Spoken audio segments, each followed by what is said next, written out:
Hello, everybody. In a very special way, I want to welcome each and every one of you to this our conference of this year. It is really a pleasure to have everybody joining from different parts of Africa. And we hope that this conference becomes a true impactful experience for you. As our tradition, Africa Digital Youth Alliance, we always begin with our African Union anthem. So I want us to take 3 minutes to observe the African Union anthem. Thank you.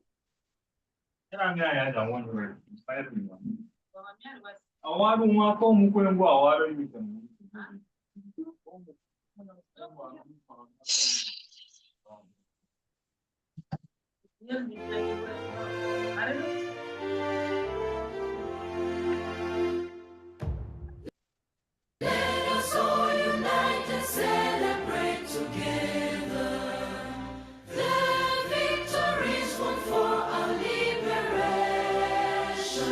Let us dedicate ourselves to rise together to defend our liberty and unity. Oh,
Flesh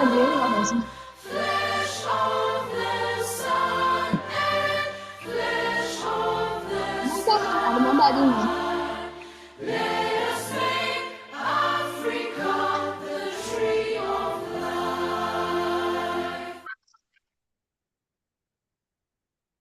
Solo, solo, solo. Solo beningana so kamdini, solo beningana so.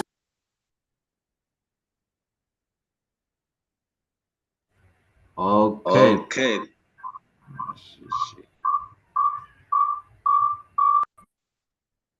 Sorry for that. Sorry. So we are in the second edition of the Africa Digitization Conference this year, and I want just to specially welcome everybody from every part of the continent that you are joining us from. I know it's very late from other people, but I hope that this day becomes remarkable. And for our speakers already here, thank you so much for honoring the invite. I just want to welcome everybody, actually, just to say hi. We get just to hear the voices of different people from different parts of the continent.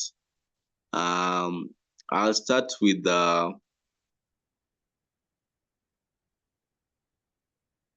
Abdul. Please, you are free to say hi, your name and your country and what you're expecting today. Please go ahead.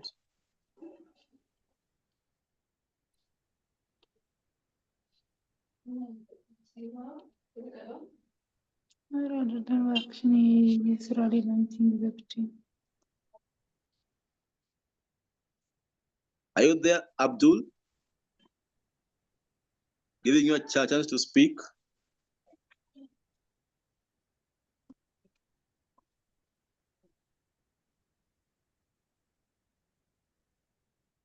Okay, let me get to hear from Billy.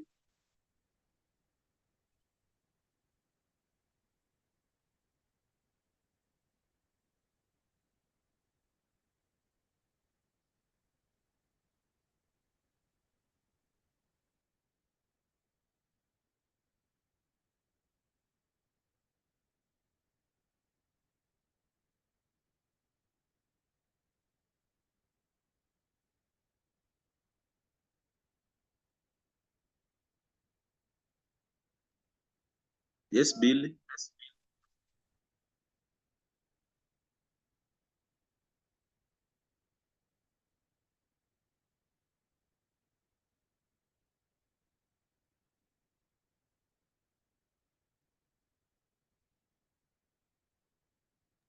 I don't know why I can't get you.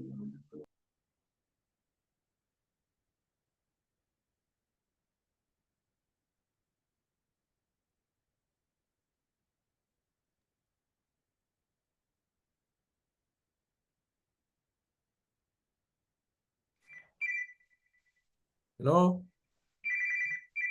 Hello, I can now get you. Please go ahead. Okay, I think something was wrong with my mic. My name is Billy. I'm from Botswana. Botswana is in the south part of Africa. It's a very landlocked country here. So, as I said, my name is Billy Lebogang, and I'm from Botswana. So today I'm really looking forward to engaging in some very fruitful conversations, with regards to making our continent better. Thank you so much, and happy to have you join us from Botswana, and we hope that we're going to learn together. I'm happy to be joining this conference too. I'm really looking forward to engaging with my fellow Okay, let me African. welcome Mr. Gift. Gift, are you there? Gift Mumba, just say hi.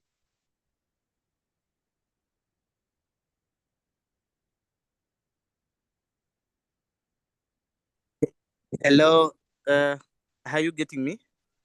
I'm getting you clearly. Yes, this is Gift Mumba from Zambia, and Thank you. yes, thank you very much for this for the conference. I'm also visually impaired. Yeah, hoping to Thank learn you. a lot of things from this conference. Thank you. Thank you so much. Thank you for joining us. You're much welcome. Yeah. Let me get to hear from Abdul. Abdul. Okay, let me hear from Oyo. Oyo, please say hi. I had to give you a chance. Yeah. Okay, thank you very much, Mr. Victor, for welcoming me to this conference. Yeah, Your country, where your country and your expectation today. I'm from Kenya, and I hope to learn more about digital inclusion and also the theme of the conference this year. Thank you. Thank you so much for joining us, honoring us to join us this day. In a very special way. So that is from Kenya. We have somebody from Zambia, from Botswana. We get to hear somebody from the western part of the continent. Very important. I see this name is from either Nigeria or Ghana. Oluyombos. iPhone. Please go ahead. Just say hi. Good morning to Good morning. everyone. Morning. Thank you. Okay, you're from Ghana, Nigeria, or Ghana, Nigeria? Nigeria. Oh, thank you. Thank you so much for joining us. Okay. Otherwise, I want to especially welcome. I want to now welcome everybody to the session. I know our speakers are already here. Others are going to be joining us as we continue this conversation. So I don't want you to get their voice now. You're going to hear them as they speak. Otherwise, I just want to do a special kind of welcoming session. Just getting to update everybody about our conference and what we really stand for as ADIA, or who are we, so that we're able to get to know that you're not just in a conference that you might be lost in this conference.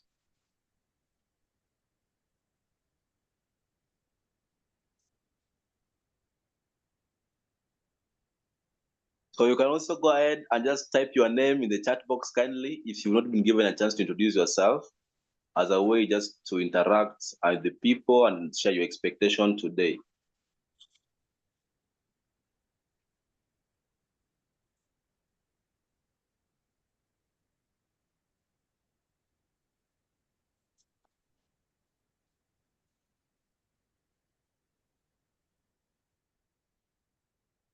Okay, so I want to welcome everybody to the Digital Inclusion Conference of this year. That is the conference of 2025. And here, this conference this year, we just look at how diverse community can meet the digital alignment. How do we align our communities to come to a place of harmony with technology? Because you realize that Africa, when you talk about technology, people see it as foreign, as something that is not really connecting to our identity. But this moment, we're just coming, look at as a diverse continent and probably define, institutionalize, and get away our communities can be truly centered in. And in this conference, we look to see equity, inclusion, justice, alignment, all are conformed in a one way. So expect to learn all this information. So for ADIA is an organization that seeks to overcome the digital divide in Africa. And our focus is just, we're looking forward to advanced digital equity, which means we're able to have technology approaching each and every individual or each and every community at their own terms, in a way that it's secure in terms of the language. When we offer the digital skills, the device access has to be also be heightened. So we look in an ecosystem framework. We try to bring in the ecosystem framework of doing this. So why this conference? This conference seeks to bring professionals, practitioners in this space. You can be a digital inclusion practitioner, you can be a digital skill trainer, you can be an influencer in the digital space, you can be a leader, you can be a civic leader. And we just don't talk about marginalization, we talk about skill development, device access, policy, marginalized groups like the way Mumba was saying that he is visually impaired. So we're also considering the marginalized community. Digital infrastructure is also a very important component we try to address, and the technical support. So all these are what we consider to be ecosystem nature of digital inclusion. And then also this meeting also recognizes the multi-sectoral digital impact, which we try to look at digital health, digital governance, digital agriculture, digital business. So all these sectors also we try to articulate their special kind of needs in terms of integrating digital inclusion. So all in all, our uniqueness is ecosystem driven, and also we align so much with the value in different sectors. So if it is digital health, digital agriculture, digital education, digital trade, enterprise, all these things are a way that we can really bring digital inclusion, because you cannot get a trader trying to move from Kenya to Uganda who is digitally excluded. And you also want to see somebody who is doing business somewhere, not able to communicate or access online services. So it's kind of ecosystem in nature. So don't just come with a mindset of, oh, it's only skill development. No, we try to look at skills, devices, and all these to bring a way that we're able to see an ecosystem nature of true digital inclusion. Then our theme for this year is connected communities, connected Africa. And when we say communities, we're not just saying about our tribal. You know, Africa, we have so many tribal communities. We're talking about our local areas of place. See, for example, now somebody can be in Nairobi and somebody can be in Zambia, somewhere in Copper Belt. And at the end of the day, people have different socioeconomic context, different demands, and all these are what we're going just to be looking. How can we contribute towards a digitally inclusive Africa, given that we have communities that are really marginalized and some also are not really much aware about what actually digital inclusion means. So be ready to learn, be ready to participate, be ready to share your thoughts, also be ready to give your recommendations.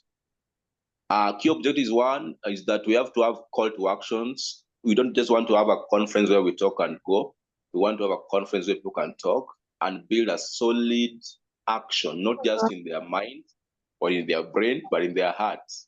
Then collaboration and networking. We hope that you get to hear from Victor here, you get to hear from somebody, and you get to know somebody new today. Other things that we have to want to relearn and learn. I know we are in the digital space, but when you come to digital inclusion, prepare to unlearn, because sometimes somebody will be presenting on device access and e-waste, yet your focus has always been skill development or policy matters. So you have to be focused and really, really open to learning, because if you don't do that, then you're not going to really get out the best. Then personalized and common approach to digital inclusion. We must come to a point in this conference where you're going to have a personal statement, a personal declaration that you are going to be doing digital inclusion in a very special way. Then we have to form multi-sectoral and cross-sectional alignment for our communities, which means as much as we promote skill development, device access, internet access, policies to be favorable, and the marginalized communities to be included, how are they bringing productivity to the different sectors in the society? So if somebody is in the agricultural space, the health space, how is their productivity being added later into that? Because digital inclusion is not just about the devices. So let's just get to open to those areas. Then we're also ready to build and equip each other, because as we're going to be sharing different topics and different content, we're getting to learn from the content. Somebody can present from Kenya, from Botswana, from Nigeria, from the diaspora, and even here in Kenya. So we're able to build a network of people who have understanding and can move with the speed. Then advocacy and development of point of interest. Our digital inclusion in Africa is not at a point we really want it to be. And one of the things we have to do in this conference is to advocate for strategies that can enhance true digital inclusion. So let's be open to that, and then building a consensus on action beyond area of operation. I know we have people from different areas of field of interest. Something like that. And when we come to digital inclusion, we are opening up ourselves to have to shift to act more. Yeah, just try to know and then act more, and then become ambassador of digital in Africa and even the global. So you can be in the diaspora, but you know that the continent demands your participation for digital inclusion to actually take heed in the continent. Then action and support towards collaborative framework, just to be there. And then that is it entirely. And also we're asking for any support that ADI, if you feel there's a country you're from the diaspora, from the different part of the continent, and you feel you can be a part of supporting the work we are doing, or any other organization that you feel in the digital inclusion space is doing.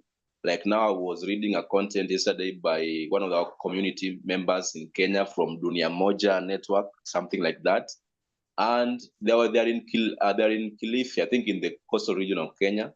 And they've been doing a lot of good work for the past, like it has been some time now, they've been doing good work in the community. So if you feel that you might want to support any organization or board that is really promoting the digital inclusion and the AI development in Africa, any type of skill development. For example, in Nigeria, there is the Innotech Ideation Hub, which is really doing recommended good work in the AI, also building capacity. So you can always feel free to reach out to support such initiatives, because if you don't reach out and support them, nobody will support them, especially because now we're a community of people who are building this.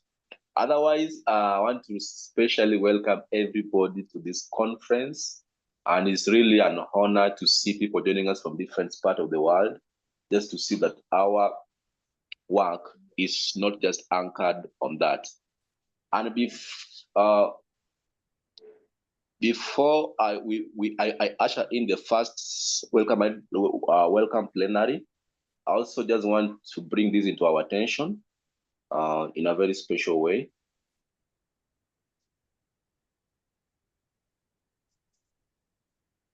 That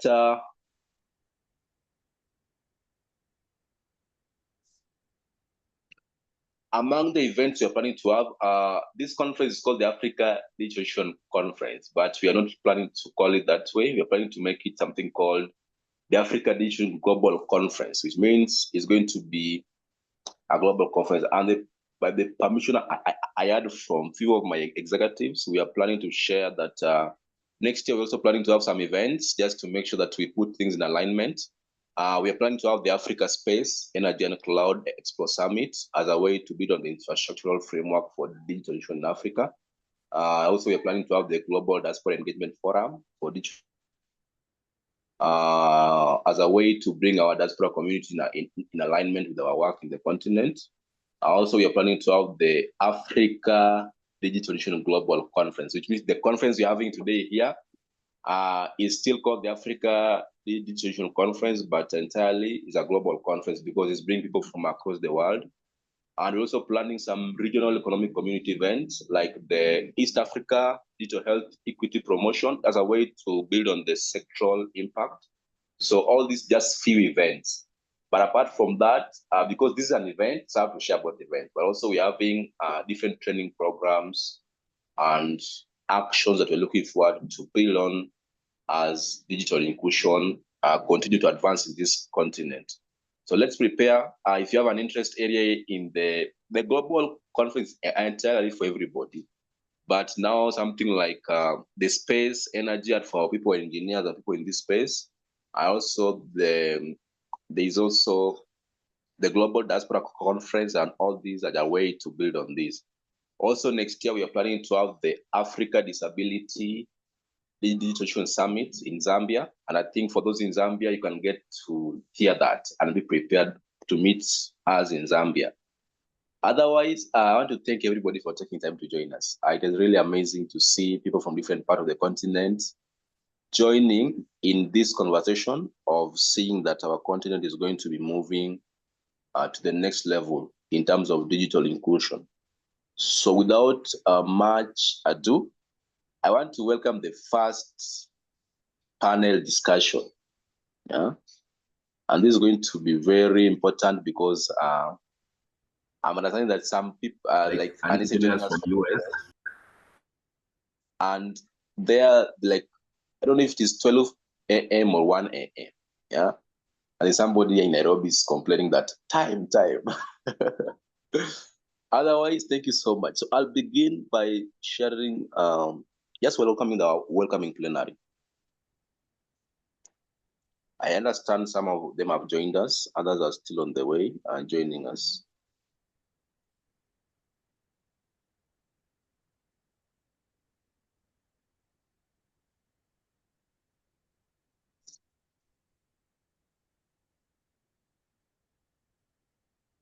Okay. Okay, let me start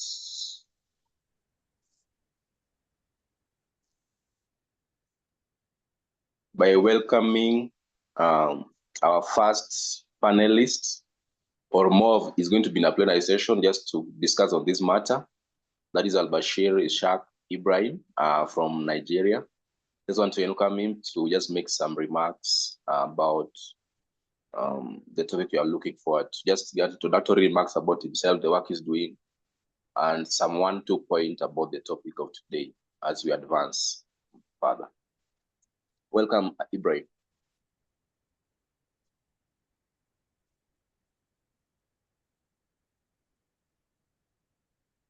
Yes, thank you, Victor. Thank you for having me. Good morning, good afternoon, good evening, everyone, depending on your location. Victor, confirm if I am audible. Very, very much audible, very much audible. All right. So I want to start by welcoming everyone to this wonderful conference, the Africa Digital Inclusion Conference, organized by Africa Digital Inclusion Alliance in collaboration with its partners like the Global Research Network think tank and the Innotech Ideation Hub. Thank you to everyone for joining. This is a very wonderful event for us here in Africa and for the entire world. We are very much happy to witness the second version of it. The 2025 Africa Digital Inclusion Conference is the second time we are having this event. The first one took place last year, and with the same aim of bringing people across the globe to discuss issues around digital inclusion in Africa. Not only to discuss, but to also work together and bring about change. I'm happy about this year's theme, which is Connected Communities, Connected Africa. These are some of the things we are doing at Africa Digital Inclusion Alliance, and this is one of our pillars to see that everyone, regardless of location, gender, and every different thing come together and participate in the digital economy. I will not want to take so much of our time, but I want to say that I am very glad to be here today, and I'm very looking forward to learning from you all. Thank you, and over to you, Victor. Thank you so much for the welcoming remarks. You've been very active in terms of providing support, always there to make sure that our day actually moves ahead by the guidance that you've been giving. Thank you so much. It has been a journey for long now, but thank you so much. Otherwise, I also want to welcome Anissa to say hi, and also just to greet us, and also just to say, because he has been so very instrumental in ensuring that ADI is keep on moving. So, Anissa, are you there? Please welcome. Yes, thank you. Thank you, Victor, and welcome everybody from here in California, where it's 1:30 a.m. So I hope I am coherent. I'm a little sleepy, so I won't be able to stay for long. I'm from the Global Research Network, and I am the Fellow of Policy for Digital Inclusion and Equity. I'm also a board member for the Africa Digital Inclusion Alliance. And I'd like to talk about the framing of the conference of connected communities and connected Africa. Many times when we think about connected Africa, the focus is on infrastructure and access, which are very important, the broadband and infrastructure, so that people are able to be connected, so that communities are able to be connected. But I also want to highlight that beneath the surface of the idea of connectivity is also the inherited architectural logic of systems and policies that have for centuries disconnected African communities. and that the digital frameworks adopt this fractured, inherited system that was not developed for Africa, that doesn't serve Africa. And as you go through the conference and you listen to the speakers and the different themes, I want you to also hold a space in your mind to think about what types of policies and different types of frameworks that could be used to serve connectivity in Africa outside of broadband and infrastructure, and why the underlying infrastructure doesn't exist, why there's not electricity, why there's not computers in schools, why there's not the education that's required for Africa to step into the digital era. And think of how these designs must come from an Africa-centric ideas to serve its economy, its realities, and its collective vision. Because without thinking about how Africa can design its own way forward, we're not going to be able to reach digital equity.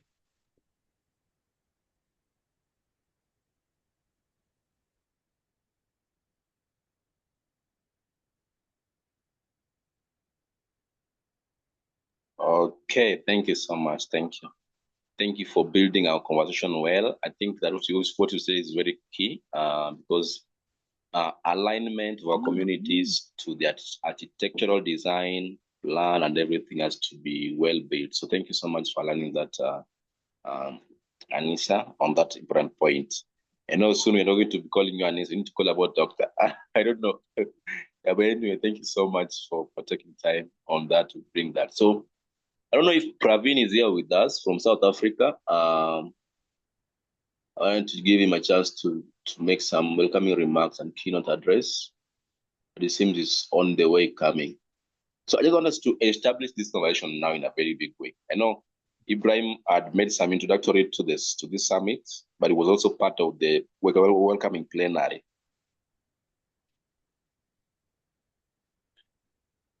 Ibrahim, I understand your work very deeply in the skill development space, but beyond that, you've also been really much working with creating communities that are able to be linguistically aligned, not just to digital space, but specifically to AI, yeah? So in your own perspective, if you were to recommend how our community can be connected, yeah? What are the foundational blocks we need to put in place as a continent, as a nation? Because if you're from Nigeria, then definitely we also have the same scenario in Kenya and even in other countries like Zambia and South Africa. So just give us what you consider as foundational blocks to a truly connected community in the continent. Please go ahead. Okay. Thank you very much, Victor. So I will say, first of all, soft infrastructure and then solid infrastructure as outlined as the pillars within the Nigeria's digital economic policy. And I believe they share the same view with other national policies across the globe. What these two pillars are talking about, the first one, soft infrastructure, includes, preparing the minds of citizens. I can see Patrick Okoth's hand being raised. I don't know whether. That is by mistake, I think. Please go ahead. Yeah, go ahead, sir. So includes preparing the minds of individuals and communities around change and getting connected to the global, to the globe at large.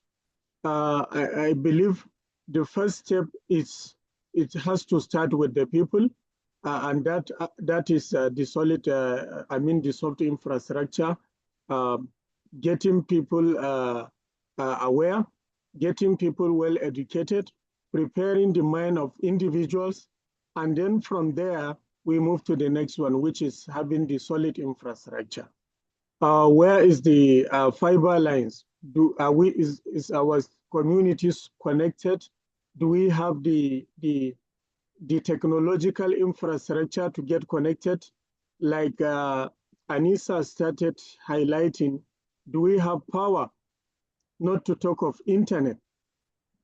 And do we have access to devices, which is one key component we are always working on at Africa Digital Inclusion Alliance. Without all this solid infrastructure, which simply means the equipment, the gadgets, and the different hardware that will get us connected, getting our communities connected is never possible. So I will say this from the beginning are the foundation. From the soft infrastructure, it includes awareness, it includes preparing the mindset, it includes the education and literacy about digital opportunities. And then on the solid infrastructure, it includes all the equipment and gadgets that are required to get us connected. So this is what I can highlight as some of the foundation of getting African communities connected. Not to forget that considering our cultures, our norms, design that from the people is very centric to that aspect of education and preparing the mindset that I have discussed about. Over to you, Victor.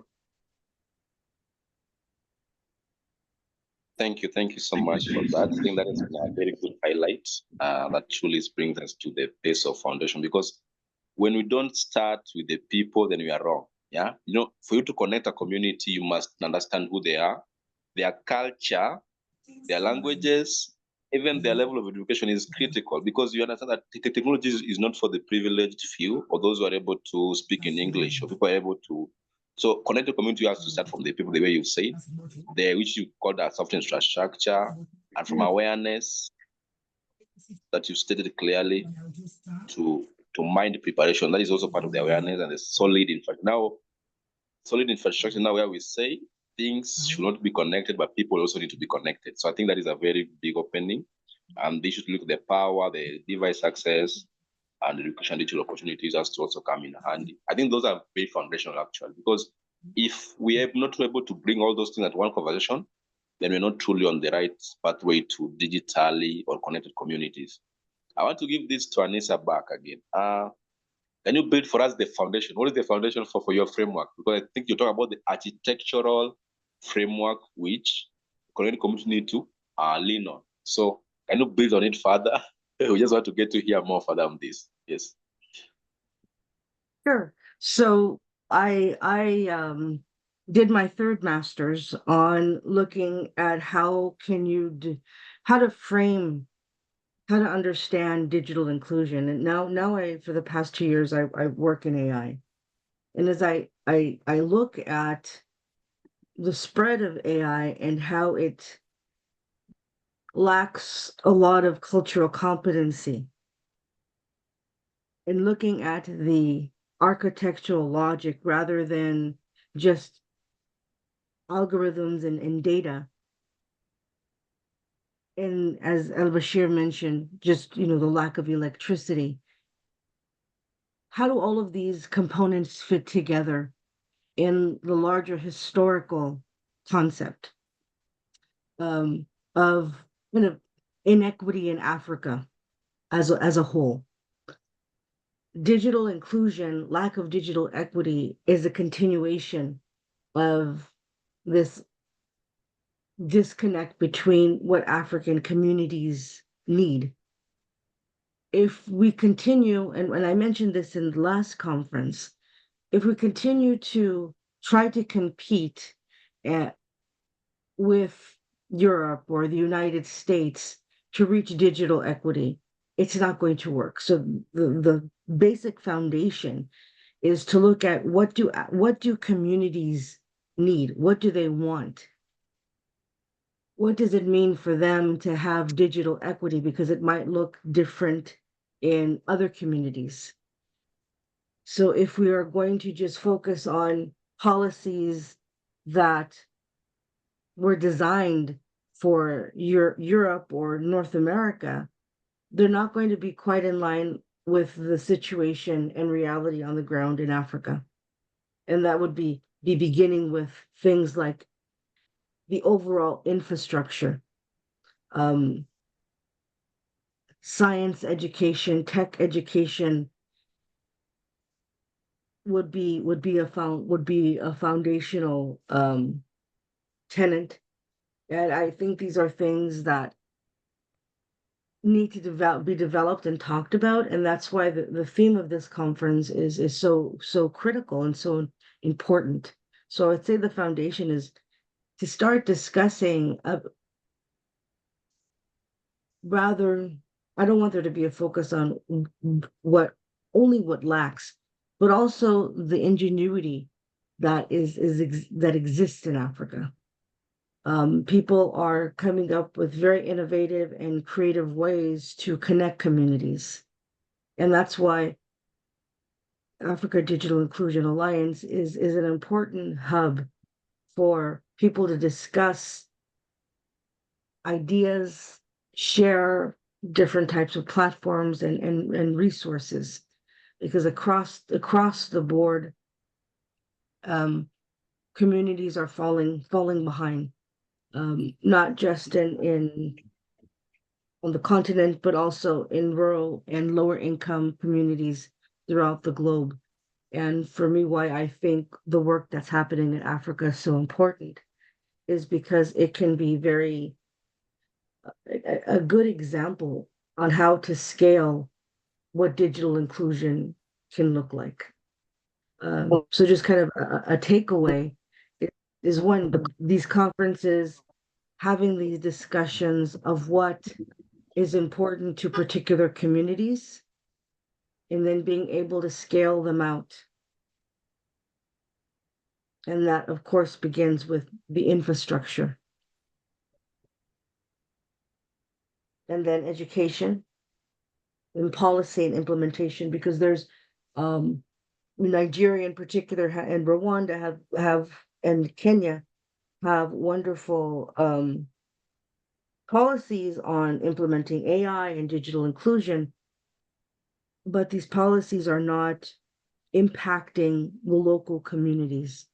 So how do you connect then from the last part, the policy, from governments, so that they're actually implemented and have positive impacts in the community?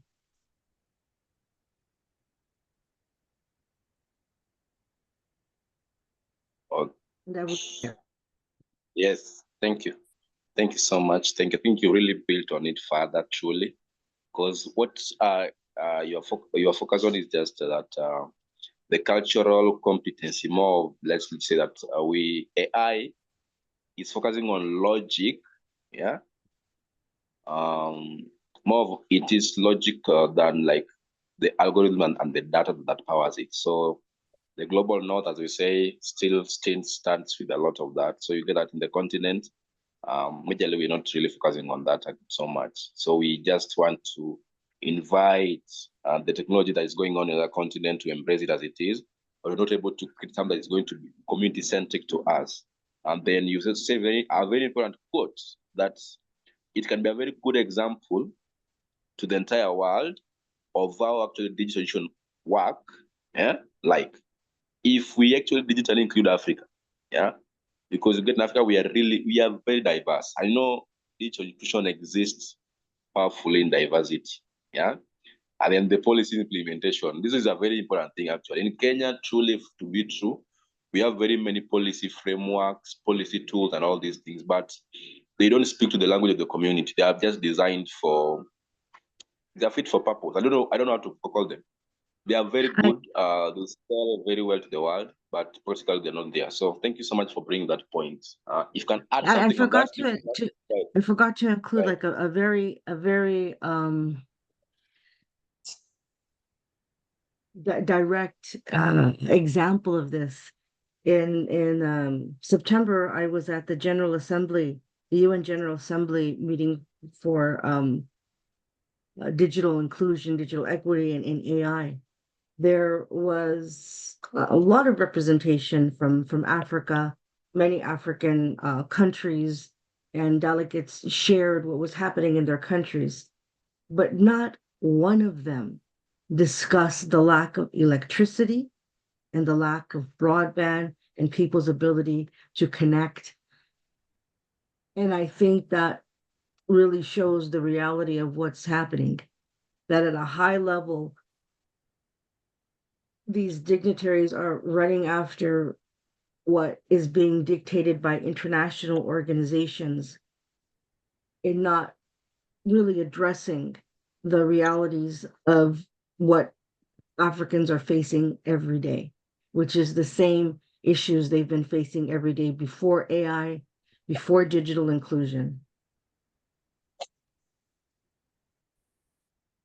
Thank you. And that is very in order, very much in order. Thank you for building on that. So the question needs to be we need to talk more and we bring our problems in a bigger way. Thank you so much for highlighting that experience in the UN Assembly. There's a question here. I don't know if Ibrahim will pick this. I think we are going the last two rounds. We're going to be talking the last two rounds, then just finish on this. There's a question from Themba from South Africa. They're asking that, can we have bespoke digital literacy vis-a-vis traditional literacy? Certain whether the current statistic on Africa literacy is still relevant, considering that even people who never went to school can converse and understand through internet, WhatsApp, your traditional news like TV and radio. So the question is more of a traditional literacy alignment with? I'm not understanding this question. Yeah, Ibrahim, can you pick that? Yes, so I think this is what we mean by understanding people before you design a digital literacy program for them. I think his argument here was that if everyone can use basic digital tools without going to school, must we bother about traditional digital literacy training where maybe we gather people in class to train them about digital technology? I don't know if I have understood the concept of the question well, but this is how I see it. And if that is correct, then I would say basically that's why here in Nigeria we have a national digital literacy program, which is titled DL for All. That's Digital Literacy for All, and it is designed for the non-formal sector, the traditional people selling things and items at the side of the road, the traditional farmers that go to the farm and harvest their crops, bring them to the local market to sell. These are the target people for such kind of program. And how it usually takes place is that here we have the youth that we refer to as the national corpus. They are graduates from our universities and then they serve the country for 1 year. And they are the ones that are chosen as ambassadors to visit people in their communities and their location of traditional and local businesses to show them how to basically use these digital gadgets, including their cellular device, their smartphones, to access such level of technology you are talking about here. And we are always advocating that if you are designing digital literacy program for people, get to know them, get to know what they are into and how, and the best technology you should use to assist them. That is where the curriculum design will start. We are not expected to take a generic curriculum from Coursera or somewhere else and begin to tell them about the kind of productivity tools that are expected to be used in the office while they are not in the office. So if this is your question, I believe this is my take on this. Thank you so much for that. Very clear. And traditionally, I think what I can also build on that is that digital equity prioritizes the community centering, which means more of what we do has to reflect the nature of the community. So our digital inclusion relating to any form of technology has also promote our nature, our culture, our language, even in literacy part of the community has to be kind of brought to up. So somebody can participate and is able to advance. So it's not about the normal way of saying that you have to learn English for you to learn digital skill. No, you can grow from your language and then you're able to advance. So it's more of creating a digitally equitable framework that can fit almost everybody. And thank you so much for bringing that in.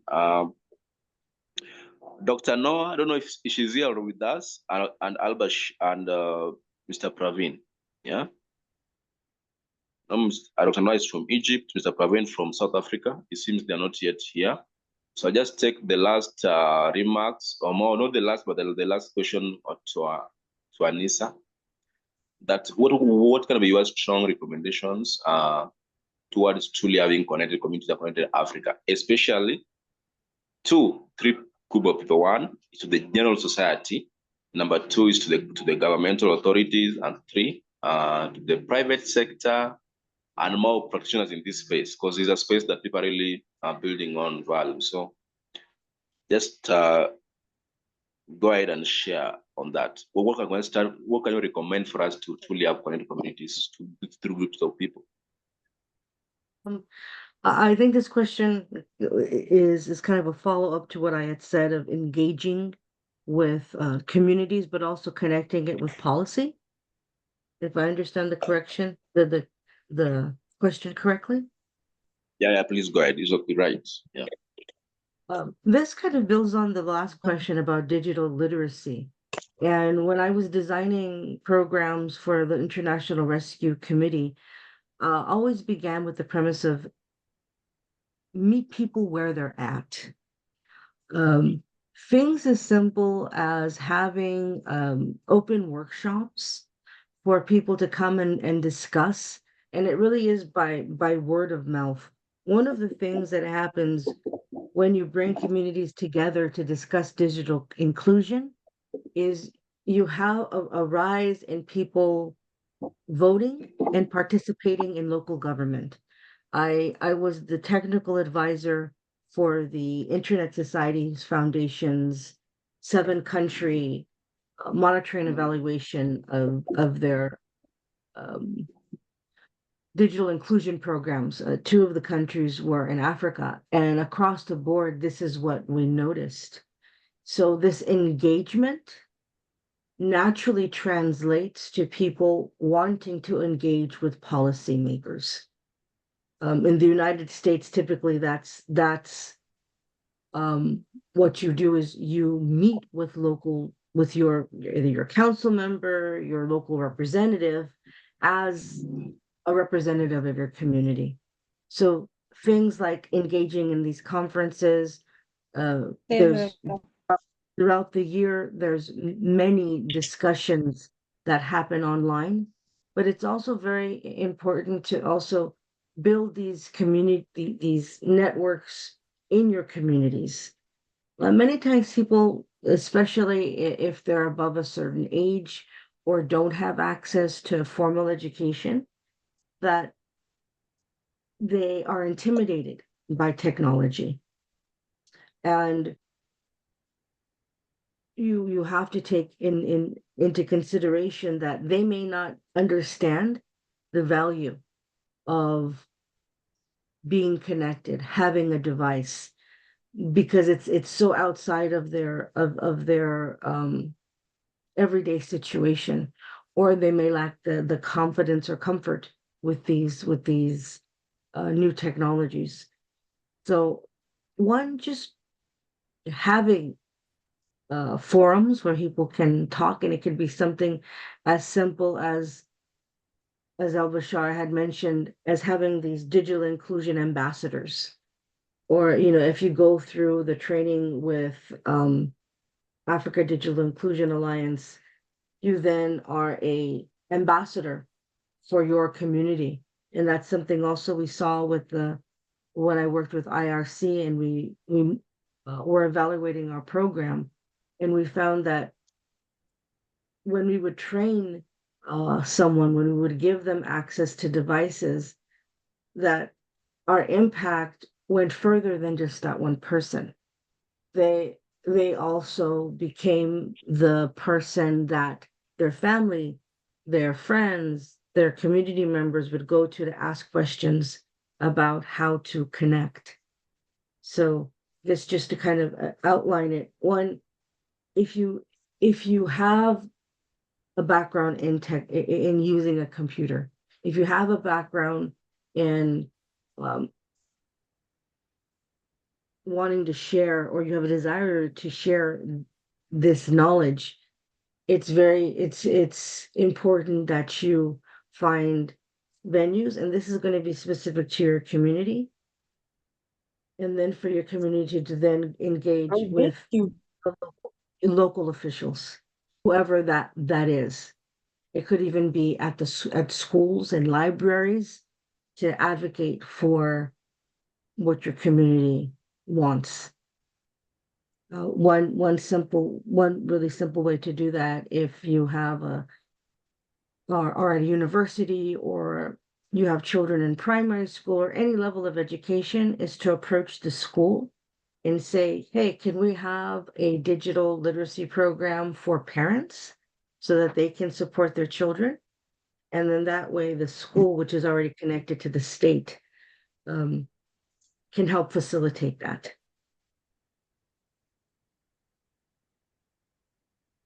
Okay. Okay, thank you so much. That is really well expounded on. And if you are following keenly, you have recommended strongly that you can adopt strategies like having open workshop discussions and people to local governance connecting, whereby people can just engage, advocate. Then we try to engage our officials on what tackle they need to do. Then as practitioners, actually, you can even reach out to our schools, just the local community, just to try not just to train the learners, but also to train even the parents who are there. Because in Africa, one thing that stands out is the trust fabric is very key. Sometimes you want to train someone that they don't even know you. So I think we have to build that from a digital inclusion framework. So thank you for bringing that in. And I think that is very key. I want to give Ibrahim to make for us these remarks, as he's going to be concluding, as we're going to be actually in the next panel, because time is really gone. And I said that Nigeria did adopt the native university. I saw they launched a native university a native institute or university in Unilag, the University of Lagos. I don't know how they call it. Yeah, the University of Lagos. Yeah, I don't know if I'm calling it well. And then also we've seen a lot of initiatives surrounding digital, like language integration to the digital space. Yeah. And just from us, where you're standing from somebody who's been really working hard, you also have a very good media framework of projecting Hausa language through training AI. So I just want to get to hear from you. How is that? What are the benefits that have been seen so far from such initiatives?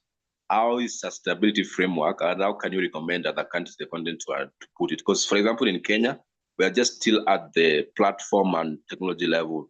We've not gone to that place where we can actually take, for example, my small language community here and start training people on it. So, how has been the journey? What are the challenges? What can you recommend? And also, how can we grow on that area? Thank you very much, Victor. Yes, so at InnoTech here, particularly, we are working to make sure that language did not become a barrier on access to digital opportunities. If you look at the developed countries, they are mostly using their sovereign languages to teach their people, and then they are using this same language on the technologies or the technology gadgets they are using. So what we are doing is trying to make sure that for those who see language as a barrier do not longer have an excuse on access to digital skills and digital technology.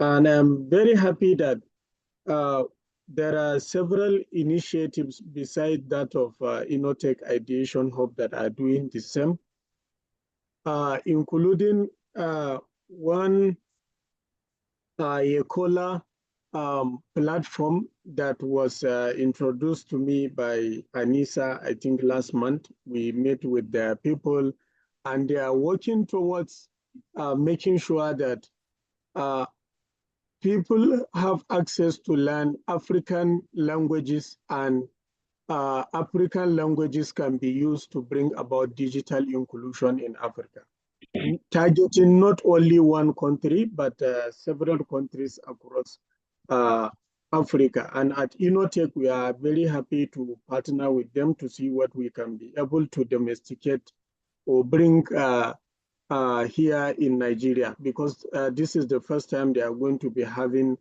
some kind of presence in Nigeria, which is the largest country in Africa. So some of the challenges so far includes the fact that some of the terminologies are not available in our local languages. For instance, I used to say, how can I define or how can I translate large language model in Hausa? So what usually happens is that when we try to translate some of those, we end up further confusing the listeners instead of, easing things for them. So as a result, what we usually do to mitigate some of those challenges is to explain the technology or the term and not try to translate it entirely. In Hausa, I used to call large language model gagarumin samfurin bayanai. So, and if a typical Hausa people listen to this, he will first of all begin to imagine what that thing is before he come to understand it. So as a result, we decided that no, we will call it large language model and then explain what it does, what it is in Hausa, and then we proceed.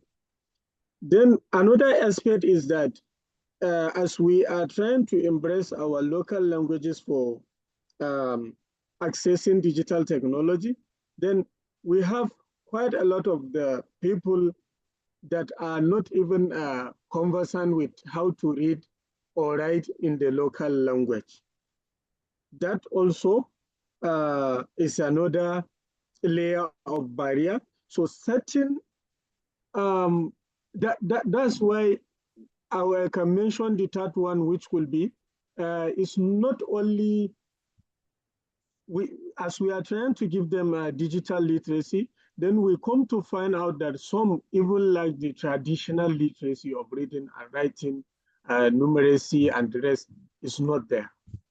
So as a result, we find ourselves in a situation where you will have to first of all go back to give them some foundational literacy before you come back to giving them digital literacy. So to mention but a few, these are some of the challenges and the situation at hand, and not also forgetting the fact that even to the entire world, artificial intelligence is new, not to talk of an area or a region which is being faced by digital divide. So there's a lot to do to bring about awareness about digital opportunity before advancing to bring about artificial intelligence awareness and adaptation. And this is very unfortunate as the world is now moving towards achieving what is called artificial intelligence native societies, while we are here battling to bridge digital literacy. On my visit to Dubai for GITEX Global 2025, when I introduce myself as digital skills specialist, some people will be wondering, why won't anyone be specialist on digital skills? Why must you have to be a lead trainer on digital skills? This should have been taught in the school by default. This should have been, yeah, like the point this colleague mentioned from his question, this could have been learned through YouTube, through WhatsApp, through radio program. Why must you teach them and become a specialist trainers on how to train communities on digital skills? Like for about 2 to 3 decades, their communities are already digital skills specialists, all of them. So why must someone be training people on that? So what they are battling now is that their people should be artificial intelligence natives. And some of the movement they have started is like in UAE, they are saying that an officer have 10 staff or 9 staff, the 10 staff should be an, if they are holding a meeting and there's not an AI agent in the meeting, they should stop the meeting. So these are all policies they are putting in place to enforce the aspect of AI adaptation and building an AI native society. But if you look at the gap over here in Africa, it is like, so I don't want to take so much of our time, but in a nutshell, those are some of the efforts we are making in using local language for access to digital opportunities and the challenges we are facing. Thank you so much. Thank you for that, Ibrahim. I think that is very well expounded on. Our communities, our local languages are very centric, are very key to digital inclusion. We cannot be feeling that we are impacting our communities digitally, to be digitally included, when we are going to be promoting languages that we inherited during colonial period.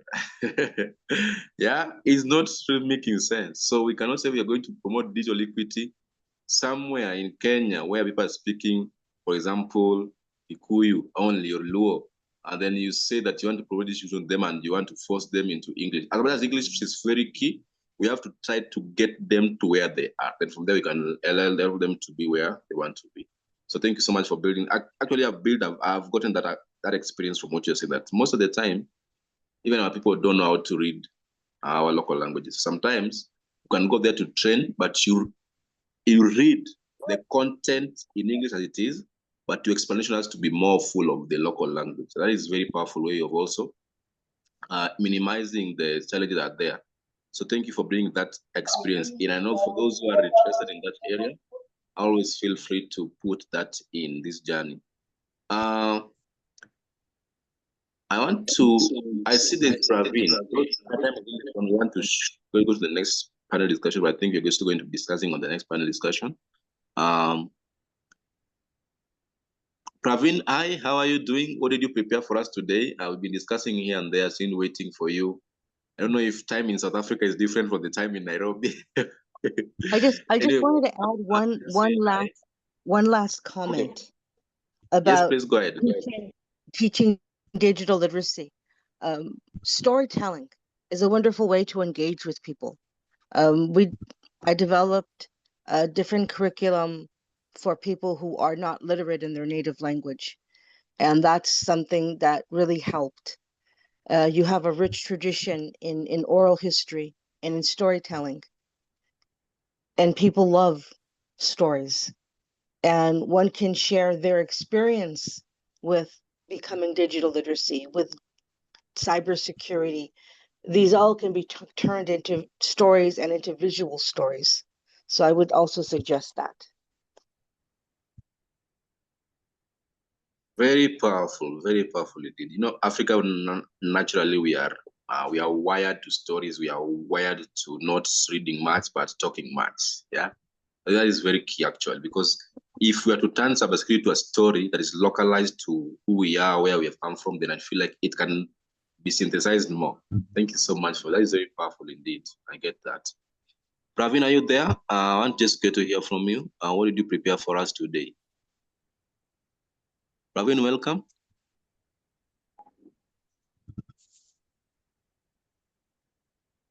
Praveen, are you there?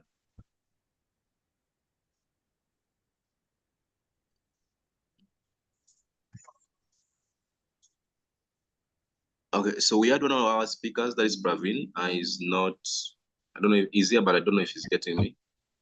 Okay. So let me pick the last remarks from our speakers, because I don't know, be bright just in a 1 minute, just finish 1 minute. How do you can wrap everything? Closing remarks.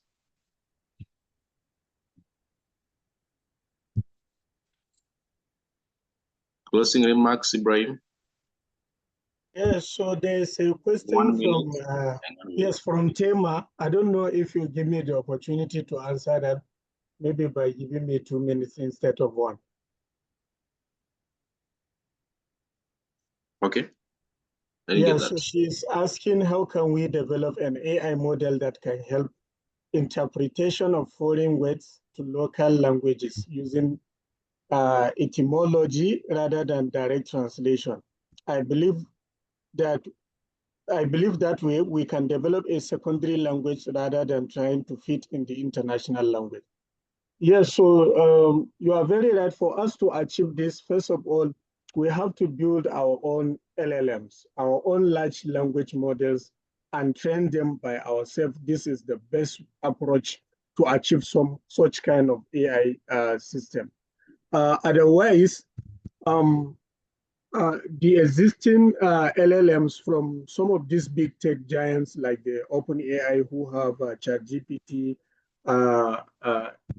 from Gemini and their LLMs, they are always getting better at language translations. So what we can do there, if we don't have the infrastructure to build our own LLM, because that's the best way to achieve AI sovereignty. If we don't have such opportunity, then we can use their own LLMs, but to do what is called fine tuning, to train it by ourselves, by using our accent for it to understand our accent, and then to pronounce things clearly, as well as give us some kind of semantic kind of translation, not just what do we call it, the direct translation that you mentioned. So that is, I will say, my own take on this. Then my closing remark will be, policies are very important to achieving digital inclusion and connected communities. Designing programs and policies that are people-centered is the most important one. Giving attention to infrastructure is very vital for Africa to get connected. And ultimately, it is the entire system that has to work for us as Africa to achieve digital inclusion and connected societies.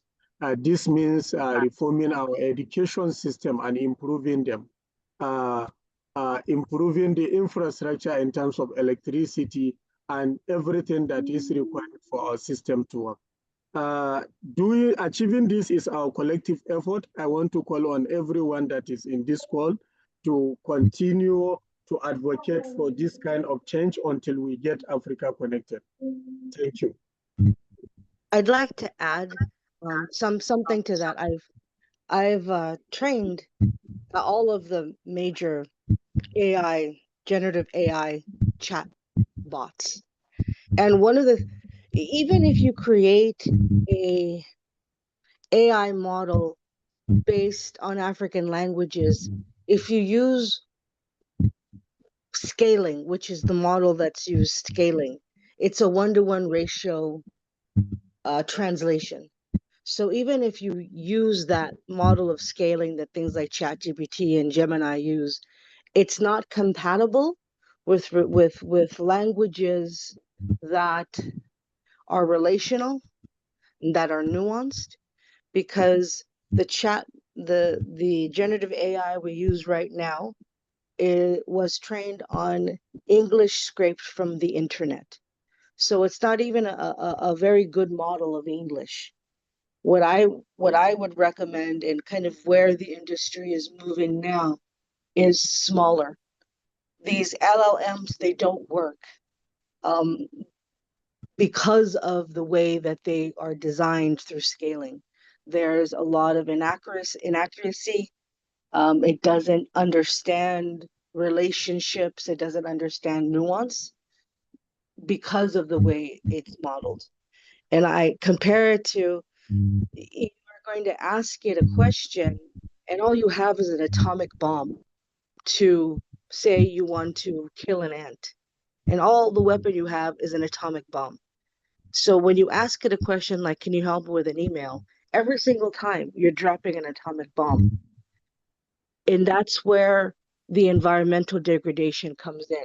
So if you instead create AI agents that are specific, targeted towards specific languages, towards specific industries like law or medicine or women's health, there's a lower impact, and the agent has the ability to learn and to be more agile and not to use scaling. There's different models that one can use that is going to give you a better result. Because remember, the architectural language is what how the data, how algorithms can respond to your questions. So it's that architectural logic that's the most important when designing AI. Wonderful. Wow. So I think that is true, because I feel like we have a lot to cover on this kind of topic, especially as welcome plenary. Yeah, we really had a lot to really talk on this, but thank you so much, Ibrahim. Thank you so much, Anissa, for bringing this powerfully in. Though time is really gone, I want to welcome the next presenter. We're going to be having questions coming up later. You can just take the questions on the chat box, then from there you can pick it. Okay, Teresa, you want to make a statement? Go ahead. You know, 1 minute. I want to watch the next presenter. Teresa? Okay, seems you didn't want to speak. Okay, thank you so much, Anissa, for what a powerful contribution this afternoon. For you, it is midnight over there. I'm sorry. But here in Africa, we're enjoying daylight, and you're there like just sacrificing your sleep for the sake of this conference. I'm really much grateful for the sacrifice and the commitment that you're showing for us to actually push this digital nation work in the continent. And I truly know that our journey is not going to be for granted, or is not going to go out of waste. And for those who are here, different parts of the continent, I hope you are learning and getting to know that some people are sacrificing their time so that we're able to truly learn and grow, so that we're able to make our continent annex or more connected with technology in a way that is going to be responding to who we are and where we want to go to. Without much ado, I want to welcome the next presenter on policy. As Ibrahim was finishing, he was saying something like we need to have policy that are practical, that are centering the people. I think this is going to be a picture onto what we really need to build on further. And that's why I'm going to welcome Faidat to present on policy impacts. Yeah, it's from policy to impact. Very critical as we journey to the next. After that, we're going to do the next panel discussion. So, Faidat, are you there? I hope it's not late so much, but please, you are welcome. Thank you. Can you give me 1 minute, please? Yes, please. 1 minute is okay. And please, if you have a question, go ahead and just share in the chat box section. Don't worry about anything. I can see you on. Namkari is saying there is no mention of the African. No, I think this is more. If we continue discussing this topic, actually, there's a lot of topics we have to. Yeah. I'm in, I think. Yeah, are you muted? No, I'm not. It says I'm not muted. No, you need to mute.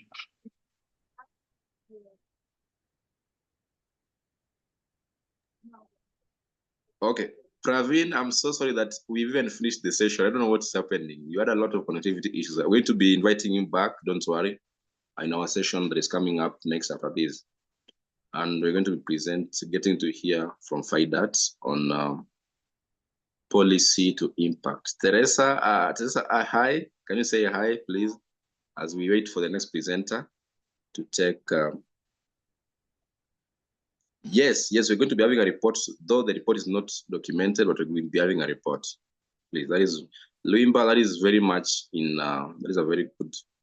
Thank you so much, Tahir, for joining. In a few, we're going to be engaging. Hi, Victor, did you ask me to speak or another Teresa? I just wanted to say hi as we wait for Faidat. I don't know if he's able to set up things well. Just take your time. Don't yeah. Okay, let me say hi. I wasn't sure because I changed computers. So hi, everyone. All protocols observed. My name is Teresa Hatchett, and I am a grandmother and many other things. So I just wanted to put that in because I think inclusion is about age as well. So I work in the area of regenerative structures, and I'll be talking about that. And I'm a business consultant globally, but I'm also a digital artist and working specifically in allegories, telling stories, and especially African stories. And my grandson is saying hi to everyone. And I am an AI strategist for inclusion and outcomes for disadvantaged communities, women, youth. And I have a mission which is to really include the human in the system. I work extensively across many different software and AI platforms. And, the conversation I have every day is, why aren't we speaking to a human? So I am on a mission to include that in systems and really champion in that, and using art as a way to do it. And I heard somebody talk about telling stories, and that's one of the big things that we've got to do. And I'm working on a massive project where we're going to go to communities and get them to tell their stories and show them how to record it using the digital world, because it's so accessible once you understand how to use it. So that's just a little bit around about me, and really help people to understand what's been built around them and how they can retain their sovereignty. I hope that that's enough, Victor. Let me know if you want to speak a bit more. You need to come back. You have your Jacqueline is here to host you for some few minutes as the time is going to go. Faidat, are you there?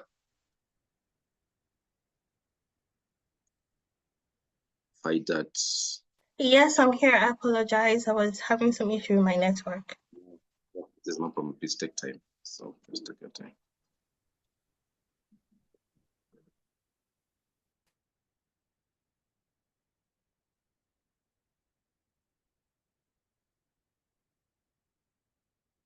Hope you are able to share the screen, right?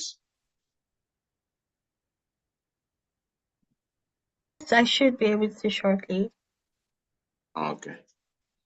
Then the next.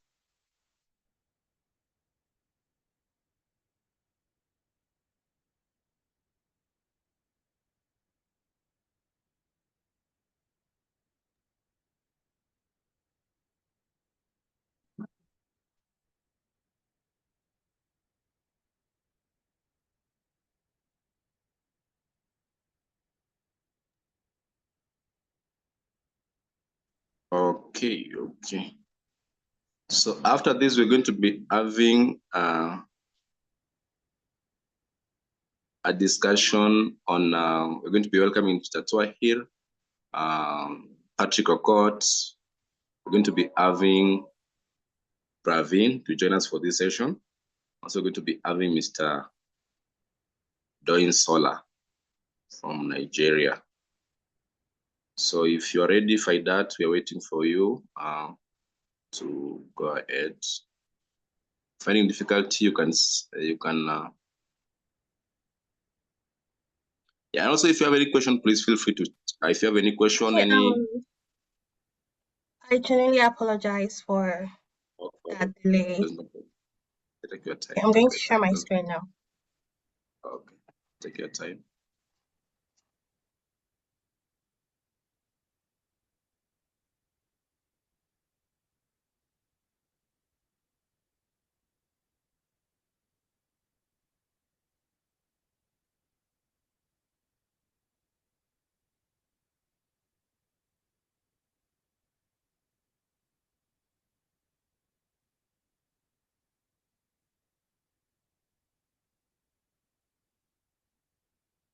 Can you see my screen?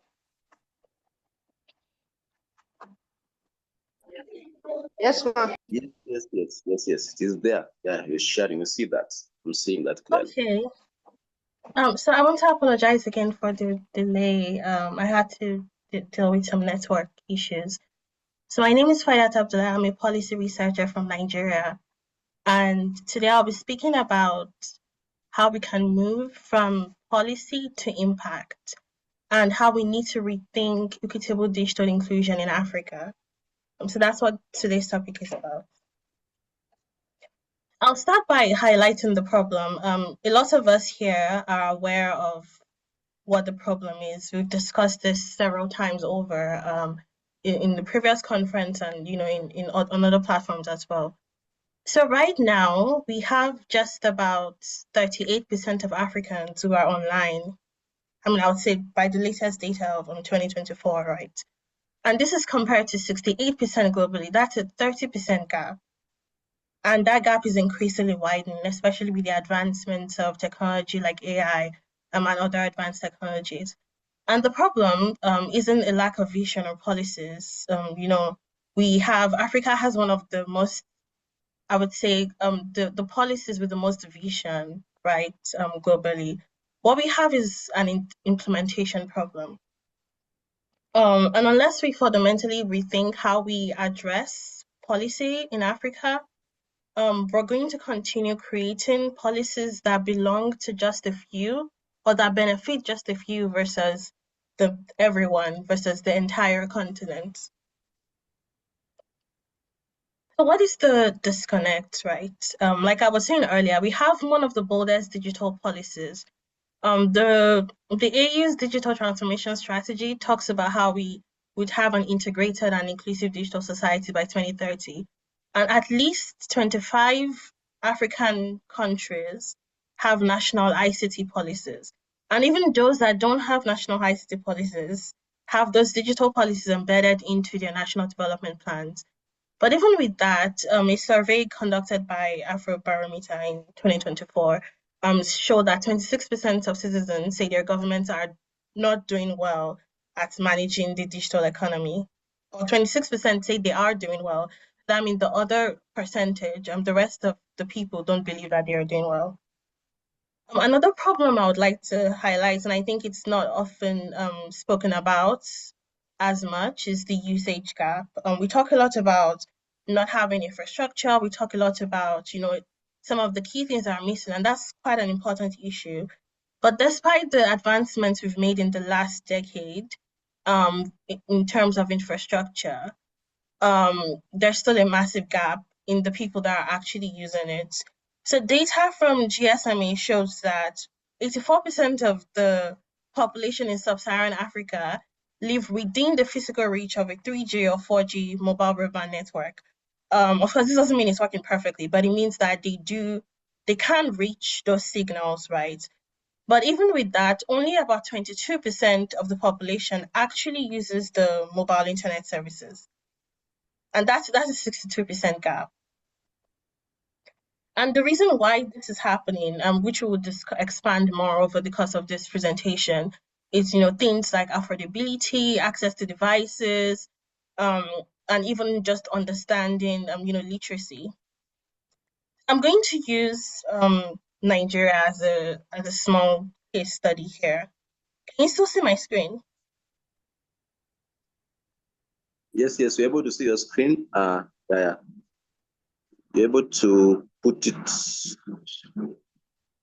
If you're seeing it, you can just expand on it, make it. Yeah. Go ahead now. Apologies for that.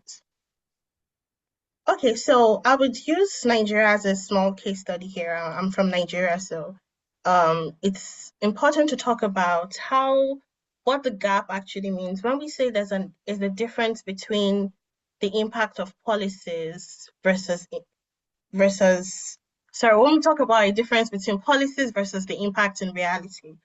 So Nigeria has had several policies in the last decade.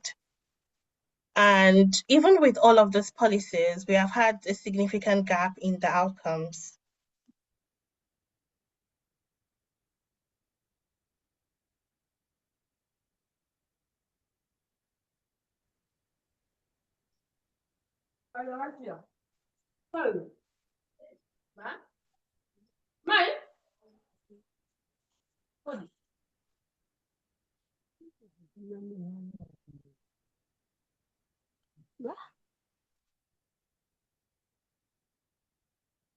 It seems the president has dropped. Or just take your time. I think he's coming back. Oh, I'm sorry. It's always, awful when we're discussing issues with internet and we still have those problems. Yeah, please go ahead. Okay, so I apologize. Let me start this slide again. So I was talking about the difference in when policies are established versus the reality on the ground. So we had a national digital economy policy and strategy for 2020 to 2030. This was one of the policies that Nigeria established. And the purpose of that was to help expand our digital economy. And the goal was to have the ICT sector contribute about 20% of GDP, which is happening. And we also wanted to have 163 million internet users and a 43.5% broadband penetration. And Nigeria also established the National Digital Economy Strategy 2020-2030. So while we have a lot of positive things that are happening, the reality is that we still have 85% of graduates who lack digital skills, and we have 60 million who don't have access to the formal financial services. And part of the reason why this happens is inadequate policy implementation. The progress that we're meant to have, even with the bold strategies, is not consistent. So we have this policy inconsistencies, we have overlaps between agencies, we have funding constraints that makes execution difficult. And this severely hampers the implementation capacity of the country. And so I would talk further of why do these policies fail. So I mentioned some of the policies that Nigeria established, for example, like the digital economy policy and the National Digital Economy and E-Governance Bill. So part of the reason why this policy failed, why we have this usage gap, is that a lot of the strategies that we have are focused on inputs, they're focused on numbers, they're focused on key things that we want to do, like rolling out fiber, having constructing more towers, or having distribution quotas, and they're less focused on economic empowerment, poverty reduction, and civic agency.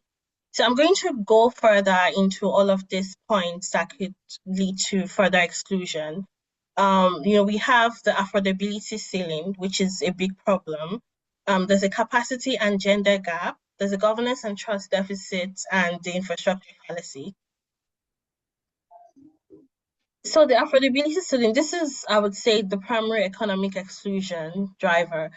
So what this is referring to is the fact that a lot of policies are established without taking into account the capability of the people that these policies are written for. So I'll give two examples. So policies that fail to regulate data pricing to meet the global affordability targets. We have the UN's 142 goal, which means that 1 gig of data should cost no more than 2% of average GNI. But for a lot of countries in Africa, this remains a huge problem. In sub-Saharan Africa, we have just 2.9% of GNI. The median cost for 1 gig of data is it means that that's like 2.9% of the gross national income for the country. And many countries in Africa exceed this average.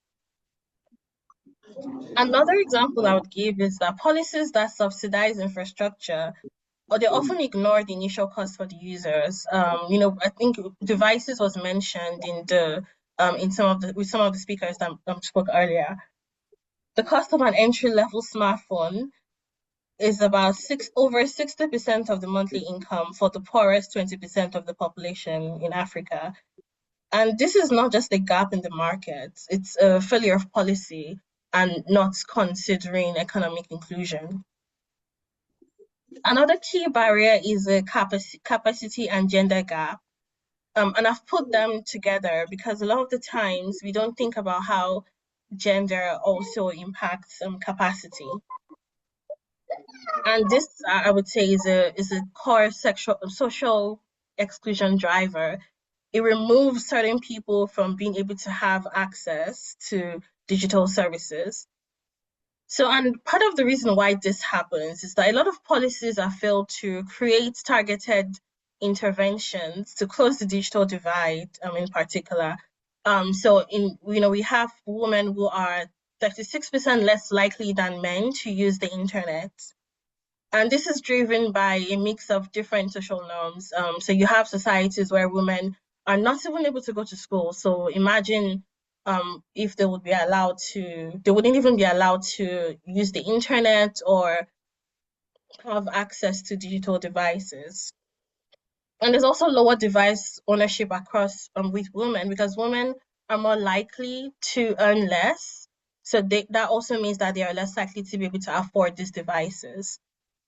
And there are some places where there are safety concerns, where women are not as comfortable being online. So, and the capacity gap, this is more focused on a skills gap, where training policies are focused on just counting attendees. So we have, some countries, they have policies for advancing digital literacy. And they put out, a skills initiative, and they have several people apply, and they count the number of attendees and say, oh, we've trained 10 million people. But a lot of the times you realize that they're not actually focusing on genuine digital fluency, right? People actually understanding literacy and digital skills. So I would say that's another major barrier. And there's also a lack of perceived relevance. So someone mentioned earlier about how, communities don't even understand, some communities don't even see why this is relevant to them. And those are some of the major barriers as to why policy fails. I'll talk about another one, which is a governance and trust deficit. So this is more institutional. When you have a digital economy that is built on weak institutional foundation, it means that policies are focused on launching e-services. They don't think about actually laying a foundation for having a robust identification for everyone. In Africa, nearly 500 million people don't have a foundational ID. It means they don't have a birth certificate, they don't have digital ID, and that means they cannot legally access or be verified by digital services. So even if the government puts across a policy to have like a e-government website or something like that, it cannot include a large percentage of the population who don't even have this foundational identification means in the first place. Then another thing is that policies have ignored trust as a prerequisite, where you have communities where they don't understand the basics of, I would say they don't have the required level of literacy because they haven't gotten adequate support, right? And they don't understand, they don't have trust in the government, they don't have trust in the system, they don't have trust on, what happens to data, they don't even understand the basics of that. So what happens is that you create these digital platforms, you put across some of these infrastructure solutions in your policy, and you don't think about the trust issue. People will have a fear of surveillance, or they don't feel comfortable engaging with these digital solutions. Another thing I'll talk about is an infrastructure fallacy. And the reason why I called it a fallacy is because when you have policies that focus on infrastructure but ignore the prerequisites for its usage. So when we talk a lot about, fiber, broadband, and those things are very important. But the point is when you don't focus enough on the background prerequisites. I think Anissa mentioned earlier, being at a UN event and no one is talking about electricity. When even if you provide access to broadband, for example, if people don't have access to electricity, the signals are useless to them. And you have over 40% of the population in Africa who don't have reliable electricity at the moment. Another prerequisite that's often ignored is relevance, like I mentioned earlier. For some of this population who are underserved, policy makers sometimes do not think about how to create relevancy for them. How do we actually tell them why this is useful for them?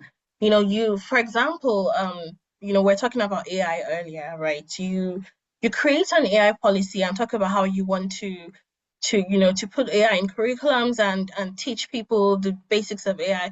And it's like, at what point do you think about relevancy? Is this actually relevant for the people that you're targeting? Is this the adequate solution for them? And there's also not providing access to digital information in indigenous languages. And this is something that comes up a lot in the conversations that we have here. When everything is, Victor mentioned that earlier, if you're going to some part of Kenya where they don't speak English and the only thing that you have to provide for them are solutions that are primarily in English, how do you close that gap? How do you ensure that the barrier that comes from that is actually, it's actually fixed? How do you provide content in indigenous languages that people can trust? So another thing that I would like to talk about is the implementation gap. We can have good policies. I mentioned a couple of, 4 barriers just now that explains why policies fail. But what happens if you have good policy? We can have good policy that ticks all of these boxes. It considers affordability, considers capacity, gender, trust, infrastructure. Then what happens to the implementation? So even effective policy design can be undermined by flawed execution frameworks. When you have policy that is ambiguous, you have vague objectives, but a lack of clear measurable outcomes. That makes it almost impossible to even define what success means or to actually test it, to actually check that the metrics have been achieved in reality. Then there's also policy conflicts. So this is where we have multiple agencies. So when I was explaining about Nigeria earlier, I mentioned about having, like the NCC, NITA, and you have a number of them that are responsible for implementing multiple policies. And then there is a conflict there because there's a competition for the resources instead of just coordinating on shared goals. So there's also resource constraints. Implementation can be underfunded. So you have agencies responsible for implementation relying on temporary budgets, or they lack the long-term capacity needed to actually sustain these complex programs. Then accountability is another issue. Like I mentioned earlier, when you have policy that is ambiguous, it is difficult to measure outcomes. And when you have a lack of real-time monitoring and feedback, it means that you cannot actually iterate programs properly. So for example, if you have a policy that helps to expand solutions to underserved communities, digital inclusion solutions to underserved communities, do you have a feedback loop that ensures that you actually learn from those communities, you actually understand to what extent those communities benefit from the policy that you have implemented.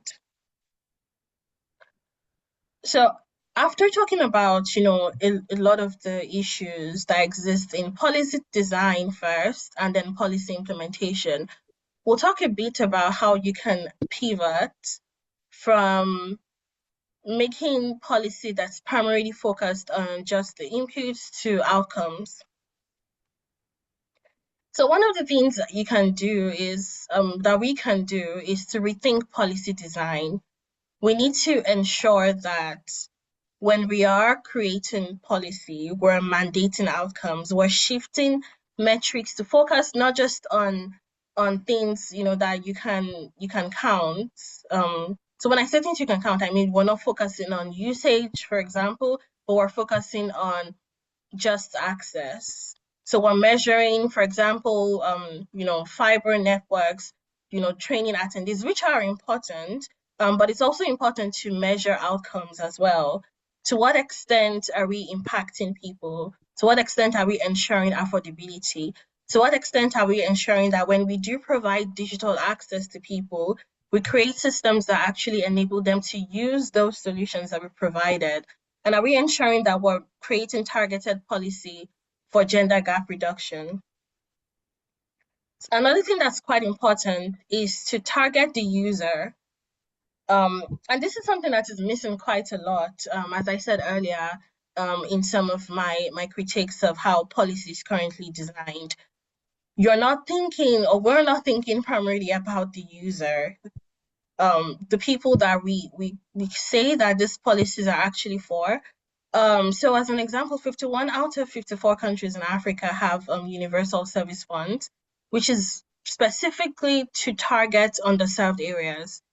But many of them are underperforming because of challenges like poor structure, lack of transparency, insufficient infrastructure. If we're not actually creating the solutions for the users, we're not thinking about if they have the basic infrastructure to benefit from some of these policy solutions, then we're not creating outcomes that are useful. Another thing is we need to institutionalize inclusion. So we need to ensure, like I said earlier, if you do not have foundational identification, how do you actually ensure that? How do you target and measure these solutions that you're providing? So it's quite important that we integrate foundational identification and digital literacy into national and cross-sectional policies. Okay, so another thing that's quite important is, apart from policy design, there's policy implementation. So after you have the policy, how do you ensure that it's implemented properly? So one of the things that's quite important is to counter ambiguity. So how do you ensure that policy that you're creating is clear? There are clear measurable outcomes. There are metrics that are binding, metrics that are understandable from the start of policy creation. Then also countering conflict, right? There has to be cross-ministerial task forces. Like I said earlier, there has to be there has to be a situation where different agencies that are working or that are responsible for these policies actually work together and ensure that there's shared budgets and shared accountability. Another thing is to counter constraints. So I mentioned earlier that resources are a key constraint that a lot of these agencies have. So it's quite important to ensure that we build systems that can ground these policies and ensure that the capacity is built from the ground up. And agencies can have the capacity that they require, the resources that they require throughout the year. Then countering deficits is something else that's also important. We need to ensure that governance is using real-time data to iterate programs and enforce accountability. So this means that we need to, when we establish policies, we can't just put them out there and not iterate. We need to ensure that there's agile governance. When we say agile, anyone that's in, in technical development, when you say agile, it's about having proper iteration. Are we collecting real-time data? Are we going back to communities that these policies are meant to influence, understanding the impact on them, and then coming back to iterate these programs and enforce accountability? So I would also talk about 4 key pillars that would be helpful for us to rethink how we approach digital inclusion in policymaking. So we need to go from just thinking about coverage to usage. So infrastructure is important, as I said earlier, but there would be no use to just building infrastructure if we don't ensure that people are using them. I'm sure we're all aware of, situations where things are implemented, things are built, and then no one is using it. Like I mentioned earlier, there's a wide gap between the infrastructure that we have right now and the people who are actually making use of it. So we need to think, are people actually benefiting from infrastructure? Of course, while we continue to, of course, advance infrastructure to the based on the goals that we have, but we need to also ensure that people are actually benefiting from it. And we need to also address affordability. This is something that I think is very important as well. If people cannot afford mobile network, like I mentioned earlier, there's mobile network services are very expensive across Africa. So if people cannot afford that, if they cannot afford devices, it's almost impossible to be a part of the digital economy without a phone, without a laptop, without basic devices. We have to put that at the forefront. If people cannot afford the tools that they require to participate in the digital economy, then how do we actually achieve digital transformation? So some of the things that could be helpful in terms of shifting policy is to think about, subsidizing devices for low-income households, subsidizing data to target vulnerable groups, creating educational content that starts from the ground up and ensure that people have, actual digital fluency. And also, we need to treat communication as essential infrastructure. So that point is very important. When we talk about gaps in languages, we talk about indigenous languages not being represented in these digital solutions. It's because we're not treating communication as important. How do you establish mass digital inclusion if a large percentage of the communities you're targeting don't even understand the primary language that you're providing the solutions in?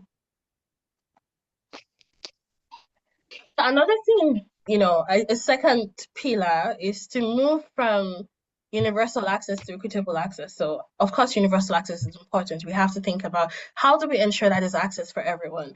But when I say equitable access, what I mean is we need to focus on the people who are underrepresented.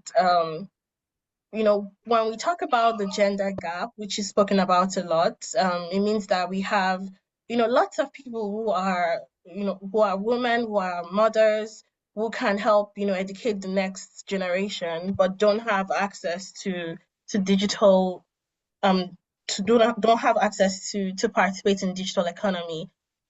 So it's important that we think about equitable access in policies. We have to prioritize the rural populations.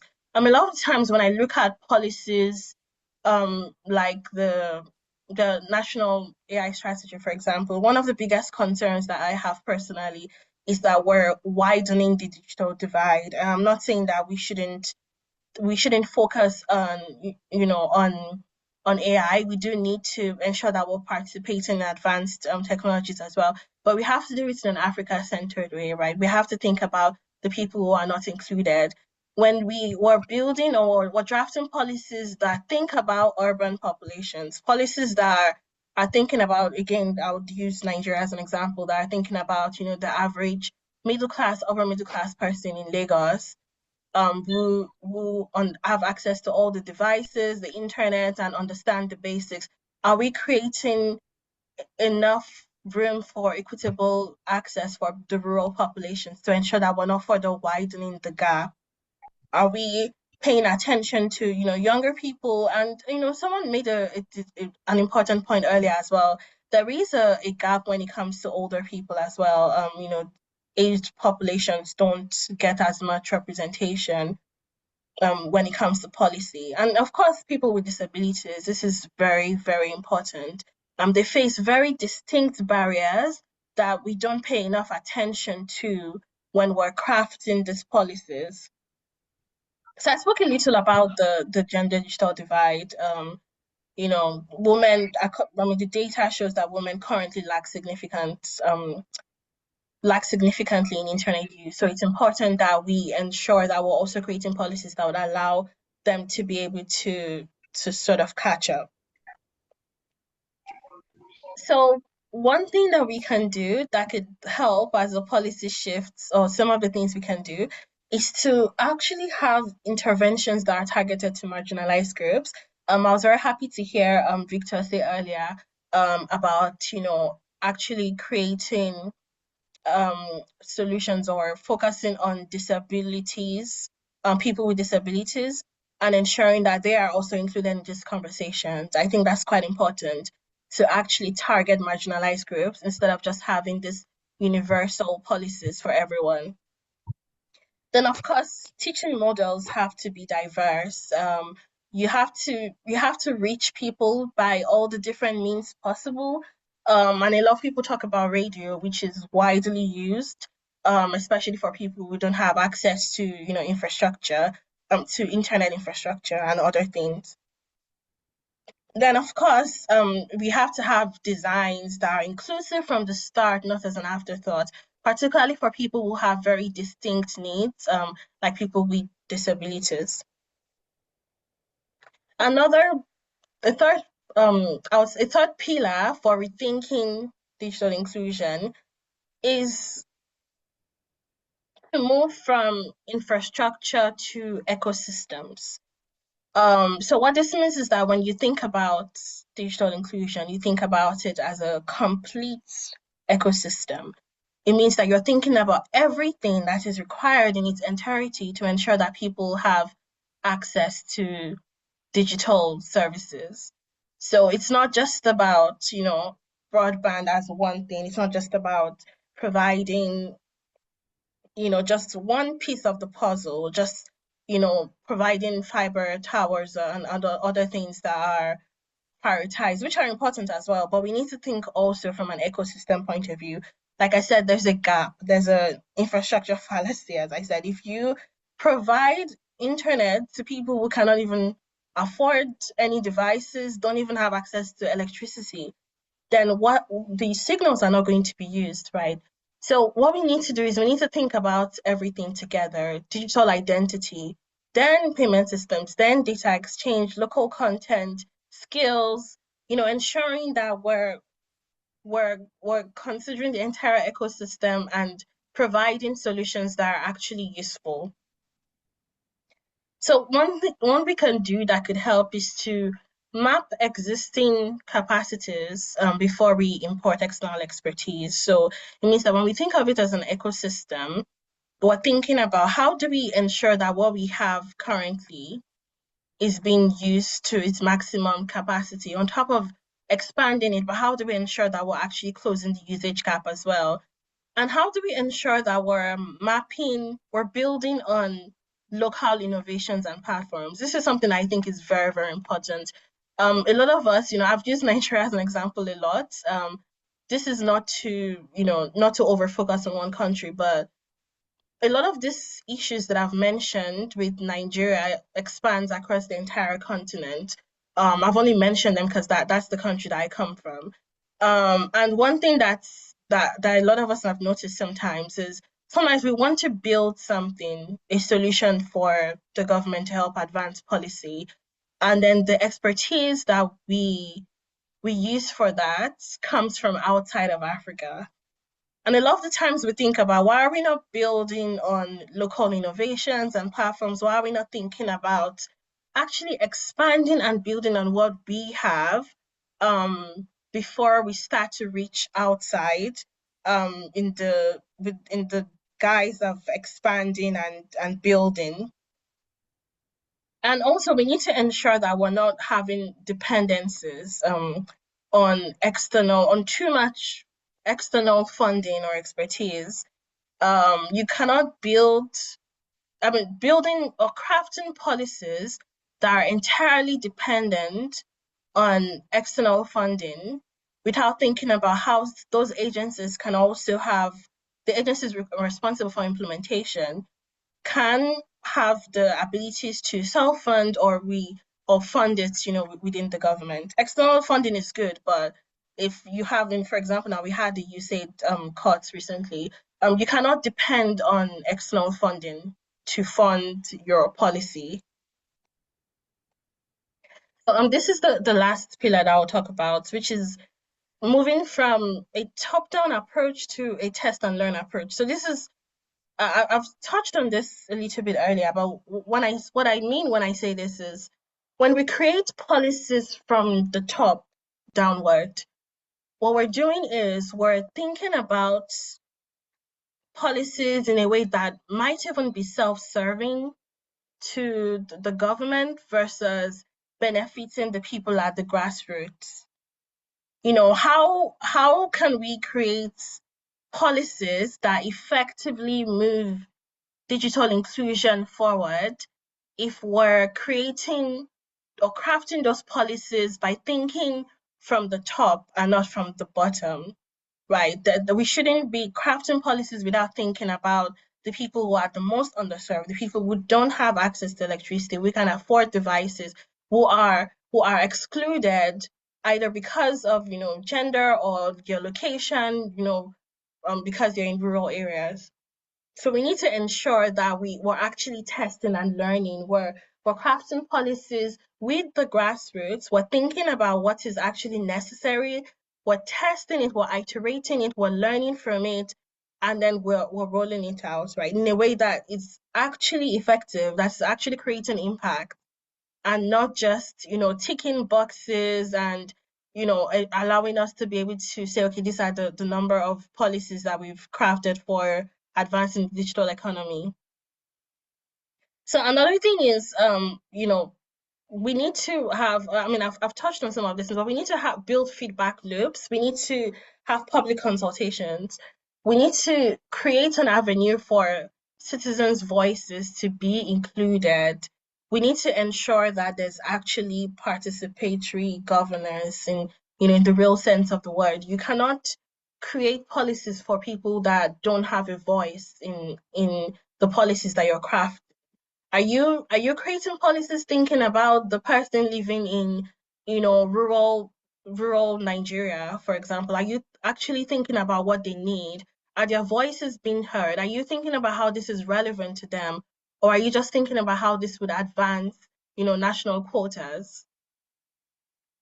So there needs to be constant feedback loops between the policymakers and the actual users of this policy, the actual people that would be impacted by the policy. So it's important that we have, pilot tests. We roll out things and expect that if it doesn't work, like what I said earlier about agile governance, if it doesn't work, we create room to be able to say, okay, we rolled out, we put out this policy, we rolled out this this project or this program, but we when we rolled it out, based on our test, based on the feedback that we got, based on any mock deployments that we did, the feedback was not good. The feedback showed that this would not actually help the people. So let's go back, let's iterate and actually create solutions that would address what the citizens actually need. This is just where I would end this today, by just talking a bit about the opportunity ahead. There's a huge opportunity here. I know a lot of people think about it just from a social impact perspective, which is quite important. but there's also an economic benefit to this. Digital technologies could contribute to $1.5 trillion to Africa's GDP by $1.5 trillion by 2030. And mobile internet could create 44 million jobs if 75% of population gains access. And in Nigeria and Tanzania, extreme poverty declined by 70% after 3+ years of expanding internet coverage. So it's important for us to think about how big the opportunity is for policymakers and everyone to actually to ensure that these policies are moving forward digital inclusion, closing the digital divide, ensuring that more people have access to the digital tools that they need to participate in the economy. So I would say for policymakers, and I mean, we all have a role to play, right? As citizens, as researchers, we all have a role to play. But based on the topic of this, I would just focus on what would be helpful for rethinking policy and recrafting policy. So we need to ensure that our success metrics are not just focused on the infrastructures built, how many people we've trained, those surface level numbers. We have to ensure that we're also measuring the lives that have been transformed. How are we ensuring that, again, like I said earlier, if you're building infrastructure, is it actually being used? If you're training people, are you ensuring that they are actually digitally fluent enough, digitally literate enough to continue to participate in the digital economy even after the 3 to 6 months training has concluded? Are you ensuring that affordability is at the forefront of policy? Are we making sure that we're ensuring that people can afford the digital tools, they can afford electricity, they can afford data, all of the different things that they need to participate in digital economy?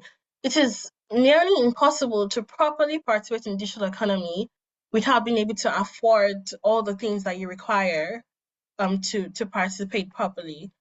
And we need to also ensure that when we are putting out policies, we're adequately testing, we're adequately iterating, and ensuring that we're deploying policies, programs, interventions, initiatives that are actually benefiting the end user. And we need to ensure that we're building multi-stakeholder partnerships, not just having expert-level consultations. Because a lot of the times when you look at how policy is crafted, there is a lot of expert-level consultations, which is helpful, but we need to, are there grassroots partnerships? Are we actually working with the people on the ground to ensure that whatever policy that we have crafted is beneficial to them, is actually advancing the cause and not just, ticking boxes? This is my conclusion, and and I say this, a lot.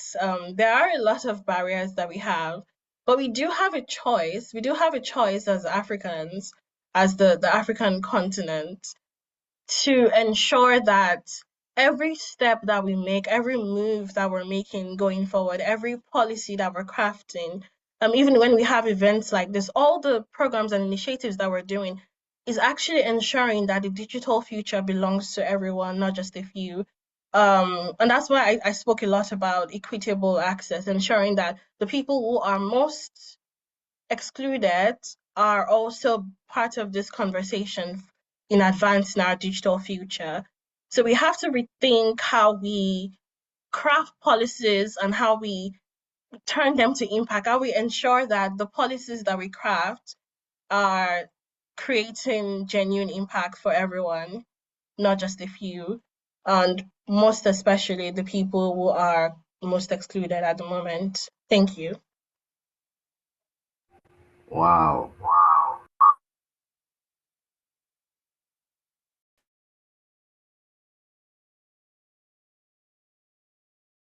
Wow, that is so incredible. I've been learning so much. Thank you so much for this powerful presentation. It actually captured a lot. You know, when it's about policy, policy always tries to capture the entire landscape of what you mean by digital technology, inclusion, and all that.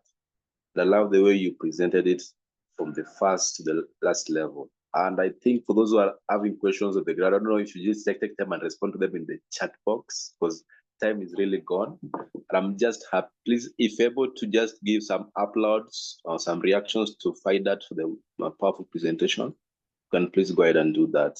It takes a lot of effort, sacrifice, and a lot of passion to actually bring that information because most of the time in the content we tend to agree with the things we know are not really real. Yeah. But I'm loving the way we are bringing the question to be point focused. We want to make Africa better. It's not about ticking boxes and creating an impression of moving forward, yet we're not truly moving forward. So I think it is digital inclusion. We're not going to be trying to create an impression that we are going on when what we are doing is just borrowing and ticking boxes and continuing in circles that are repeating itself and not really truly impacting on people. So policies has to be anchored on the people, and then people have to actually feel part of that process. Me, I was just like learning and saying that truly we need to rethink on our models. And before FIDAT goes, we are really working closely with FIDAT. I think as the digital inclusion team, we are planning to have next year, yeah, we're planning to have this program. I think you guys can see this on my screen here. We're planning to have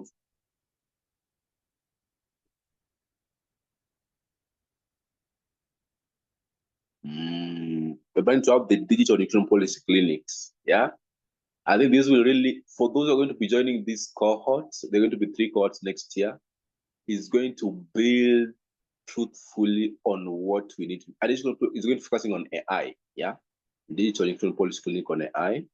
And I think with the expertise we're having in ADIA from our Chamber of Policy Studies and Development, we're going to be providing, at least is going to be anchored. And I think with the help of FIDAT, I was really contributing massively to it.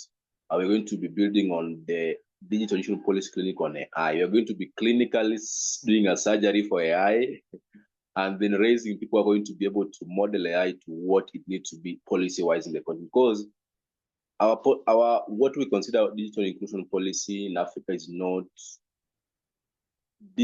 just about internet device and all this. It's an ecosystem. It's something we have to look from the skills, the devices, the internet, the technical support, the marginalized community, the policies itself, the digital infrastructure, the multi-sectoral framework, and the sectors that are involved, like the digital health, digital agriculture, digital the trade, financial inclusion, and all this. So it is an all looking from A point A to Z that we're able to build that. So I just want to put this as part of this conference just to get an awareness that next year, if you get us calling for application for, actually not even next year, we're going to be calling application before the end of November or early next month.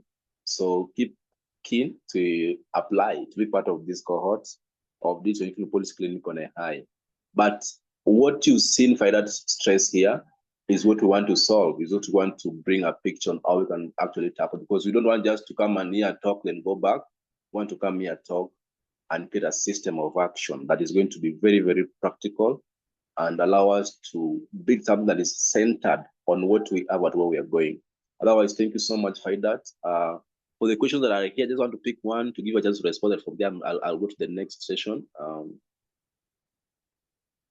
Some people have been uploading your work that has been very powerful.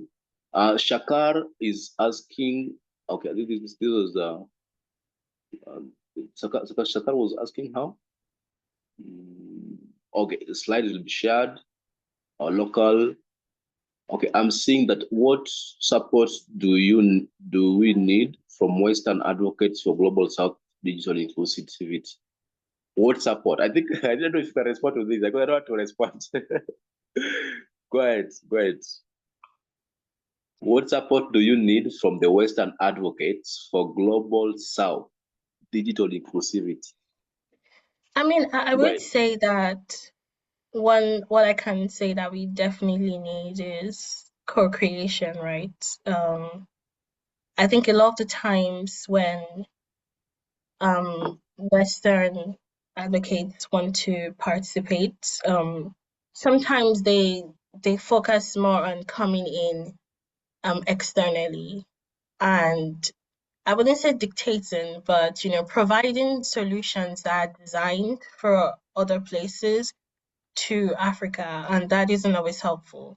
So I think co-creation is important. We need to, it's important for people who are, Western advocates who have the voice or the platform that sometimes are much bigger than what people in Africa or the global South need. So a lot of the times when what we need is co-creation, we need them to actively involve the global South stakeholders, not just consult them, but involve them in building solutions that they want to provide to Africa, and or also support with initiatives with funding. I think could also be helpful. But ensuring that when they want to provide support, they're not just doing it from an external Western lens. They're actually working with the people on the ground and ensuring that whatever support they're providing is actually targeting, local appropriate solutions. So that's what I would say.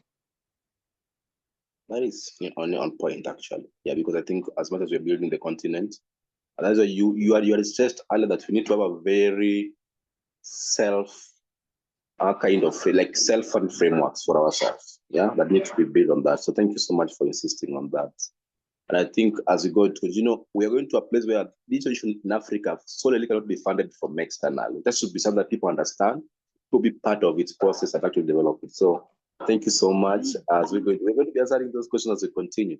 I want to welcome the next session now. But finally, this seminar has been very, very powerful. I don't know. I'm just going to take the entire recording. Yeah, I don't know that session and then probably it's special. But we also invite you for the Digital Policy Clinic.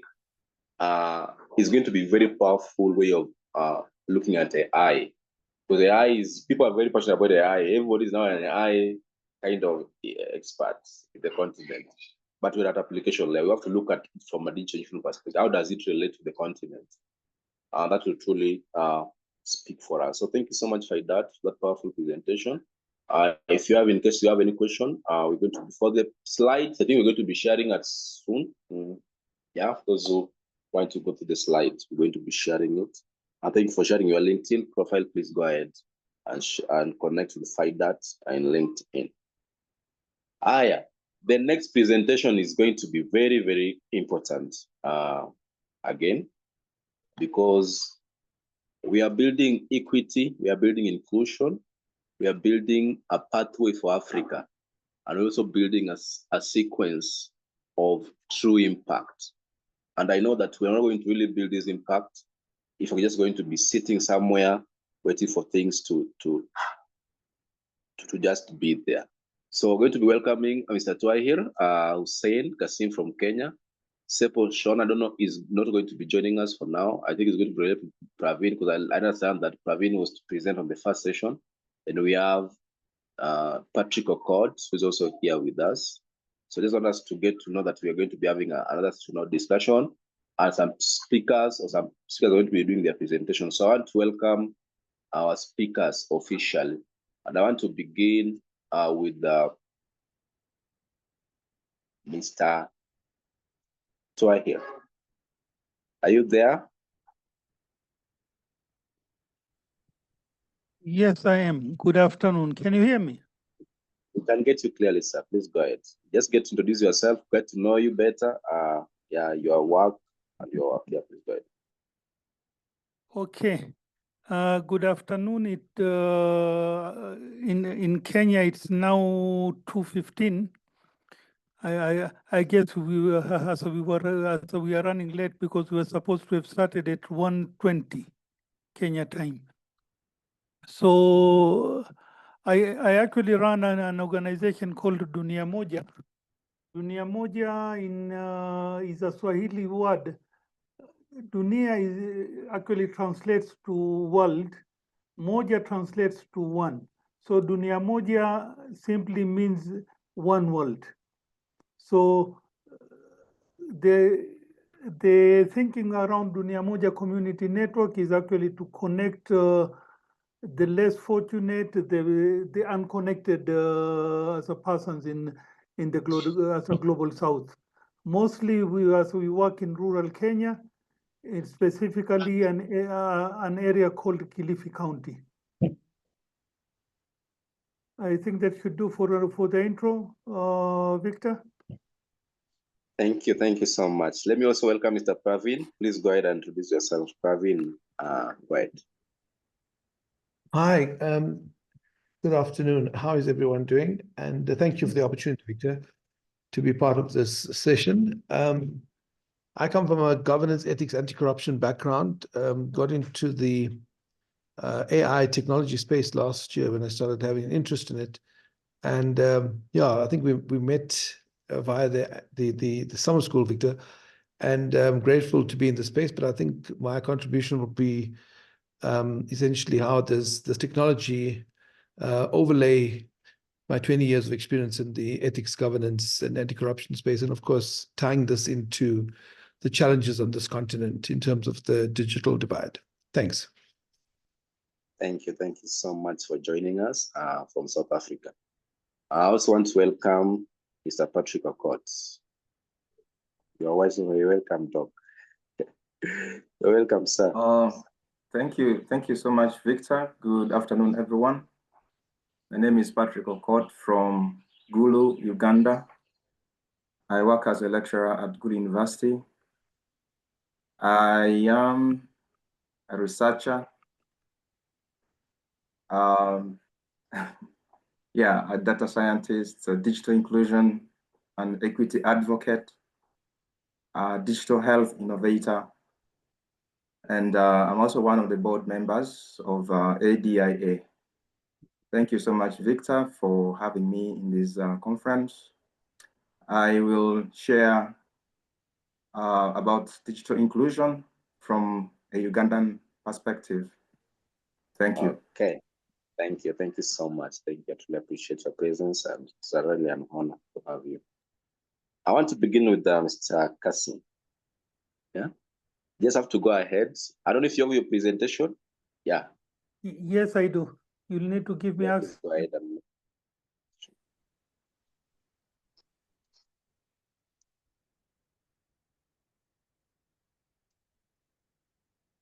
Can you see the presentation? Yeah, it's loading from my side. Yeah, we can see it, sure.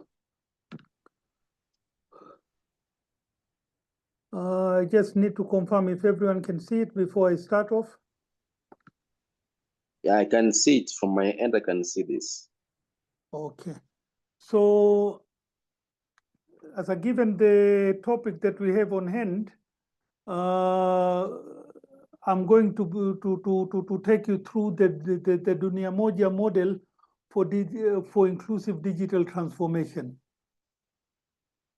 So, as you can see on the first slide, we have some villages converging as connecting from a hotspot. So, as a digital equity is a bridge between potential and opportunity. As we will note that in rural areas across, not only in Kenya, but across Africa, that one of the major problems that we have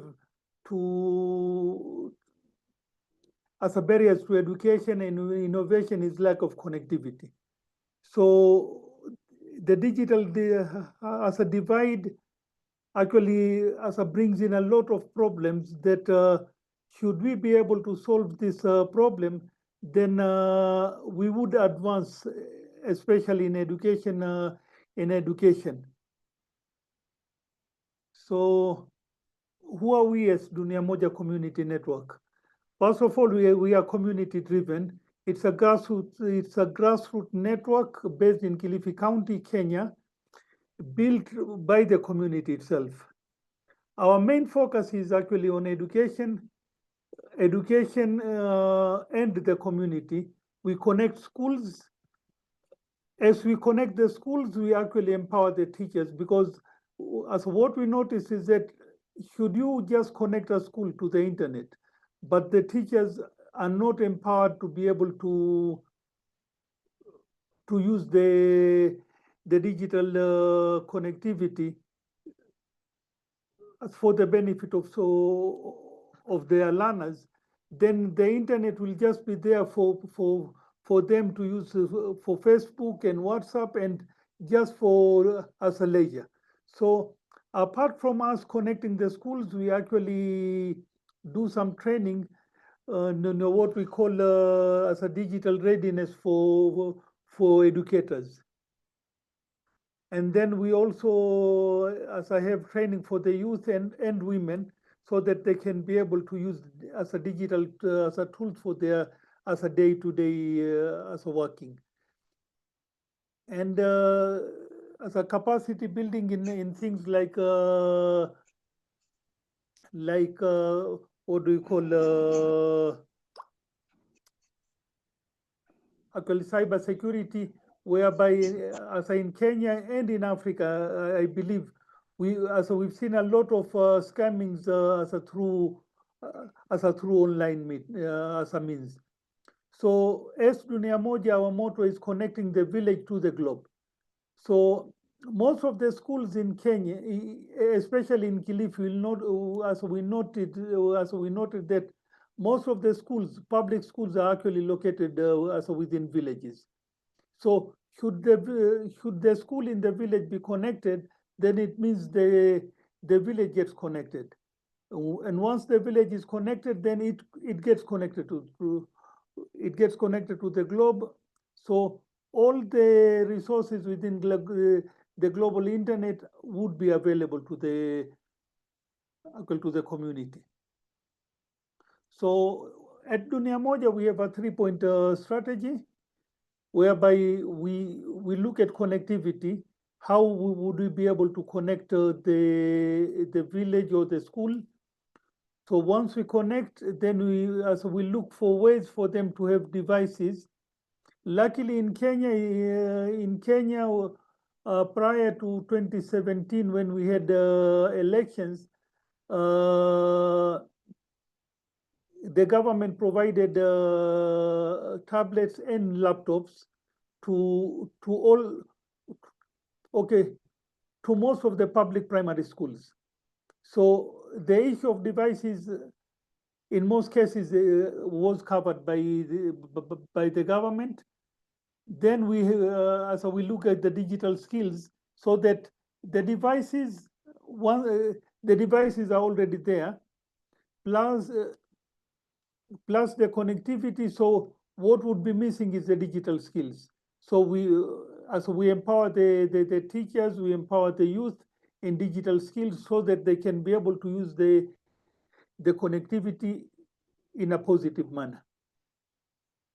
So with these 3 pillars, we create the foundation for equitable participation in digital economy, ensuring that as a connectivity,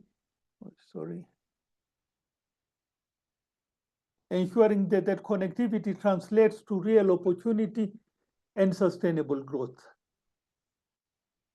So what's the impact that we have as we do this? We've connected 20 public primary schools, and with that, with that connectivity, we've ensured that the villages are connected. With this, we've connected. So we have a presence in 4 villages, which are spaced out within a diameter of around 20 kilometers, a diameter of 20 kilometers. So within that area, all the schools should be able to connect. But again, the issue of resources, we've only been able to connect 20 schools, whereby we have more than 20 schools in the area. We've also partnered with the Kilifi County government, and we've done an ICT gaps analysis for the vocational training centers within Kilifi County. The vocational training centers are placed within the whole Kilifi as a county. What our vision was, should we be able to connect all these vocational training centers, then it means that we can cover the whole of Kilifi as a Kilifi county. And as we are doing that, we've been able to train around 400 trainees, around 150 teachers. We've trained them in 21st century as a teaching skills, whereby they have an impact of around 10,000 students across Kilifi North constituency. We've trained around 200 youth in digital skills, youth and women group. So within the programs that we have is what we call a net wardens program. Net warden programs is that we focus on vocational training center students. We train them in being able to do connectivity, to connect new places. If the new place, if any place has a problem with so connectivity, they should be they are skilled technicians who can be able to troubleshoot and maintain the network. We are also currently developing an internet governance for kids, whereby we should be launching sometime next year, so that all the all the schools within the area will be trained in internet governance, so that they should be able to use the internet productively.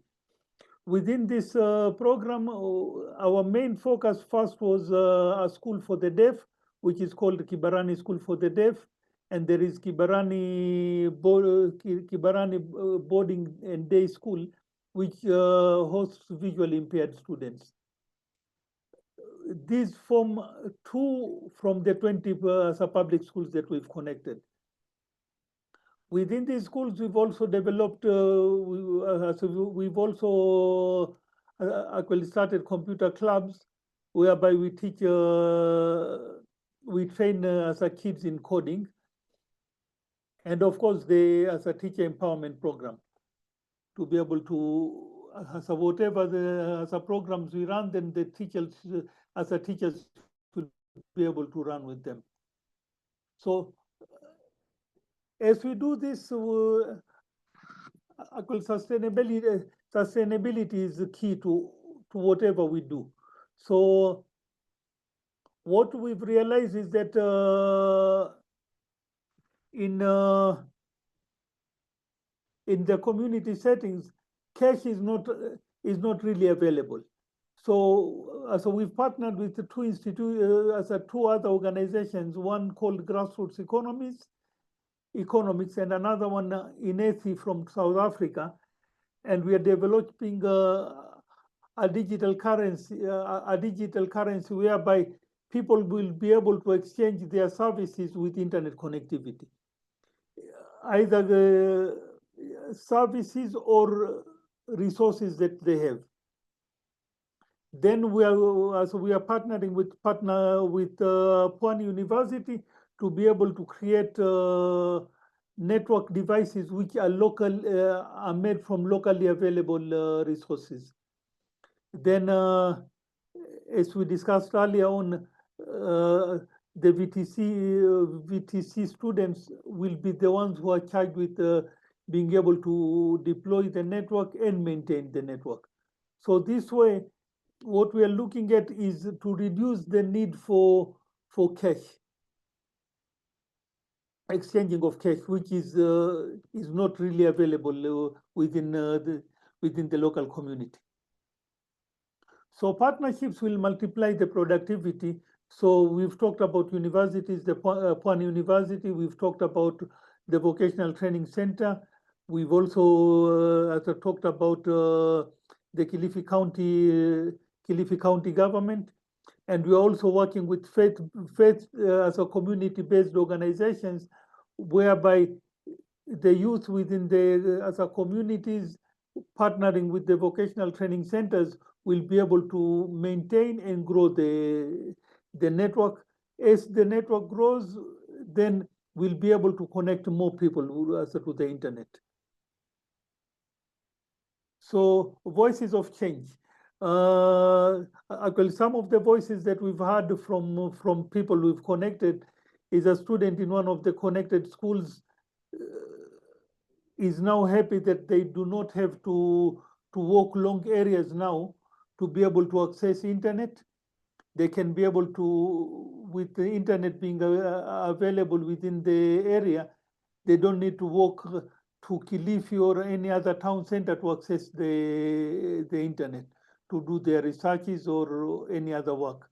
The vocational training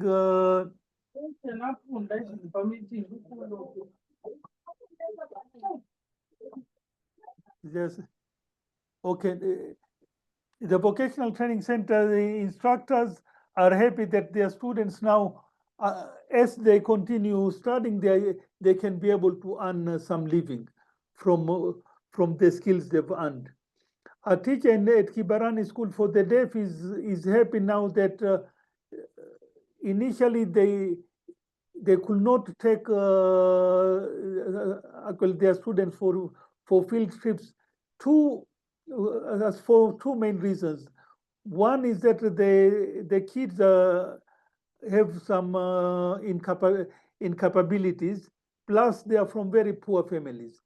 Now they are able to make field trips to game parks like Savo as a game park, to a game park in South Africa, right from their classrooms. They can be able to visit places in Europe, in America. So the teacher, as they are teaching geography or other subjects, they can be able to take their students to the places and be able to actually experience what those areas as I experience. So these as a stories are proof that digital equity transforms communities, turning barriers into bridges and creating opportunities that ripple across the generation. Not only the students, even the teachers, some of them have not been are not able to go to places as far as the US or Europe, but now they can be able to visit those places virtually and have conversations with people. So what we are looking at 2026 and beyond is to be able to scale across Kilifi County and beyond Kilifi County, being able to launch an internet as a currency, internet currency, whereby people within the community can be able to purchase internet by exchanging either their services or goods that they have. Something very similar to barter trade. We are also hoping to launch a digital skills lab whereby people within the county will be able to be trained, and these as a regional hubs will be centered within the vocational training centers. So with this, we are hoping that we can empower the youth and the women within the communities. So from exclusion which was there, we are looking at creating inclusivity, and through that inclusivity, we create innovation. So digital equity isn't charity; it's about justice. So without having the digital equity, then we actually tend to, the people within the community will not have justice in being able to access what others are able to access. And that's the end of my presentation.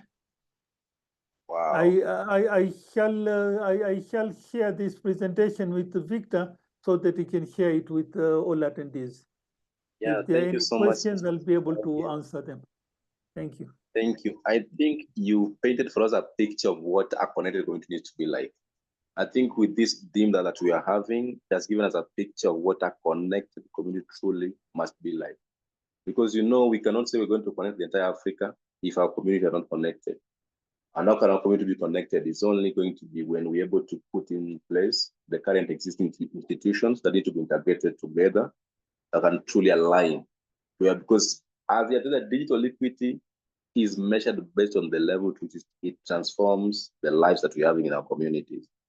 And I think we're going to be coming just to get to ask you some questions as we're going to be hearing from our two presenters. So just stand by, but I think you really made, given us a picture of what our current community need to be like. Because, you know, we can be saying Africa need to be connected. We have these polish, these action frameworks, but we don't see how does it come through.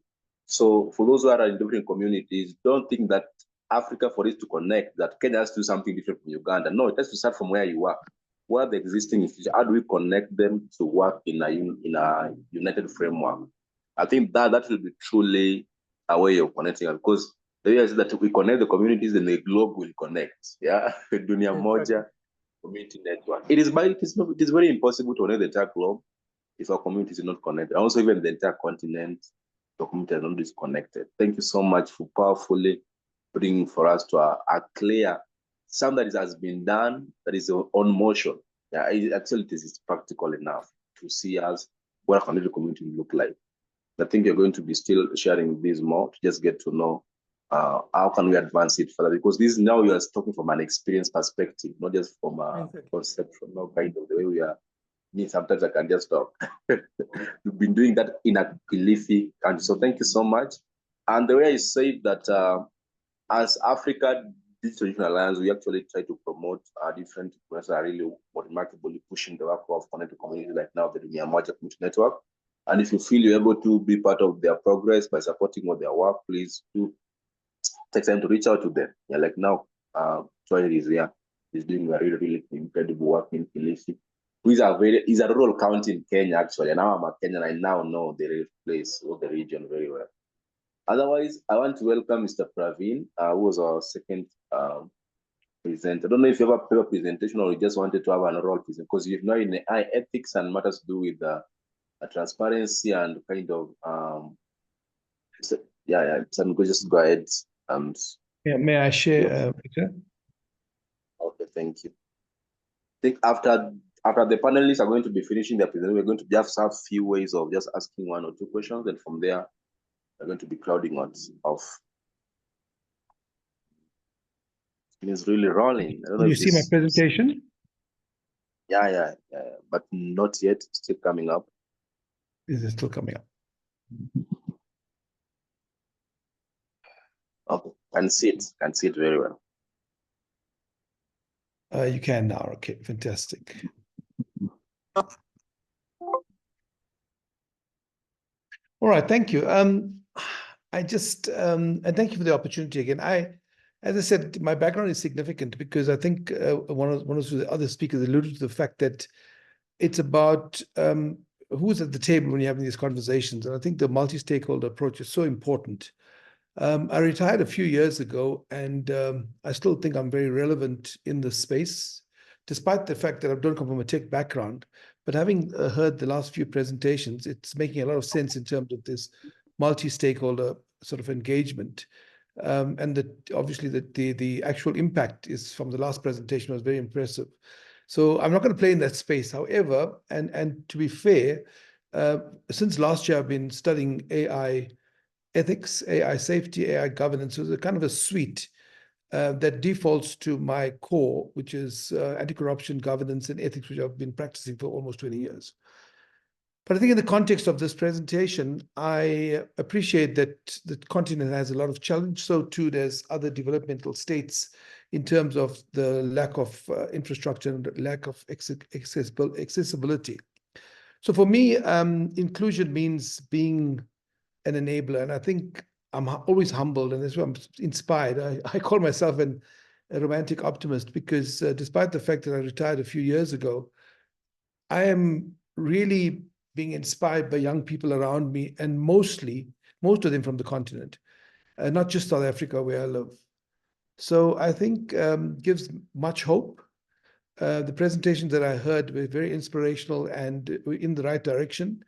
There's a lot of solutions being articulated there, but from my perspective, I think there's a lot of oversight governance that's required, but I'm not going to focus on that because I think I just want to talk to what your broad theme was, which was the issue around digital inclusion. And I think, by my mind, inclusion means being an enabler. So how we embrace technology and how we enable it to help the next generations develop and embrace and be hopeful of a brighter future, that's critical. So this is a much, much bigger goal, and hopefully those young people on this platform understand that we're here. Some of us are here in the corner to back you. I've been in the anti-corruption space for many years, oversight, governance, ethics, and I've seen the failures. I mean, South Africa is not new to the issue of corruption, or in Africa, but I think it has crippled us in the last decade or so. And I think we have to do something significant to turn this around. And I think the way I see it, technology can be that enabler. One of the things that we have to do, and I think therefore I'm seeing this level of inspiration among the young people I'm engaging with to build apps from my historical experiences, is to unlock the human potential and human capability. It's there. I think we must just leverage off the technology now, which I realize doing it the traditional way is not getting there. So leveraging of the technology will be critical for us to get to that point. In so doing, we obviously can start to generate more jobs, which is critical, not just for South Africa right now, but I think the entire continent has a significant unemployment rate. And we want to keep the young people in particular gainfully occupied, because they have the inherent ability. It's just that we're not giving them the opportunity. I think many alluded to it already. And I think from the policy presentation, which was very good, I come from a bureaucratic environment myself. I understand the frustration. I understand the bureaucratic sort of stumbling blocks that don't get us to think differently. And I think I feel very honored again to be part of the younger cohort of people who keep inspiring me to think differently. It's a pity I'm out of the system, but I still think people like me can make a difference by just engaging with the younger generation. Of course, more importantly is that besides creating jobs, we also have to try and stimulate business growth. I think there's sort of a very significant low growth rate across the world, most significant on this continent. And of course, if we can then leverage off that to be able to facilitate trade across the world.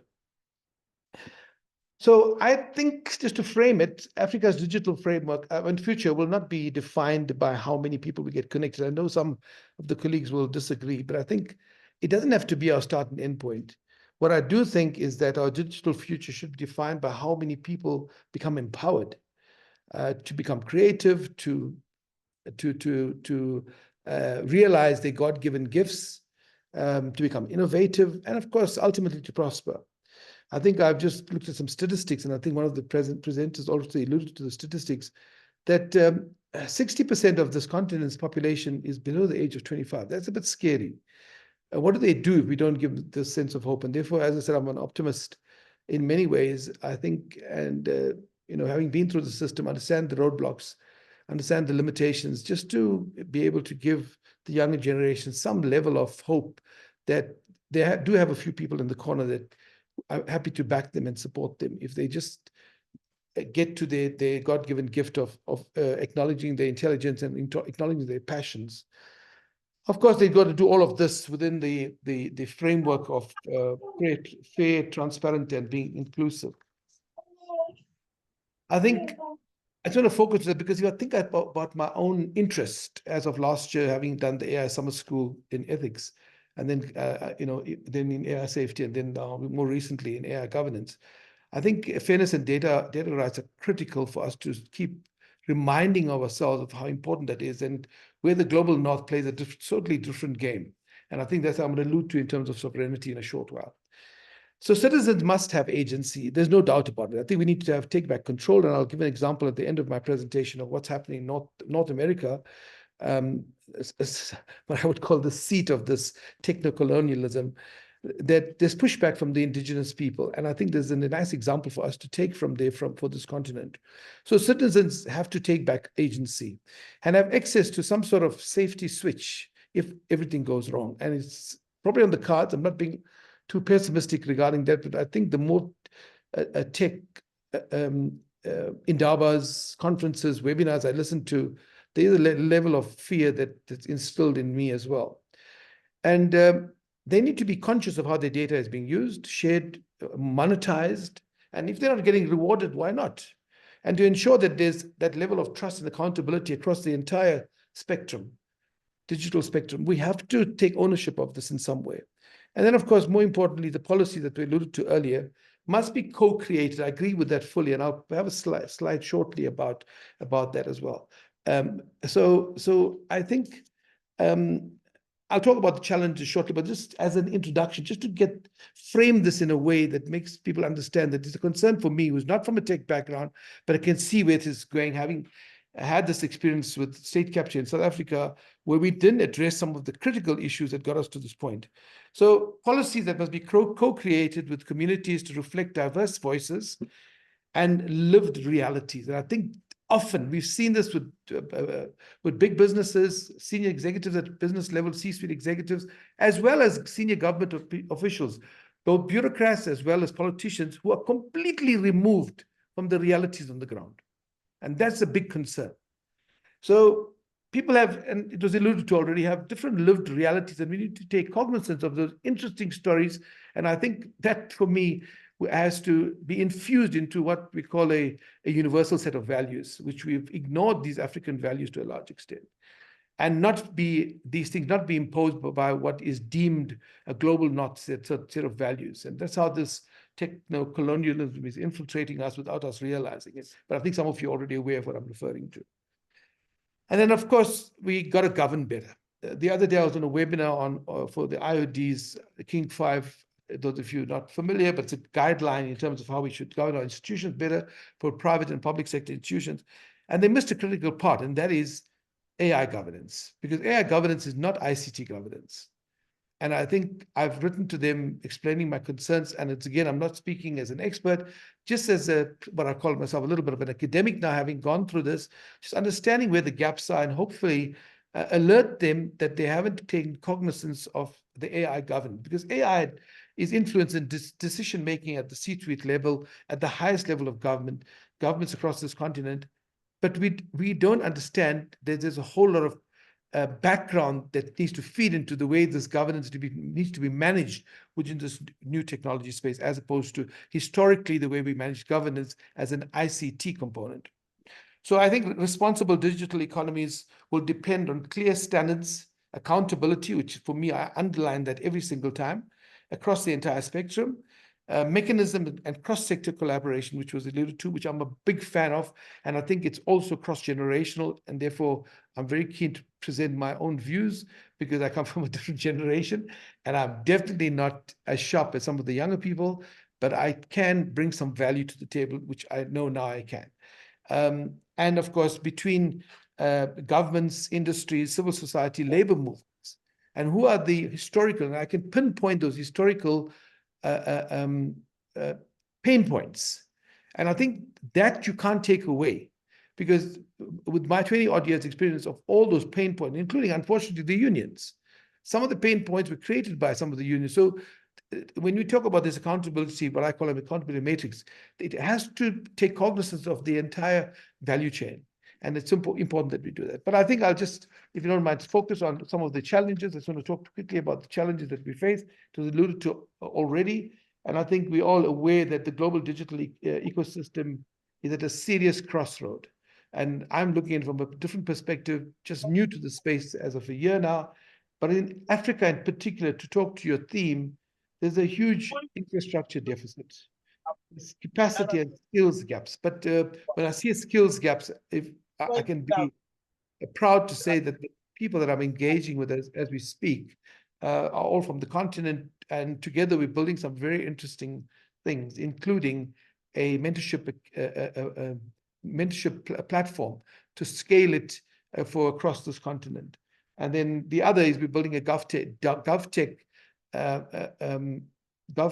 platform that will interrogate government's shortcomings in terms of their policy frameworks. And I'm doing that with gentlemen from Zimbabwe.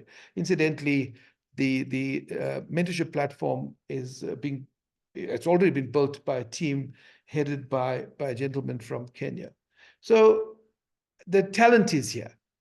It's just about identifying it. So when you talk about a skills gap, I appreciate there will be a skills gap given the digital divide. However, we shouldn't be looking to the global north all the time to acquire these skills. They are here. We just got to extract it. And then, of course, the more important thing, which I'll talk to as well, I think there's opportunity. And again, I have no idea how I got into the space of being in the right rooms, but there's evident funding constraints to get to where we need to go. And, you know, we're all aware of that in this continent, but it's a question of, you know, keeping us in this dependency culture. And the part that I suppose I can talk to is the lack of coordination and lack of collaboration, the silo mentality that exists across governments upon this continent. And I can speak for South Africa, it's a major, major problem. So, and I think there's something we need to address. I'm hoping that when we do develop a revised AI strategy for this country, I think they need to bring the right people to the table and not have bureaucrats developing these strategies. It's a big problem in that. So I'll just talk quickly to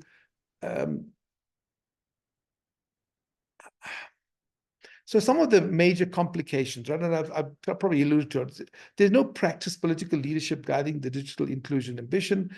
It's happening in South Africa right now. I just find even being on the periphery, and I'm not in that space, I'm not going to invite to the room, but I was in the anti-corruption space and I had access at that point to the right sort of leadership in this country.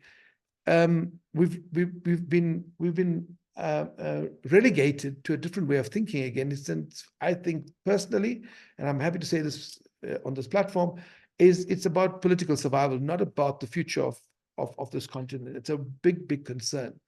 And I think it requires a lot more coordination because there's evident that there's complete malalignment, as I call it, silo thinking, silo mentality. But the thing that gives me hope, and I'll share that with you shortly, just being in the right room with the right people right now. Again, I'm honored to be part of those conversations. But again, their philosophy is this: we build, government must follow. You can't work like that because government are the regulatory setters, right? So they develop these policies. So you can't just go ahead. And so those are the sort of limitations you want these technocrats to be able to be mindful of, because they can't go too far ahead.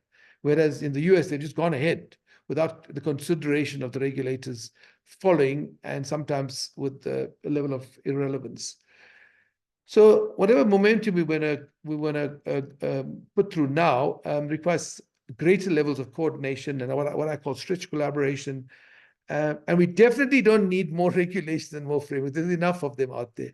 So when South Africa put out recently, I had access to the document, the revised AI, the draft AI strategy. I said, guys, have you looked at Kenya's strategy? Have you looked at Rwanda's strategy? Have you looked at the continental strategy? They're up there with the best in the world. Why are we trying to revisit and reinvent something? It doesn't make any logical sense. But having said that, I've been through this process for 20 years. So I understand government are pretty stuck. And they are the ones who, to the policy presentation earlier, they're the ones who are our Achilles. They are the ones who are holding us back.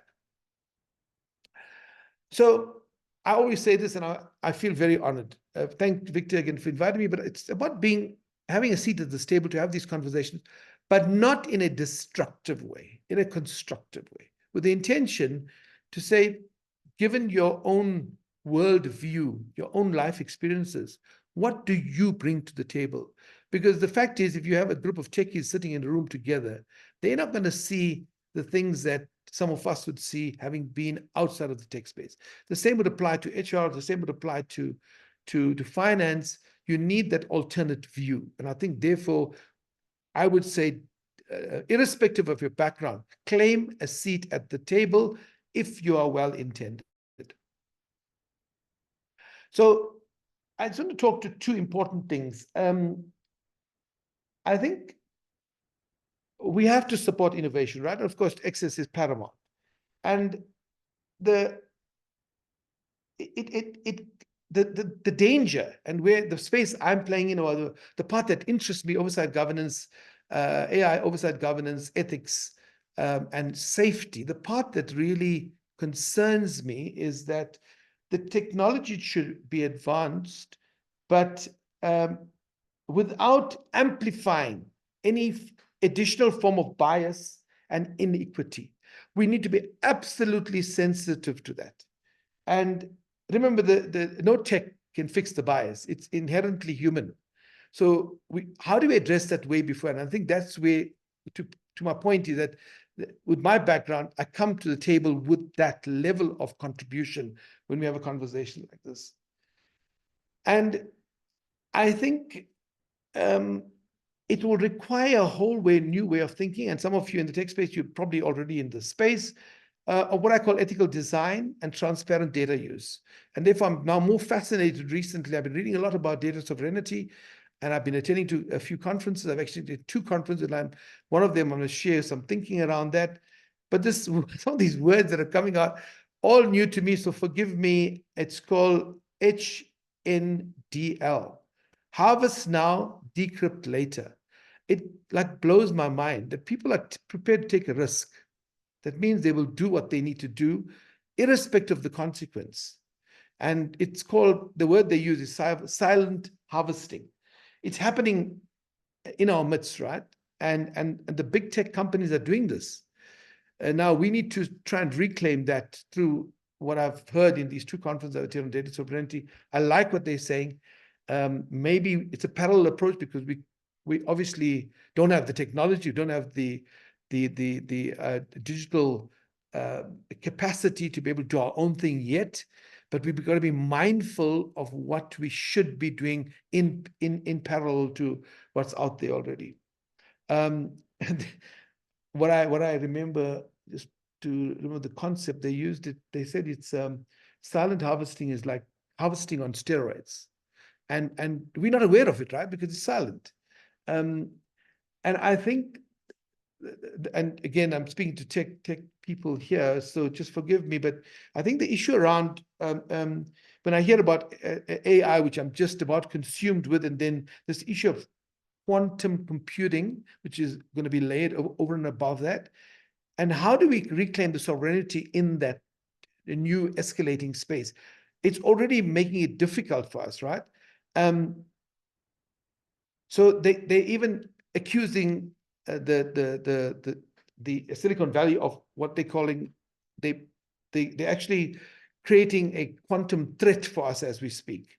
And so I think what we need to start looking at is what they call a quantum new topography, and a whole new way of addressing this.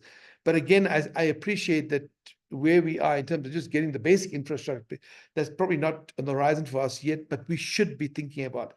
And the more recent conference I attended in Santon, they started speaking about those things, which I was quite impressed with.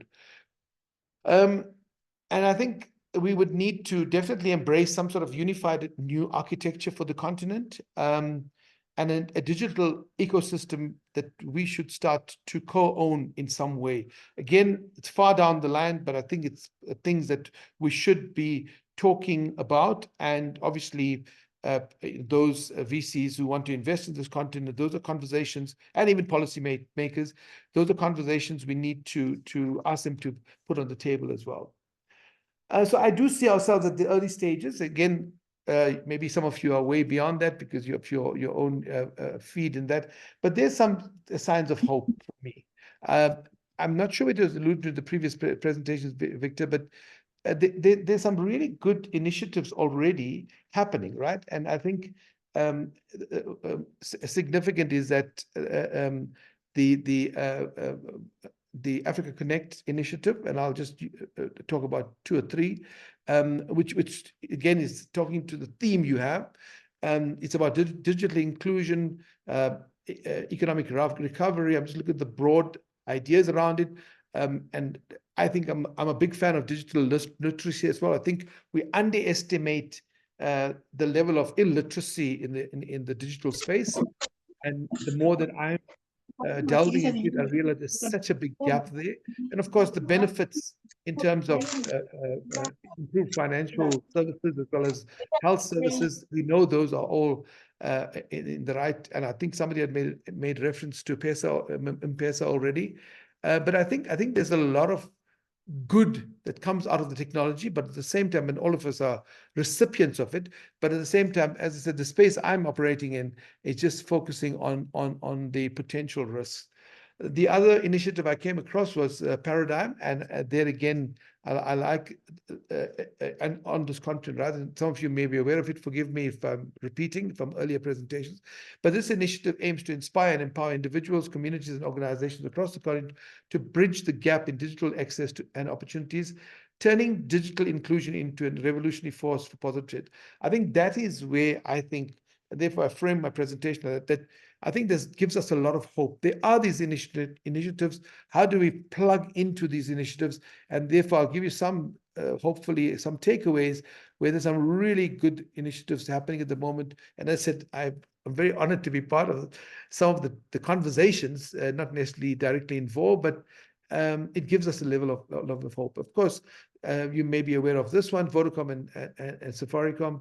Pan-Africa Connected to Digital Services, platforms to support digital transformation, and then perhaps the Pan-Africa Payment and Settlement System, the ability to enable cross-border trade and facilitate payments. So those are all things that if you're not already accessing it, and hopefully they are still active, I'm not really sure of whether there's an escalation of these services and these platforms, but if they are, then you're in a better place to appreciate it. But the trick is, how do you plug into it and make it more effective?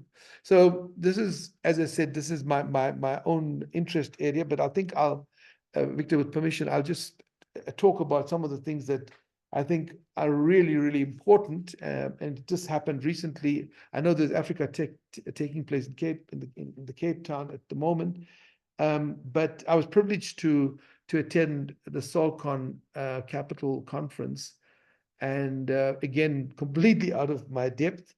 But the things that I heard inspired me, because there are people, African people, and in particular, the chairman, who's from South Africa, funding a very interesting initiative, coastal one, which is in Port Elizabeth, the southern part of South Africa, building what he says is going to be the biggest AI or data factory on the continent, and the benefits, and that's why when he quite boldly said we'll build and government must follow, because they're not waiting.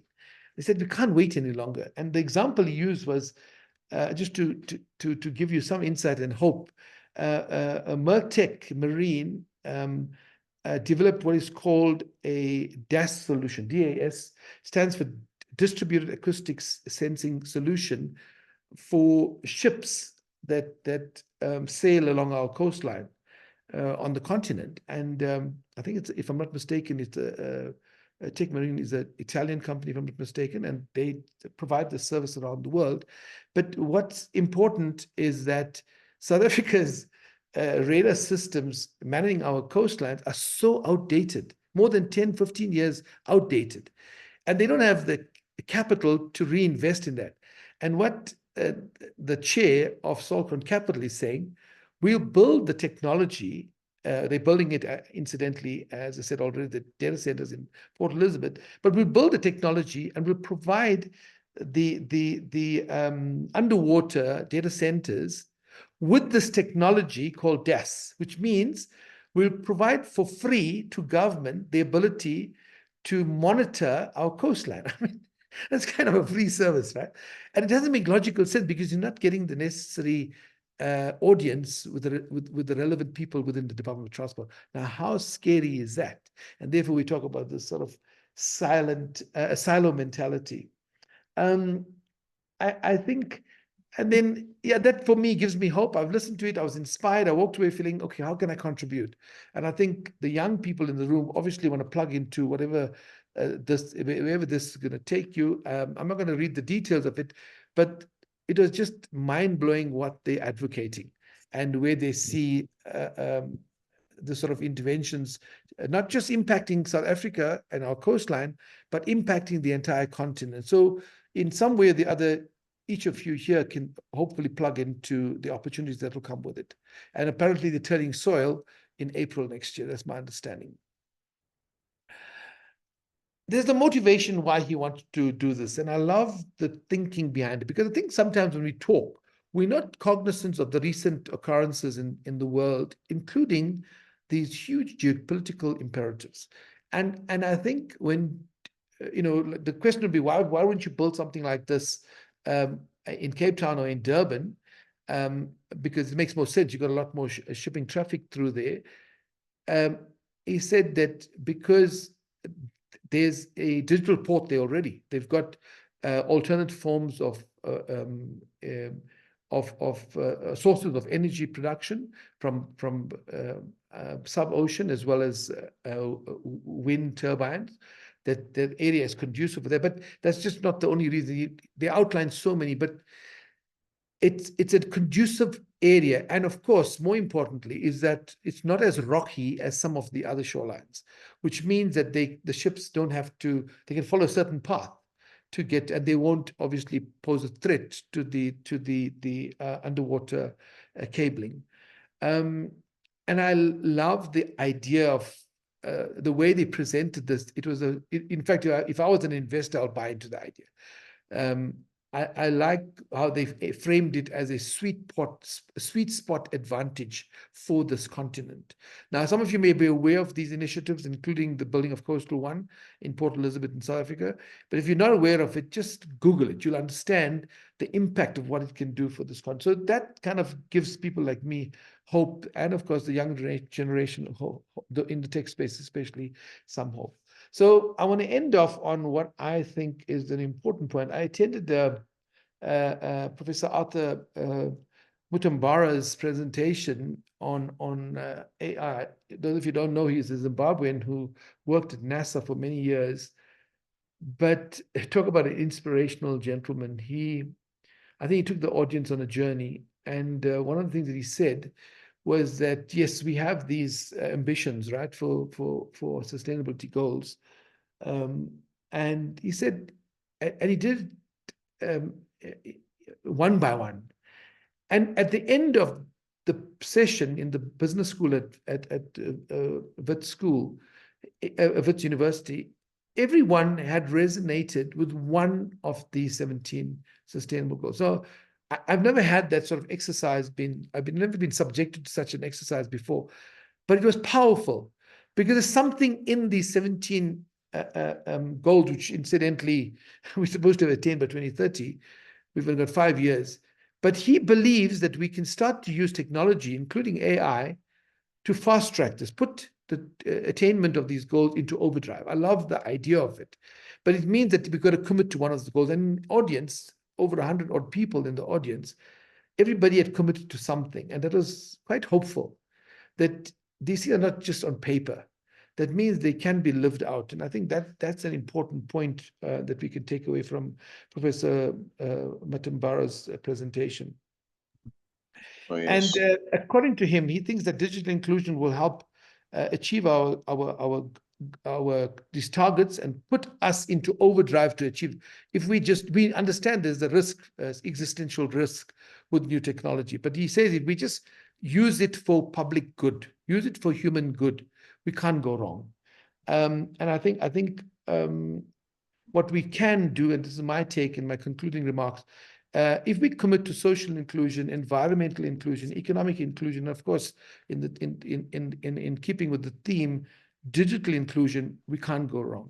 And I think we just got to keep that sense of hope that everyone has to make their contribution. Again, post-retirement, I feel like I still got a few years of contributing to whatever conversations happen through society. And I'm going to end on this last point, if with permission, but the hope that the First Nations Information Governance Center in North America are pushing back with the Silicon Valley, and their OCAP principles are simple. It's ownership, control, access, and possession. They say we want our sovereignty. And I think on that note, I think for me personally, I think we need to for our cultural survival, whichever part of the continent you're from, we must make certain that we're not techno-colonized, and we must focus on justice and continue to help the next generation prevent some of the exploitation that many of us were subjected to on this continent. Thank you so much. I hope that helps. Thank you so much. Thank you. Indeed, that has been very expounded on. As matters to do with ethics, building background on what we actually need to do generationally, and also building the foundation of what we need to act on, actually in terms of overcoming bureaucracy, and knowing how to integrate the sustainable development goals and different development frameworks to our existing digital ecosystem. And I think that is very key to making us move with speed, especially in terms of impacting the continent. So I want to take this opportunity to say thank you so much for that wonderful presentation. And because I know you're going to be having some questions incoming from the audience, well, let's take from Uganda, then we crown up our panelists with questions and some just a way to round up the entire panel discussion. So I want to welcome Mr. Okot Patrick. Please take charge and give us your presentation for today as pertaining this topic. Yeah, thank you very much, Victor. Good afternoon, everyone. Good afternoon. I hope you can see my screen. Yes, clearly. Yeah, I'm going to talk about digital inclusion as an accelerator for diverse impact, growth, and productivity. Those are my details I talked about briefly during the self-introduction. Yeah, a lot has already been said by the precurrent speakers. You know, being the last to speak, usually you may end up repeating what others have already said, but I'll try my best to showcase what has been taking place in Uganda in terms of digital inclusion and digital divide. Yeah, so digital inclusion in Uganda, as I may start, is not merely a technological agenda, but it's a social and economic imperative. So it represents a commitment to ensuring that every Ugandan, regardless of gender, location, age, or ability, has equitable access to the tools, the skills, and opportunities of the digital era. Many people have already spoken about the digital era, the use of AI, or the coming of AI that has taken over the digital industry. Yeah, so as Uganda positions itself within Africa's digital transformation journey, digital inclusion becomes the foundation for a sustainable growth, for innovation, and productivity across the various sectors. This also aligns with Uganda's Vision 2040 and the National Development Plan, that is NDP3 goals for digital transformation, as stated by Ministry of ICT and National Guidance, and then the National Planning Authority. So what do we mean by digital inclusion? Of course, according to ADIA, digital inclusion has got to do with promoting the use of ICTs by everyone, irrespective of these conditional ties like the geographical location, the age, the gender, income levels, or disability. Yeah, so digital inclusion is built on about 6 foundational pillars. We have the digital skills development, which is paramount. The people need to be trained, they need to gain the skills in the use of these digital technologies. We have device access, accessibility for all, irrespective of all those conditional ties. Then, of course, internet access, which has been talked about for a period of time. We have challenges in the areas of internet access, which has been alluded by many speakers. We have the other one is technical support provision. And then, of course, we have the supportive policy frameworks, which must be in place. And of course, the other pillar is the marginalized groups inclusion. Yeah, so in Uganda, as I mentioned earlier on, these pillars directly align with the Vision 2040 and the Digital Uganda Vision, and also the National Development Plan. Objectives of transforming Uganda into a modern and inclusive digital economy. So in terms of the Ugandan context, Uganda's digital inclusion efforts are shaped by both the progress and also some persistent challenges. This include one, the policy and strategic frameworks that are available. In Uganda, we have a number of policies already in place, like the Digital Uganda Vision 2019 to 2040, which aims for a digitally empowered society with universal digital access and literacy. We have also the National ICT Policy of 2014, which emphasizes ICT infrastructure, innovation, and human capital development. Then we have the e-government master plan, which promotes the digital service delivery and interoperability across different ministries. Not only that, there is also the National Broadband Policy of 2018, which targets affordable high-speed connectivity by 2040. So that's the first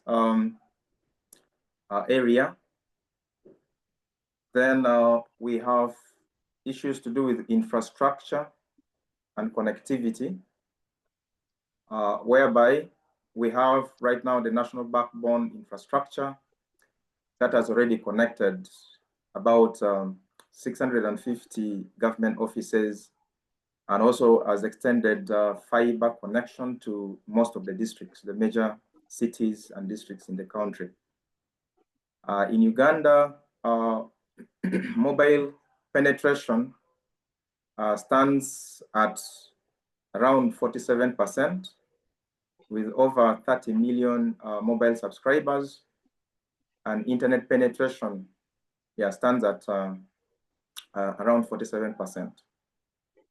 There are also other community Wi-Fi initiatives and private sector partnerships, like with MTN, Airtel, we have Rock Telecom, that are trying to expand the last mile connectivities. So the other one is the digital skills and literacy. In terms of digital skills and literacy, we have the National ICT Innovation Hub, which is located in Tinda, in Kampala. And then we have other innovation hubs that are planned for Gulu City, Mbarara, and Makerere University to promote youth innovations. We also have the digital literacy programs that are led by the National Information Technology Authority, that is NITA-U. Then we have UCC, that is Uganda Communications Commission, and other NGOs, like we have Digital Opportunity Trusts, we have Outbox Hub. So these ones target teachers and students and women entrepreneurs. And the other group is the marginalized groups. We have initiatives available, such as the Girls in ICT program. We have Digital Ambassador program. We have community ICT training centers that empower rural women, and persons with disabilities. And yet, the rural to urban divide, the gender digital gap, and affordability barriers still remain a critical challenge. So, okay, this is the illustration of the internet penetration in Uganda from 2015 to 2025. So it shows a growth from 14% in 2015 to 47% in 2025. So what does it mean? What does digital equity mean to our work? Digital equity in Uganda basically means ensuring access, participation, and benefit from digital opportunities, like for all citizens. So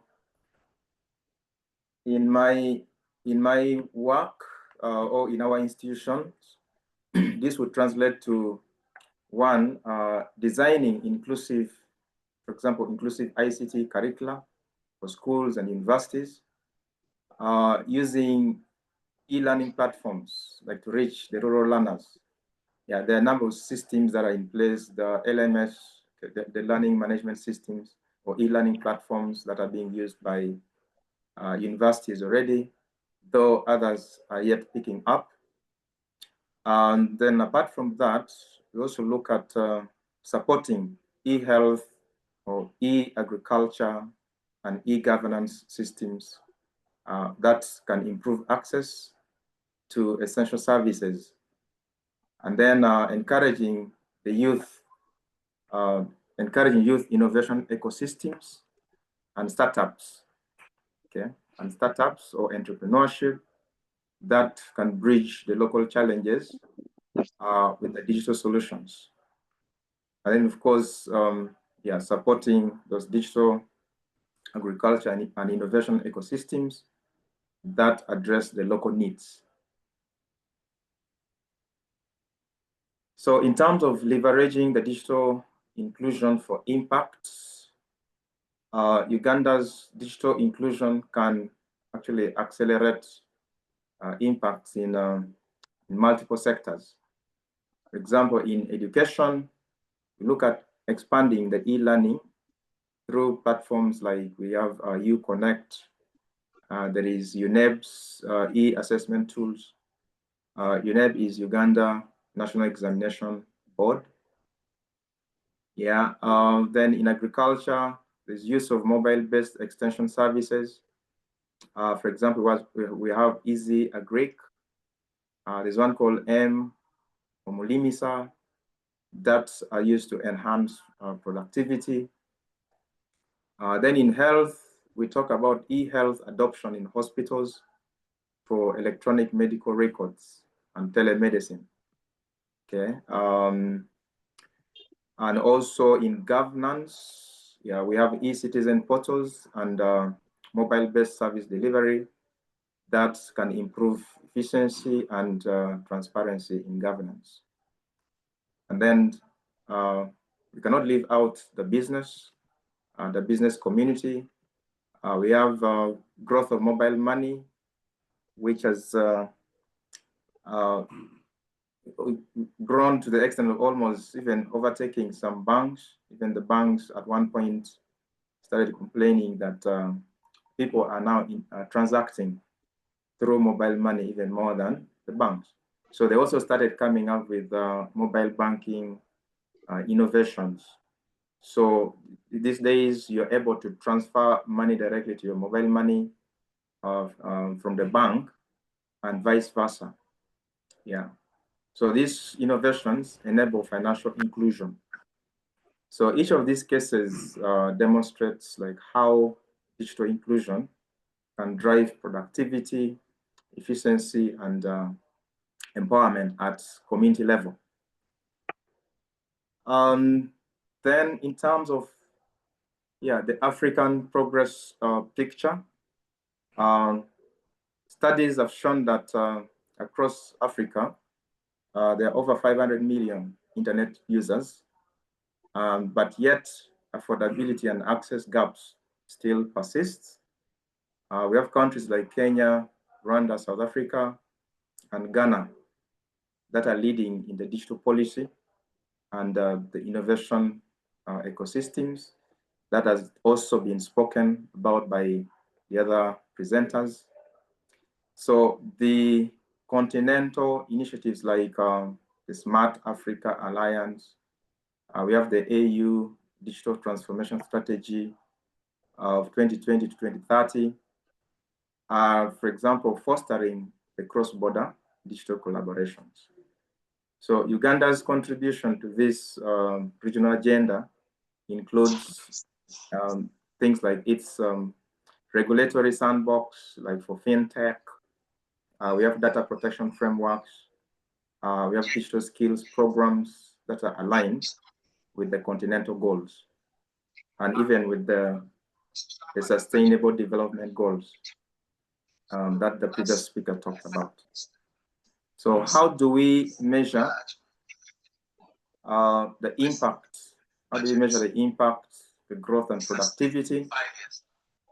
Yeah, so digital inclusion's impact can only be measured through a number of factors, which include access indicators, yeah, internet and device penetration rates in the country.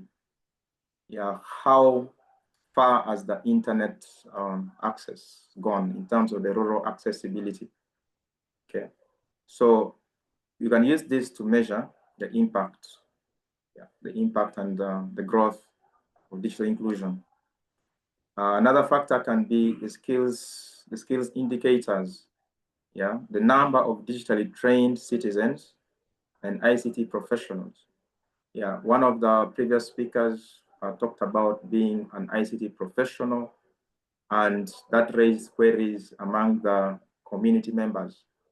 Yeah, they would expect that everyone should have access to these skills. Yeah, but of course, today, as long as you have access to internet, you can have access to all these training materials. We have AI that has come, we have Google, that is of course is losing popularity because most people are now running to AI. And that has also become a challenge to us who are in the education field. When the students are now too fast to run to AI whenever they're given any assignment. You give an assignment, within 5 minutes, they've generated the solutions. And they even just submit without paraphrasing, even sometimes without reading. And it becomes a challenge whenever you try to ask them to present, for example. Yeah, then we have the economic indicators, like growth in the digital businesses, yeah, startups, entrepreneurship, and e-commerce. Yeah, the existence of e-commerce platforms, yeah, that can measure the impact. Yeah, and also the social indicators like improved health, education, governance outcomes. This can really portray that the people or the community are digitally included. Then we have productivity metrics. This has got to do with efficiency gains in agriculture, manufacturing, public services, yeah, due to the technology adoption. Yeah, adoption is one key issue. In most cases, technology may be introduced to the community. We've had cases where NGOs come and then they implement a system. And once the project ends, that would also be the end of such systems.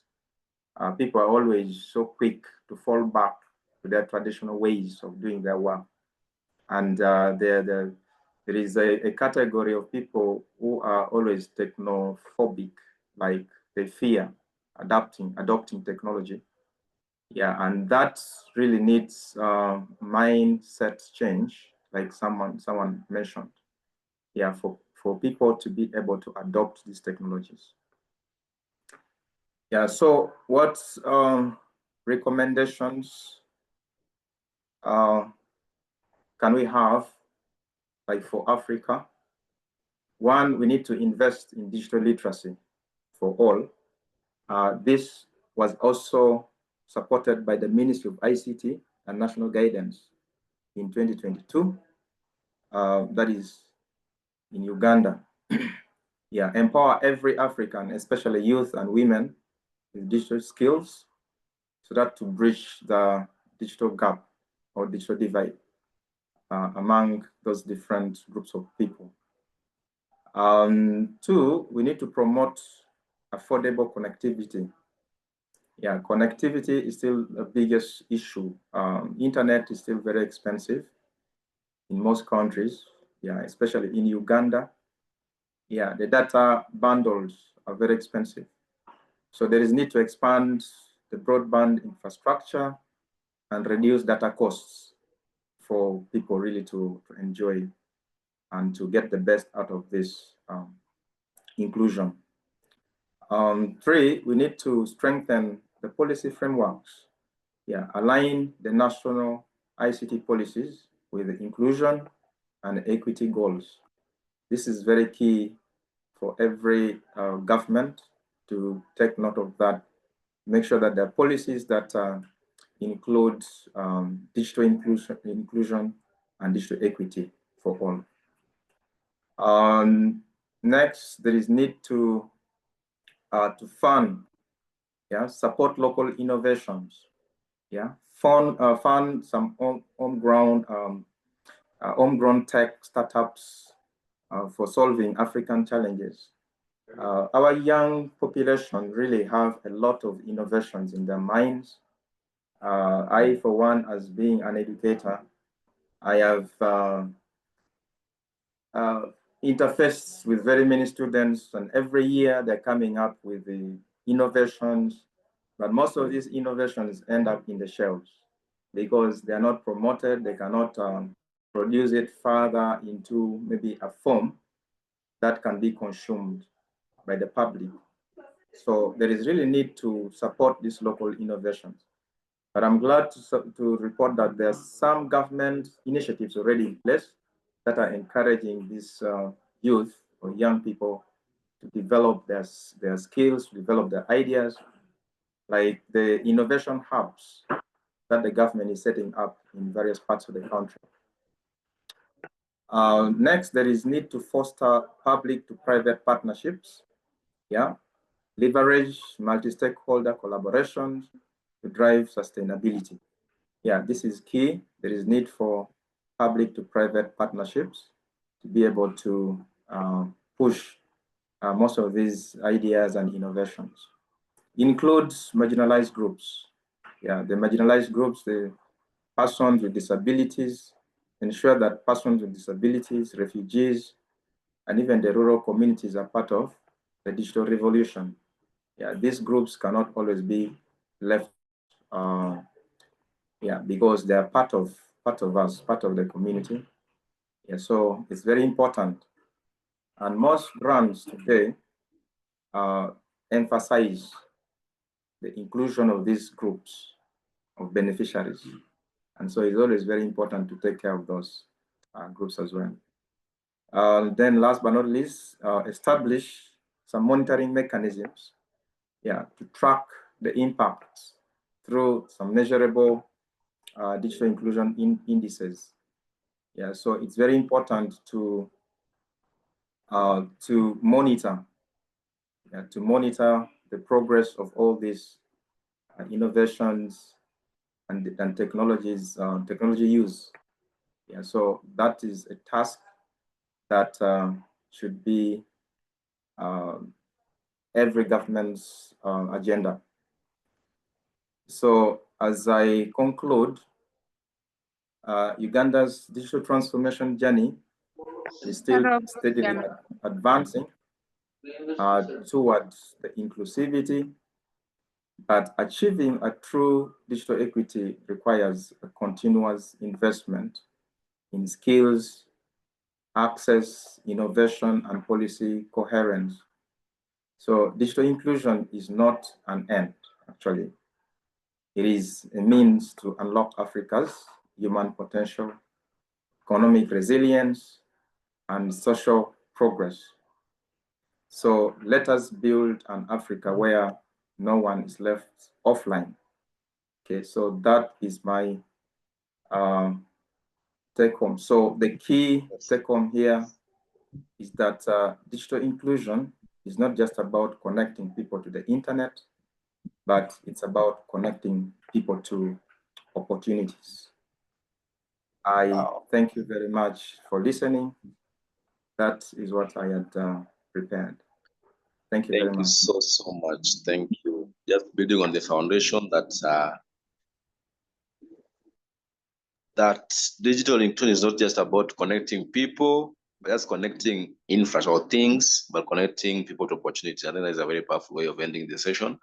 And truly, if you can see, you're really giving us the entire history of Uganda from digital initiatives, the existing institutions that are really propelling the entire digital transformation of Uganda, and what is existing there now. And I think it's just a picture of what is happening in different parts of the continent. And as we continue this journey, it's going to be important for us to build on it further and get to hear from other people. But entirely what you've really given us is a picture of entirely what we actually need to do. So thank you so much for bringing that picture of Uganda clearly out. I think as a DN, from the recommendation that you laid out clearly, they build on like our thoughts of ecosystems, like thoughts for different areas that need to be aligned together so to be able to move in a way that is impactful. I want to establish something else now. I don't know if Praveen is still here, Mr. Twail and Patrick. I want able to give us a last remark of them. Last remark from each and every speaker. I'm going to start with Mr. Praveen. Just, okay, you talk about transparency, ethics, inclusion of young people, governance, and ways in which you can integrate different development models into digital inclusion and entirely digital space, and what we need to be aware about what is existing on the table. So from your perspective, I just want to talk about this and then you conclude. What are your strong recommendations, especially in terms of pushing a digital inclusive Africa in a way that is transparent, inclusive, and non-bureaucratic, with limited unnecessary bureaucratic controls? Yeah, I don't know if that question is entering. It's coming out clearly. I'm saying I'm just. I think. Thank you to the last speaker. I think his last comment really resonates with my heart. We all have a responsibility to connect people to opportunities, and it could be in different forms. And I'm passionate about that. About just connecting. I mean, the true meaning of Ubuntu is exactly that, right? You're supposed to connect people, and that talks of our humanity. I think the way I look at it, and again, I may be wrong, but the way technology has been evolving, it's making us more and more dehumanized, and I think we need to reclaim that humanity, even if it means through the sovereignty I referred to. But I think we have a responsibility to connect people to opportunities and try and push back at some of the inherited bureaucratic structures. When our colleague was talking about the policy framework, there's a level of frustration that comes across. And I think bureaucrats across this continent need to understand what they're doing in terms of killing that level of passion and enthusiasm and destroying the level of creativity that young people bring to the table. Give them a place at the table to be able to interrogate some of the bureaucratic structures we've inherited. Thank you. Thank you so much for that. Being that, I think that is very short and very powerful. Yes, they have to understand. And the problem is that these people sometimes are they don't understand the entire digital landscape. But we'll have to grow and get to how to integrate them into that space. I want to welcome Mr. Twail just to give us a comment, because what I want you to answer for us, Mr. Twail, is that how will you describe a profile of a digitally equitable community? Because I know you really work a lot with the community, and what is your takeaway or your closing remarks as we close this panel? Please go ahead.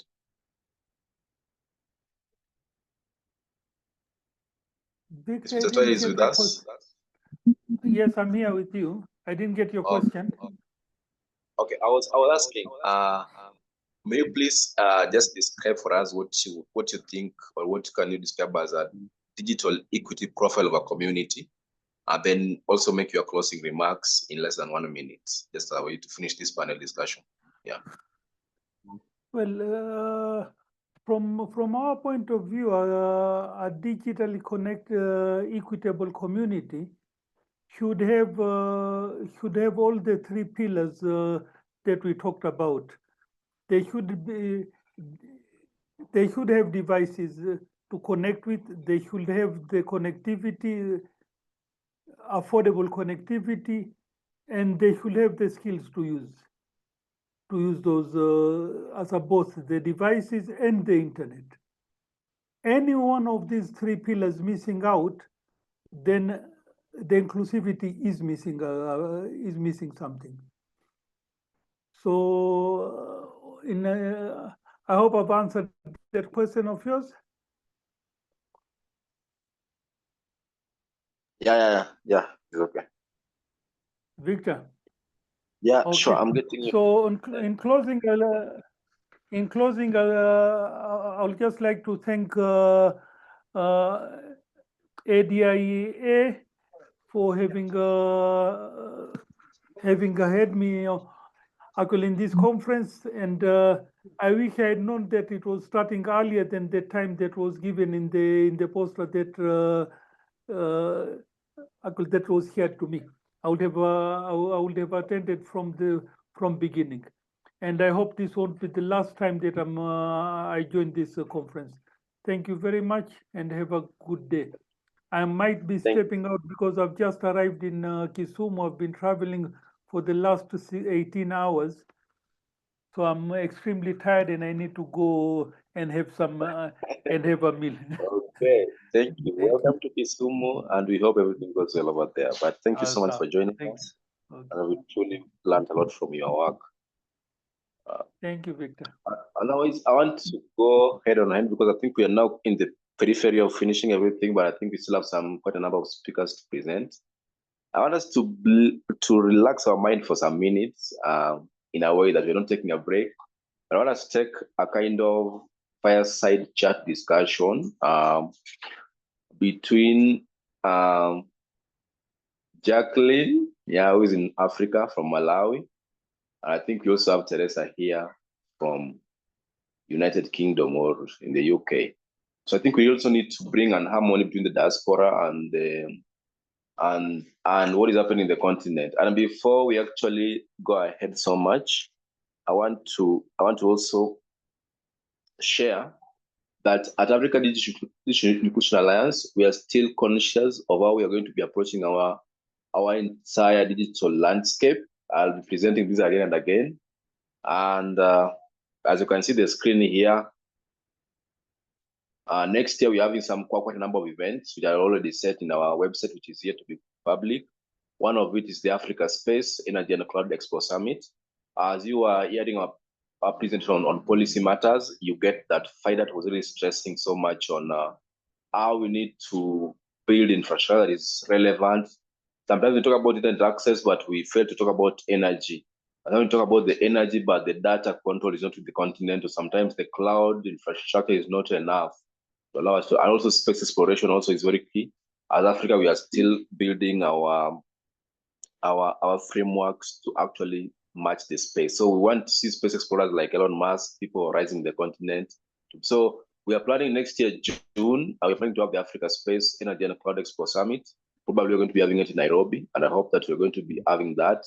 Number two, we're also going to be running a global diaspora engagement forum for digital in Africa as a way to bring entire people from the different parts of the world to come to participate in the advancing digital in Africa. So if you're from the diaspora, please get to know that we are here with the strategy that next year we're going to be really planning a very huge framework for us to actually build that. And then we also have the Africa Digital Global Conference, which I think we already have here. This is now we call it the Africa Digital, but entirely it's a global conference because earlier when we were offering our plenary sessions, we had people from the US, people joining us from Japan and all this. So it is a global conference. Also, we also plan to have the regional economic communities events. This year, we've had the Southern Africa Symposium on Agriculture. We had the Digital Health Equity Promotion Symposium. And next year, we are planning to have the East Africa Digital Health Equity Promotion Symposium as a way to build on the sectoral alignment. Apart from these events, we also build an alliance that is full of practical training programs. So next year, be open for training programs. And even as we were here, I think I had even shared earlier that we are going to be also having the Digital Inclusion Policy Clinic as a way to build on the digital inclusion policy and at the cost, which means we have to build a policy clinic on AI, and we're going to be focusing on AI next year. That we want to look at digital inclusion framework of AI. How can it fit the continent? So be out there, be ready to register and to participate in this, because it is powerful here. It is powerful what we prepared as ADI. We don't just want to come here in the conference and talk and let you guys go. We also have next year in April, I think, Beatrice is here from Zambia. We are planning to have the Africa Disability Digital Inclusion Summit, which I think we are really making good progress in terms of planning, and I think that you're going to be updating us on what you're going to be doing. So I want us to give a 15 minutes, it's going to be a discussion that's going to take us up to 4 p.m. Kenyan time. That is going to be around in the next 15 to 20 minutes, just to discuss on this. But I want us to really be open to this, because the diaspora is very fundamental to making sure that we truly achieve it. Like the digital in Africa, we're going to be achieving as a global mandate. It should be a global mandate, a global mission, a global vision. As we promote it here, we engage people in the diaspora so that we're able to integrate an ecosystem that is not, because we are contending for people who are coming and taking resources and doing everything against the continent. So also, as we have to have a global mindset in the approach to how we are going to be developing this continent. And I want to welcome Jacqueline and Teresa. I think you can just pick it from there. Jacqueline, are you there?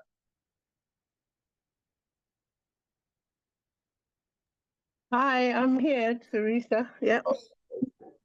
Just to confirm, am I audible? Very, very audible. Please go ahead. Okay, fine. I was trying to put myself on video. I don't know if I'm looking nice or maybe I'm looking somehow. I just have to switch. You are like, it's okay. You can just go ahead. There's no problem. But the background is okay, but just go ahead. Yeah. Okay, thank you.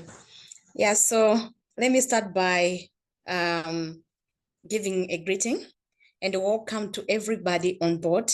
My name is Jacqueline Gigi and I'm from Malawi, digital inclusion practitioner. I'm so glad that you are with us throughout the conference that is centered on connected communities and connected Africa. Much of the theme is focusing on reminding us that digital inclusion is not just about technology, it's about people, collaboration, and shared growth.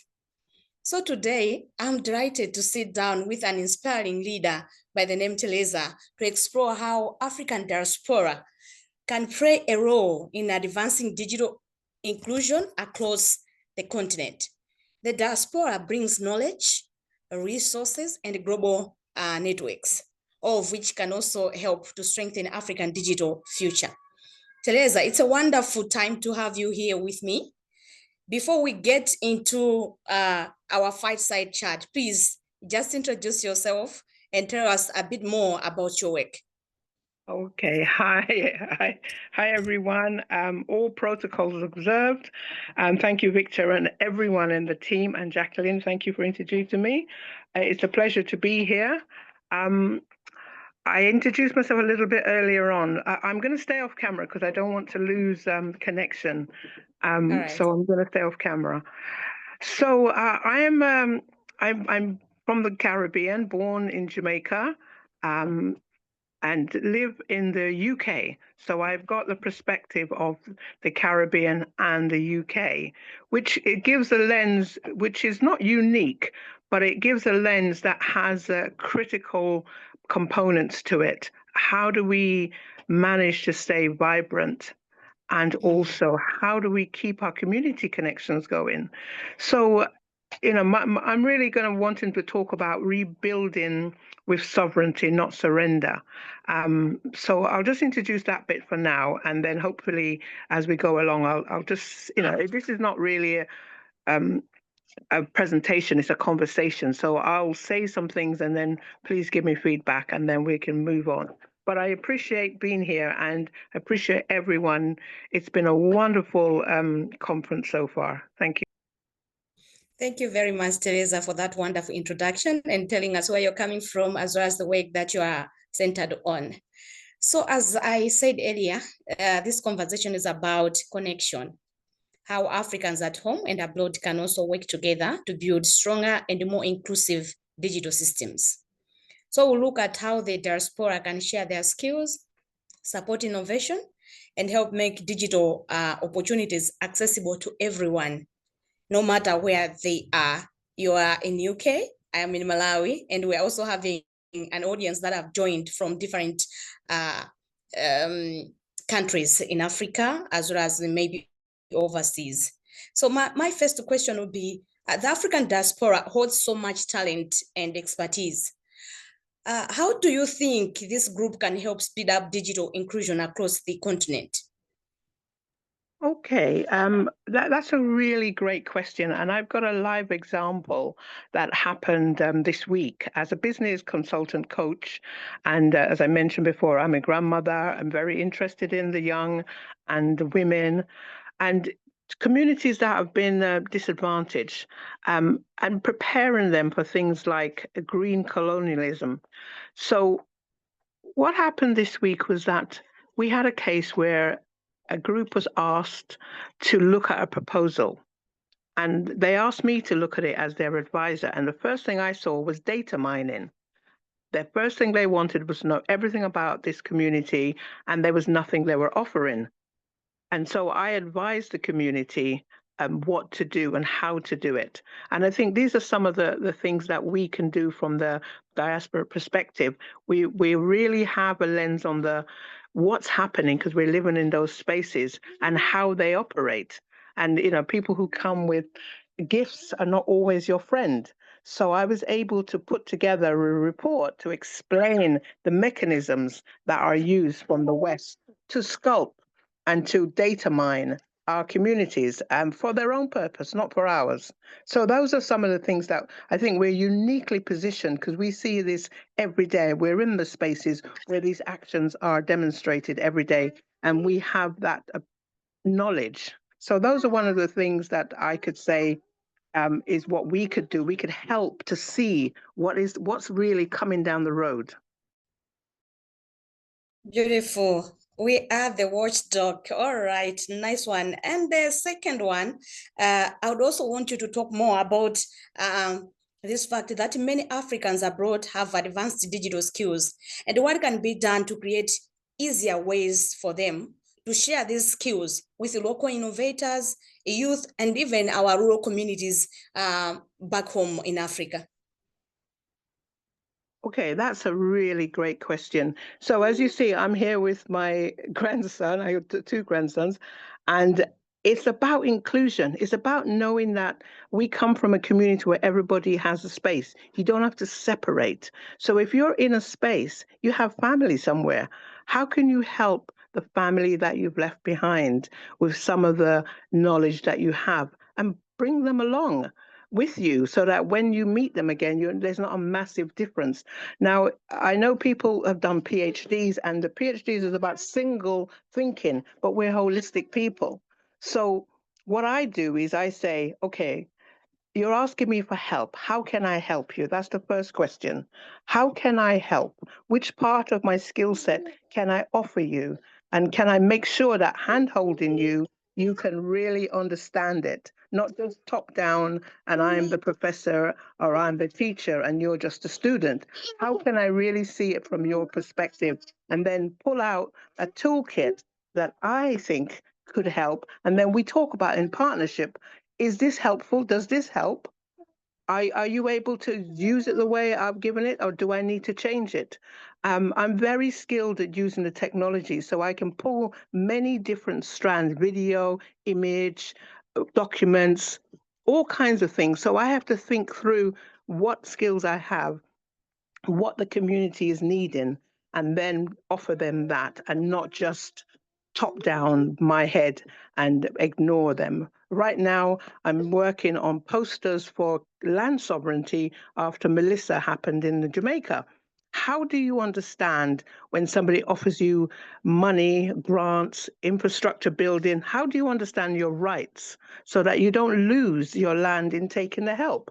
So I create workshops, I create posters, I create essays, videos, even websites so people can go and access that. And if anybody wants to learn how to do any of those, I have the skills and I can help them, handhold them to get that done as well for their personal community. And these are things that are easy. Technology makes things easy. It's not difficult anymore to share knowledge. I heard the professor say that students are sending him answers within a nanosecond, and that's true. But we have to also explain to the young people that we have to keep the community grounded so that we don't go into that space and lose the intelligence that we have as a human. I hope that answers some of the things that you were asking. Yeah, for sure it does. And I think my audience here is also taking some notes on some of the nuggets of wisdom that you're sharing with us this afternoon. And when you're answering this question, you also touched on the point of partnership. It's not just about what you think and then you give it to the society, but you do needs assessment so that you can know what skills you're supposed to provide to the community. Now, my question is like, what kind of partnerships or policies do you think can help connect diaspora-led efforts with government and the private sector initiatives at home? Education. We have to understand how the systems block together, how they concertina together. So if somebody says, I want to get a grant, who is giving the grant? What are the ways that the grant is given? What are the relationships that they tie you into? What is the language that they want to see it in? What is the format? And one of the really important things is to research into those organizations to make sure that you know what their motives are. Partnership is not just about coming and giving information. It's about being an evaluator of what it is that the person is getting involved in. If you were to have a member of your family wanting to get married or even have a relationship, you would go and evaluate that person. You would give some insight based on your experience about what that relationship could be and where it may end up. It's the same in business. It's exactly the same. We have to look at it from the human perspective. They're humans, we're humans. What are they bringing? What do they want from us? Who controls the information once we get involved with them? And how can I get out if I find that they're not what I thought they were? All of these things take conversations, and all of them are human communications. Amazing. You're still nailing it. It's about understanding them. It's about taking what people want and putting it together in our policies. All right, now I understand that you're somebody who's very well versed in this issue of digital inclusion.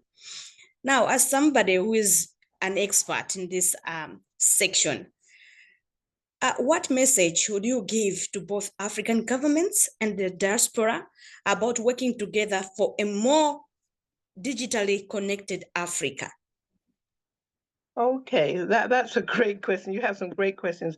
Now, I'm also a digital artist, and it's about giving people a voice. What are the ways that you can give your community a voice so you can actually allow them and help them to tell you what they want? Governments make policies, but do they go and talk to the people about what's important to them? How they've managed so far to preserve their community and pass down their legacy so that they respect. Reciprocity and respect is so important in this space. These are the human tools we don't want to lose. in this big monster called digital tech. The human is where we're going to be in the future, desperately needed.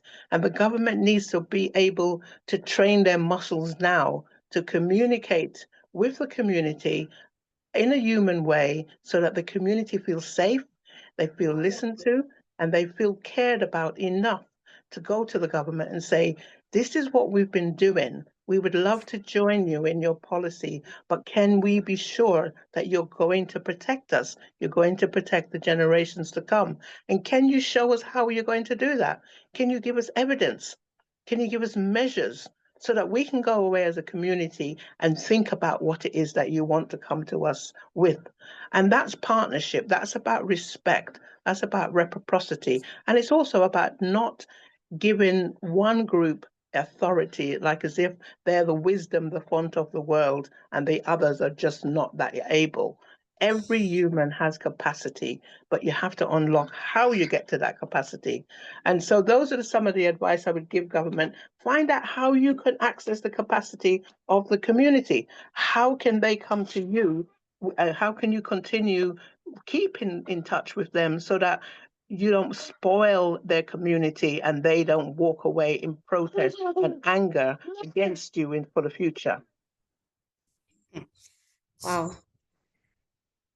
I think it's burning really so hot within my heart because we've talked about protection, respect, and also inclusion. When the government are formulating these policies, they have to respect the people. They have to include them. They also have to protect them. That's so very wonderful to hear from you as somebody who is an expert in digital inclusion, and also you said you are an artist. So my very last question as we are wrapping up is, if given the superpower as Teresa, what is it one thing that you would want to see in Africa under digital inclusion to be implemented?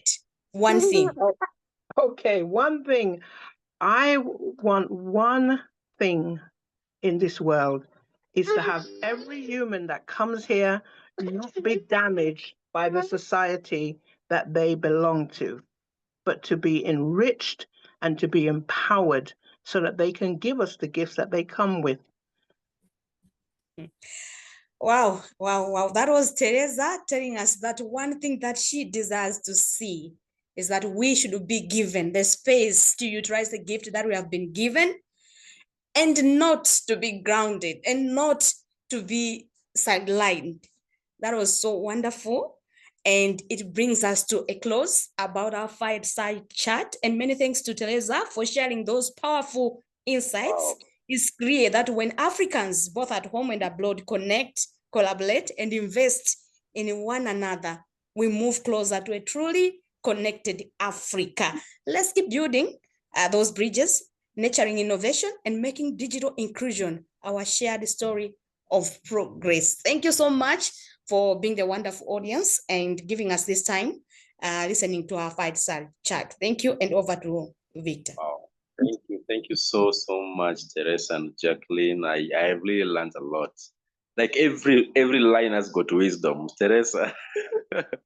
Every line is powerful. Thank you so much. I truly learned a lot. But yeah, I think that is really remarkable. It's a way to connect the diaspora and the continent.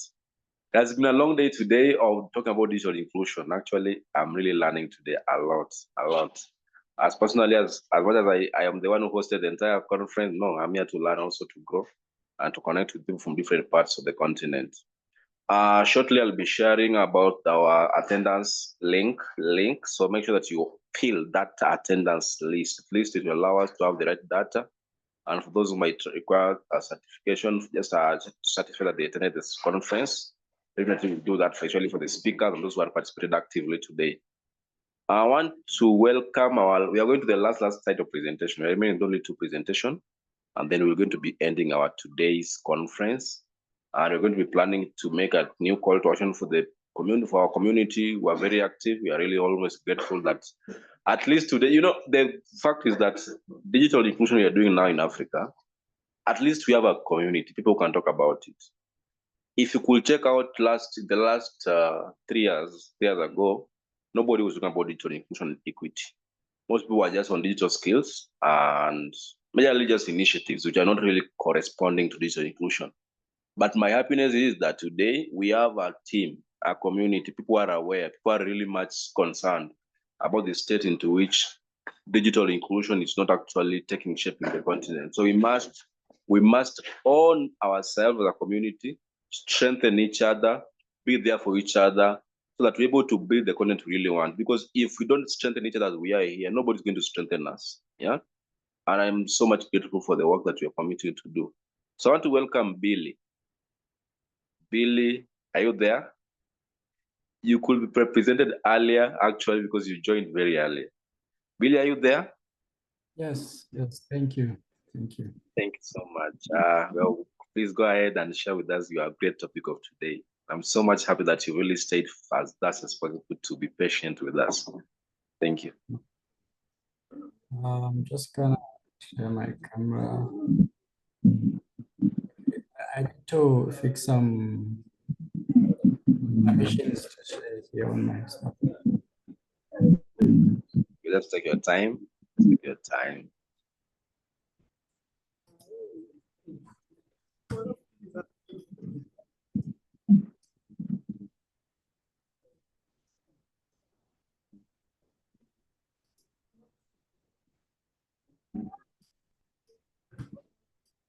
Trying to Now, share after that. this, we're going to be having several. Right.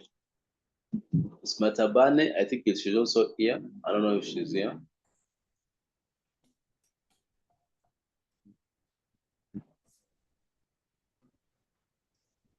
And I must also try to recognize my team members who are already here.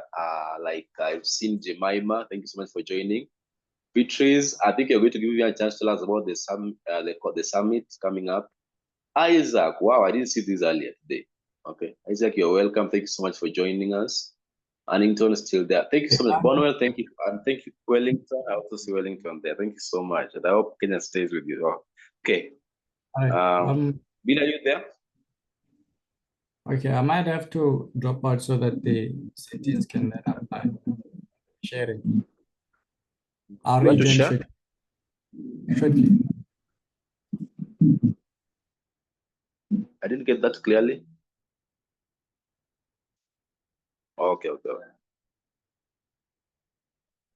Okay, so we are still waiting for Billy to bring us the last remarks, but I think this is the time now we can reflect on what we've been receiving so far from this conference. We really worked hard to provide the conference to the community, not just to, because we realize that we give the community what we have. That next time, if it is now premium conference, people don't complain. Yeah, but generally, we just wanted to organize this conference to be a community-driven conference. People of same interest coming together to establish their thoughts on what actually digital need to be like. And I think that we really witnessed a lot of innovation, ideas, strategies, recommendations, expert-driven discussions that have really shaped the entire day. And even if we are to do a very big book today about the conference or report, I think we can capture hugely what is going to be the face of this content of digital inclusion.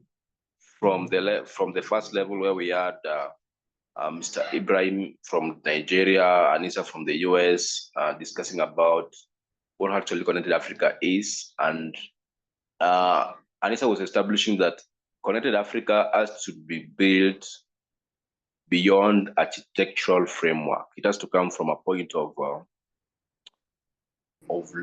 beyond algorithms, and that has to be participate bigly, hugely in connecting our communities. And then Ibrahim actually says on how we can linguistically, culturally align our communities, also build frameworks in terms of partnership with the governments in skills. So we have a lot that we have learned today, but entirely we are here to just still think around this work, that you don't just finish, not go out of this conference without at least learning something. Yeah. Bill, we're able to see your screen, so just go ahead to the document, please.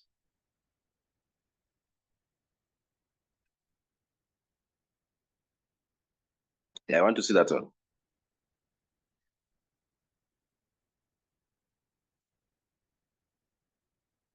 Okay, are you seeing the whole screen or just the presentation? It's still not all. You can make it all. You can make it. You can widen Hello? it. I'm getting you. You can widen the screen. Okay, let me try to do this. Widen the screen. You can just widen the screen. Yes.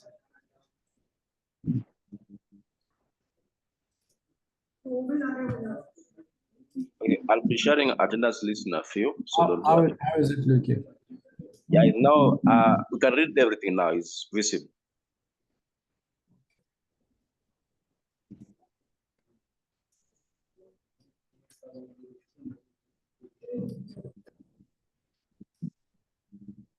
Yes, so good afternoon, everyone. Protocol is observed. And then my name is Billy, and I'm genuinely thrilled to be here with you today. And I'm representing Botswana. Yes, I come from Botswana. Well, it's a very landlocked country in the southern part of Africa. A little sneak peek onto my background. I actually work as a software engineer in one of the major telco companies here in Botswana. I had wanted, funny story is that I had wanted to take a whole day off and dedicate this day to this conference actually. But there was a bit of an outage there at work, so I had to be recalled now. So I might not be able to speak long or take some more time. My profession really revolves around coding a lot and then focusing more on software development, ensuring the scalable deployment of enterprise applications. Essentially, I build these digital highways that keep our country connected. And I owe a lot of this foundation to Botswana International University of Science and Technology Fused. That's where I studied. It's one of fantastic institutions. It's a bit recognized here in Southern Africa. Yeah. You can try to increase your volume. Your volume. I don't know if your volume is very low. And just try to increase your voice. My volume. Okay, let me try and. Your voice. I think the volume is just okay. Hello. How is this now? It's now okay. Please go ahead. Okay, it's now okay. All right. Okay, seeing the back end of digital services, it's what I do on my daily. So it gives me the front row seat into the gap that we still face. So, I mean, we can build the best systems in the world, but they mean nothing if people can't have access to them reliably, or they don't understand them, or it's only limited to a selected number of people. I think one of the proudest moments that you'd have as a problem solver is seeing your solution being used and reaching the people, even the ones that you were not expecting, which is why precisely I'm here today. So I want to pivot a bit from talking about myself to discussing these three intertwined critical challenges that define Africa's next decade and beyond, which is digital inclusion. This one has been stretched a lot. Device access, Patrick and Faidat have mentioned them as I've been listening to them. And then another one that I'll mention through is e-waste. Well, just to give a short definition, digital inclusion, according to me, means ensuring that all individuals, communities have access to and can effectively use these ICTs that we build and we have access. Some people have access to, and some of the key pillars would include, access to affordable broadband.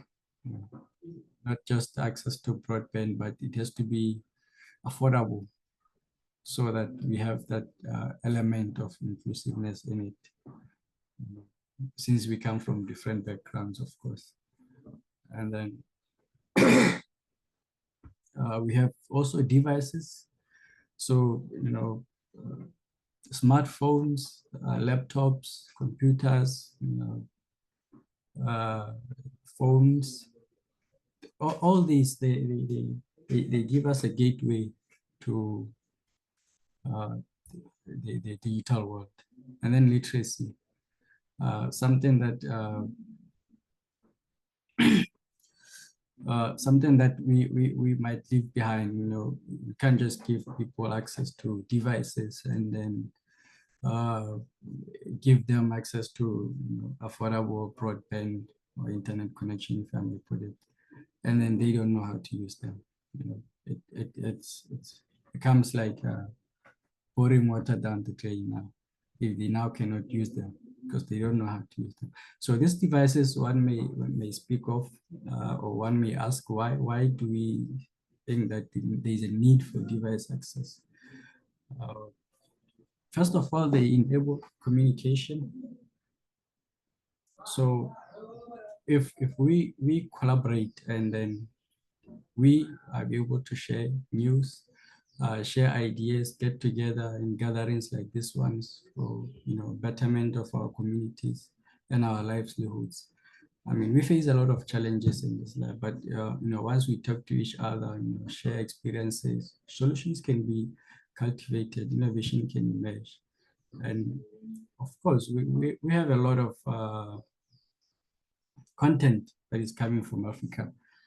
Some of it hasn't been discovered yet. Well, one of the reasons would be that those people don't have access to devices, or they are just been excluded from digital world. Recently we saw that trending of the Hazebe tribe, which has been all over social media. And then if it wasn't because of access to the digital world or to device access, we wouldn't be able to experience, to know about such a unique culture. And also device access, and with digital inclusion also, we can empower ourselves with skills that building the economies today. Skills such as AI, fourth industrial revolution, where industries are now becoming digitalized, becoming more efficient and effective. This itself can boost productivity and empowerment of us as Africans. And things like this have been stressed a lot. And there's a conference that usually takes place, it's called Unstoppable Africa, which is organized by the Global Africa Business Initiatives, GABI. One of them, sessions took place in September recently, where some of African professionals who are really big in the industry, they stress a lot that if in Africa we are really scared of AI, we are still hesitant to adopt AI, and he stressed a lot that we should be able to, we should be adopting AI, getting into AI, using it, because it's they say it's here to stay, and it's going to be the driver of most economies going forward. So stuff like this, having access to a device, affordable broadband, having the knowledge how to use them, these are the gateways, to these emerging technologies, to these modern economies. So without access, as communities, we cannot compete globally, and our empowerment is going to be slow. I mean, take it for example.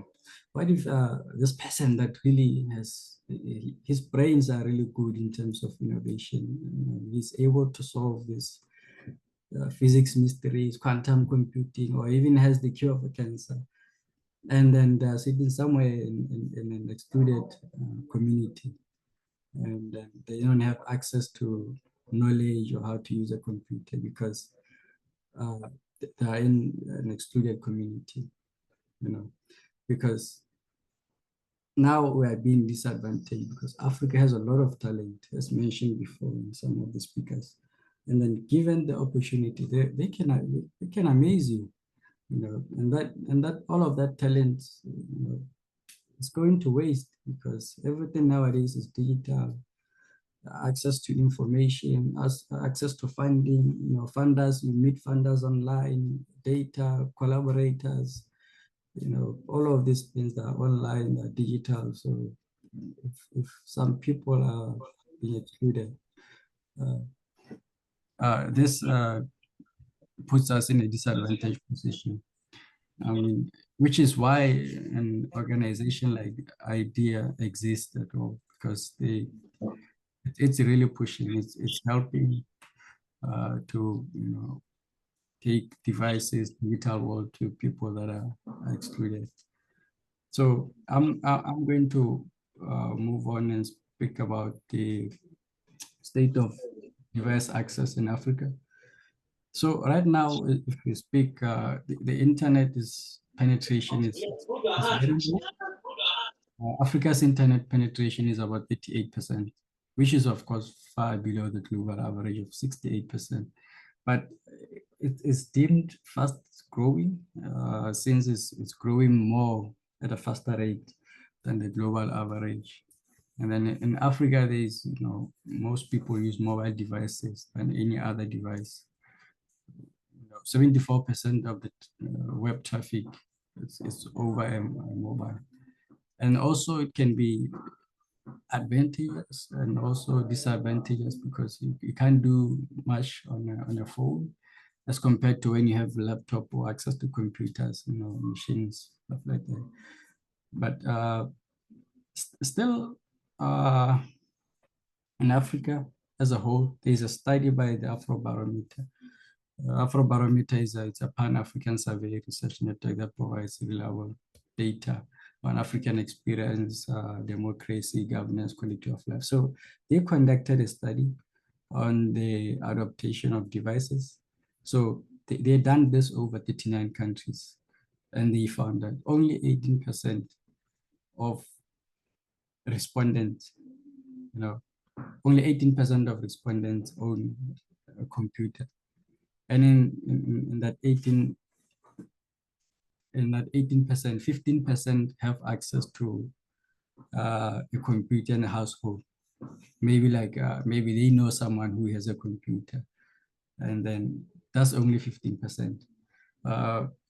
And a fewer than half, less than half, 47% personally own a smartphone. So you can see that less than half of the people that were, that took that survey in 39 countries, they don't have a smartphone, So and it suggests that men, urban residents, youth, the wealthy and well-educated people, those are the ones that are likely to have access to a computer or have broadband and a smartphone. And then only 31% of the respondents use the internet on a daily basis. So way less people they don't have access to internet. So, and then another one is that on average, on those 39 countries, 42% have access to necessary devices, electricity to power them, or even internet that is effective for them to use those devices. So, and then it goes on to say that, okay, moderate or fully digital economy readiness varies from more than 3/4 of the countries like Mauritius, Seychelles, Gabon, and Morocco. So those countries, Mauritius, Seychelles, Gabon, and Morocco, those are the ones that, they are like, I'd say they are further than others. They are more into the readiness. They are more adopting access to devices than other countries. Like, for example, Malawi and Madagascar, you'd have like 1 in 10 people have access to have full-on access. They are ready to engage in the digital world. 1 in 10, it's a very low number. So like you can see, there's also a visible separation between the urban, the rural areas, and you'll find some rural areas in Africa where there's completely no network, no digital device, and no one knows how to even operate a mobile phone. And it's sad because these people have been left behind as compared to other communities where you find, the entire city operates on a network. Even when there is no network or there's a network blackout, everything just stops. And those ones are really advantageous because they have access to more opportunities, though, so they're ahead of the others. Internet cost is still very high also. That's one of the challenges in Africa. So just to paint a picture on a case study, I'll take Botswana. What they have done is to try and close the gap and address some of these challenges. The government has come up with an initiative called the Reset Agenda in Botswana, and it has laid out goals which the government intends to achieve by the year 2036. And in those goals, one of the key ones of interest is digitalization and inclusion. While mobile coverage is high, usage remains low due to affordability and literature barriers. So the government intends to digitalize the country, and in knowledge gaps and the device access also push for inclusion. So the whole idea of that digitalization and inclusion is that everyone should be connected. Everyone should know about digitalization. Everyone should know about digital. So what they've done is that it has been connecting every key point,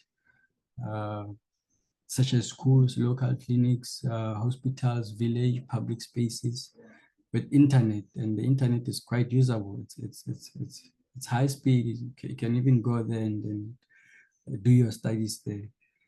So this places are also, the internet is not paid for, it's free. So people can just go there and then use that internet. And then it also has extended this to schools, like all high school students have been provided with laptops for all the 2 years in high school, and they have been provided with the skills on how to use those laptops. So it wants to make sure that everyone, when they leave high school, they actually know how to operate a computer. They have the basic skills of using a computer. And then it's also extending all those to other lower levels of school. So, but it's really a good initiative now that people from young age, they can now be familiar with the computer, because in Africa, change once you get older, it becomes difficult to accept change. I've seen it when we try to introduce maybe an application. The people, the elderly are the ones that are really resistant to say, even when they know this thing, they can see this thing is going to make their life easier. Just that they have to change the way they work, or they have to now learn something like a smartphone. They now have to, start clicking on a screen, trying to read stuff from the screen. It's just something that they are not, they're just not willing to do. And so if people get accustomed, or they have awareness of using a computer from a very early stages, like from school, so they can go up knowing, okay, there's a thing called a computer, you can actually do this, and then it can make your work easier. So as you can see, these initiatives were pushed by the people who were in power, the decision makers. Like I said, it was a government thing, and it was just pushed at country level. So it really says a lot that if we come together and then work together, form, and support initiatives like, IDEA, which is pushing for device access, inclusion. And if everyone is in form of teaching them how to use a computer, someone is offering devices there, someone is offering teaching them there. So we can actually improve our, the rate that we, hello? If you're getting it, please go ahead, just conclude because it's already 30 minutes past. Go ahead. Yes.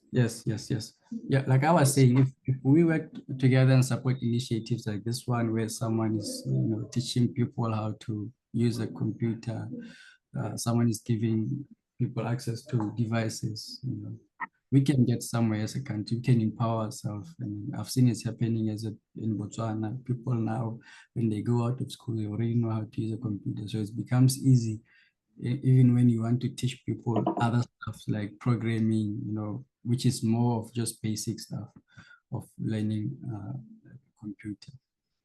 So just to move on to another one topic that I was supposed to speak of, which is e-waste. While we speak of inclusion and access to devices in Africa, we must also sensitize people about some of these important factors of e-waste. We can give people access to devices, but over time, they degrade, they wear, and they tear, they stop working.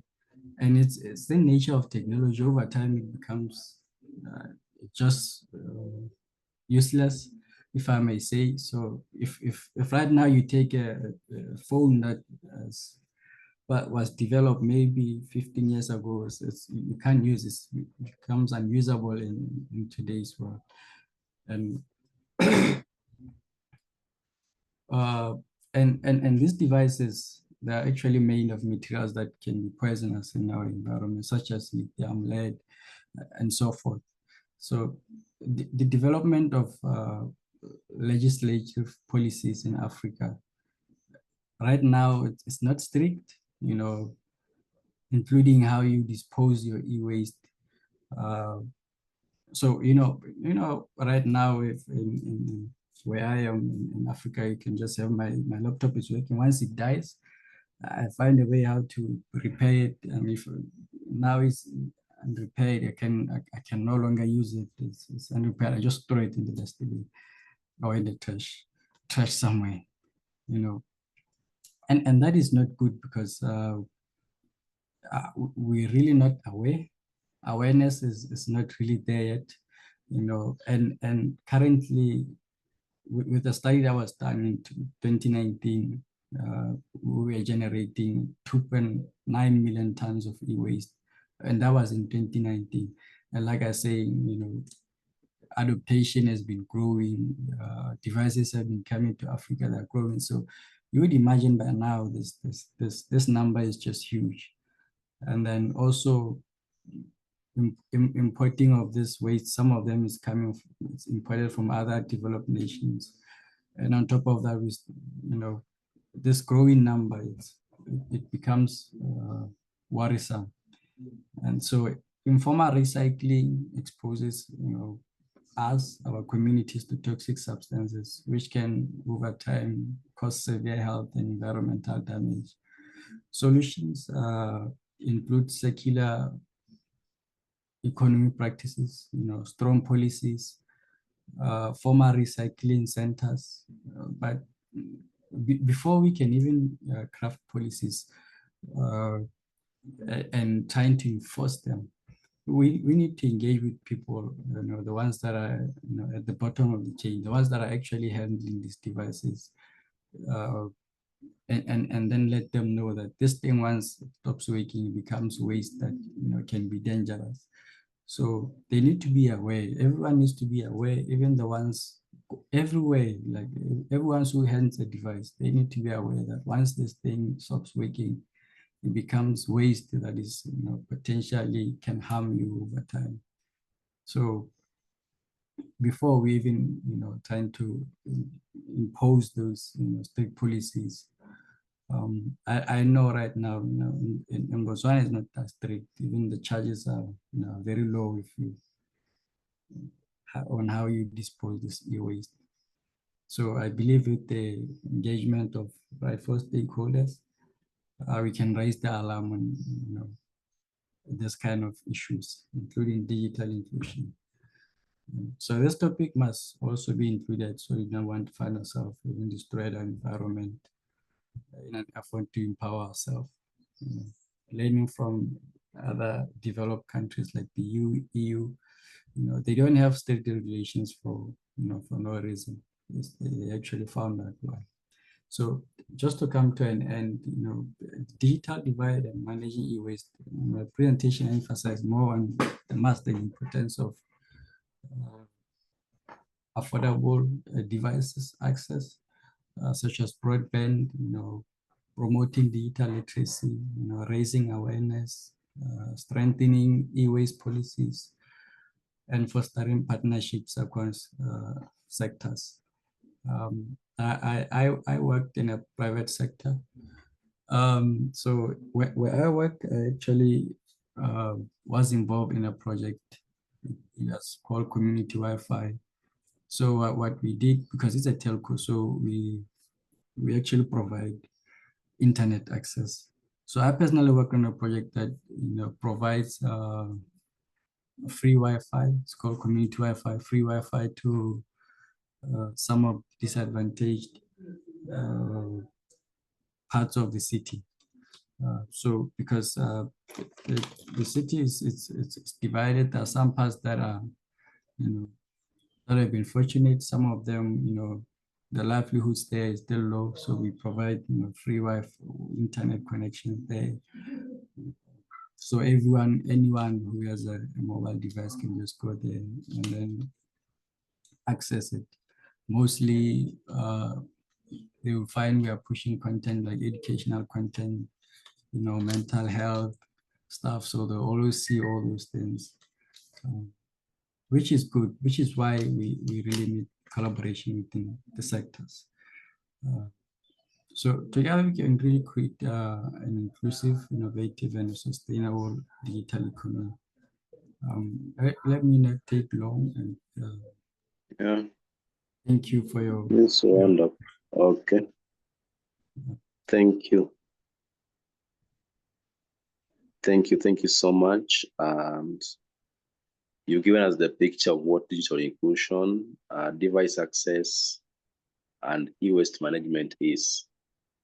And I want us to, as far as we have reached so far, so far, and I think we are seeing the picture of what digital inclusion is in Africa. That is not just about having the access to devices. We must also be conscious about the e-waste management. How are things just thrown? If we are to, everybody's to own a device, then how do we take care of our environment? How do we make sure that everything we do has a way that is well taken care of? So thank you so much, Billy. That has been a very powerful, a good presentation and a very powerful one in terms of giving us a background of actually how Botswana itself is trying to manage or trying to build its ecosystem, not just in the device access, but also in terms of digital inclusion. So thank you so much, and it's truly an honor that you even took a break from the work today just to focus on our conference. It really is a show of true honor and respect for what you are doing as ADI. Also the recognition of what you have in your heart, that beyond Botswana, there's Kenya, there's Uganda, there's Nigeria, there's Egypt that truly needs to learn from what you guys are doing in that country. So thank you so much for taking your time to present, to prepare the presentation, and to share that. And I hope you're free to share the presentation with us here in the chat box. I want to welcome our last presenter. And Onward was present, but now I don't know, we did prepare very well with the presentation on techno-sustainalism. That is focusing on climate change, digital inclusion, which I think is still covered well. We're going to be looking away to just do it next time. But let us take time to watch what you think about this as we welcome Ms. Matabane from South Africa. present for us on a very important topic on digital inclusion and creative industry.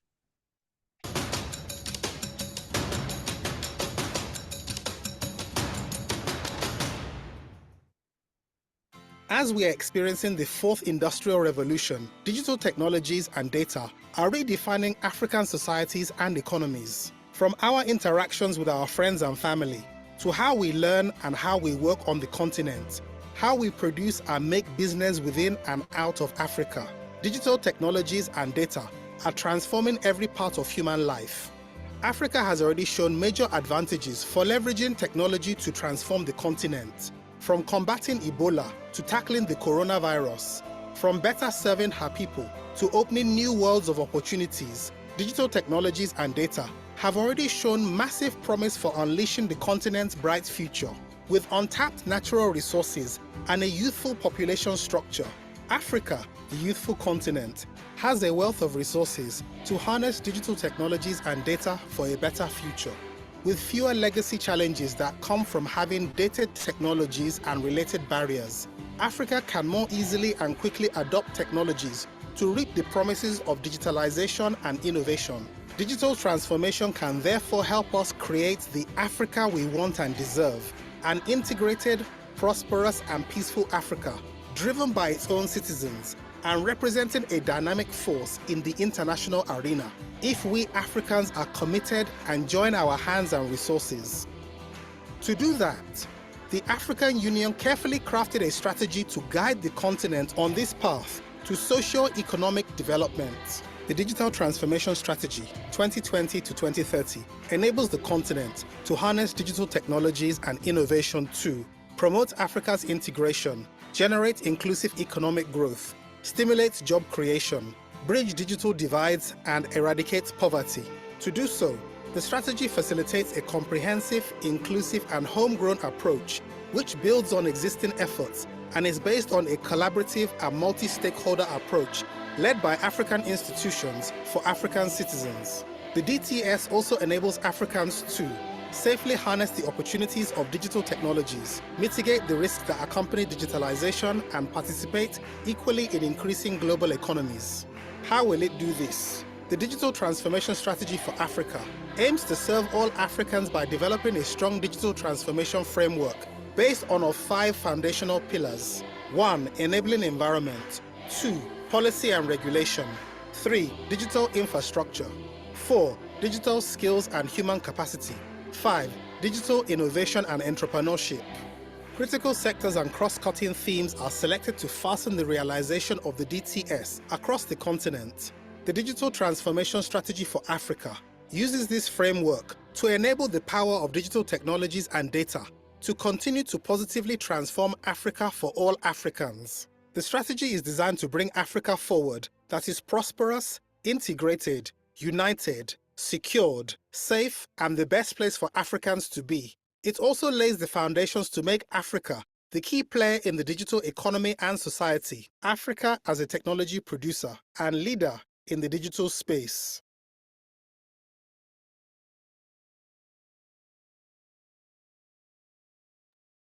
Okay, thank you so much. So I was just sharing on that so that we're able to know the existing initiatives that are currently, actually, I really want us to be friends of AU, not just from the point of advocacy, but from the point of engaging with their content, their documents, their study, their thoughts on what actually need to look like.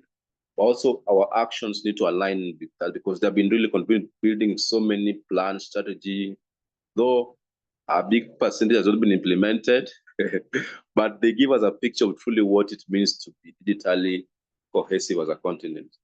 So I want to welcome Ms. Matabane. The first name is so difficult I can't pronounce. Yeah, but you're going to head with us today as we're going to be sharing, but I'm also welcoming Onward to just give us a brief statement on techno-sustainability as we end. So I'm going to welcome Shefogatso. Yeah, that name is too difficult. Good afternoon. It's Good Tsegofatso. afternoon. Hi. How do we pronounce that? Tsegofatso. What? I can't do that. You can call me Tsego for short if that's any easier. Okay. Yes. There you go. Thank Okay. you. May I start sharing my? Yeah, please go ahead and make your presentation. Awesome. Please give me 2 seconds. Sorry about that. Take your time.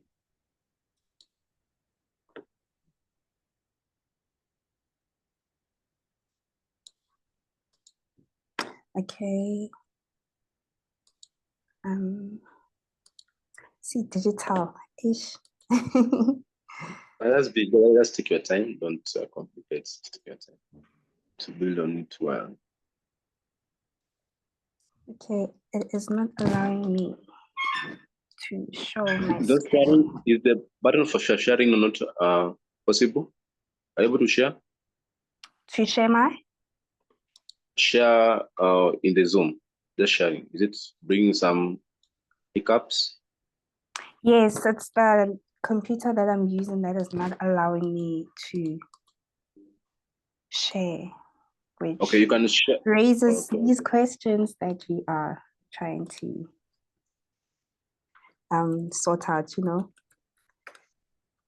But I should be, I'm so sorry about this. No, just. Can you share through Zoom now? I think I'm able to now. Please Oh, let me yeah, know if you're you now can able to see. share. Are you able to see the Okay, screen? awesome. Awesome. Okay.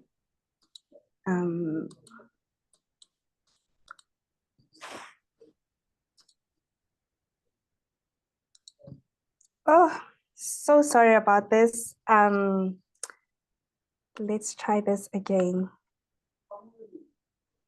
Is that showing fine? Yeah, very, very fine. You can now see it. Can you just You can see everything the way wonderful. you're supposed to. Awesome. Wonderful. Thank you. Good afternoon, everyone. Dumelang. My name is Tshegofatso Matabane, and I am so honored to be here talking and sharing about my thoughts about how we can advance the creative economy through digital inclusion. Thank you. It's a real honor. And I just wanted to share just this quote that really, I think, based on how the conversation went throughout the day, it was the biggest takeaway was do something, you know, act. There's so much that we all need to be doing. So we need to be the change that you wish to see in the world. Right, so before I dive into the topic, I just want to share a little bit about my journey. I am a founder and CEO of a social enterprise called Lesedi La Rona Creatives, and Lesedi means light in my home language, which is Setswana. And what we do is we provide remote administrative support, social media management services, and we also curate cultural experiences and events. And I started the social enterprise as a virtual assistant service where I was, during COVID-19, I was looking at the kind of skills that I have and how I can use that to make extra money for myself.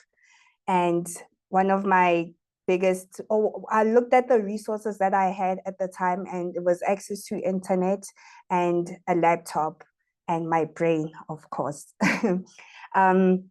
So with that, I then discovered that I could start a virtual assistant service and just find a way to offer my skills as a way of starting my business and just having an extra income on the side.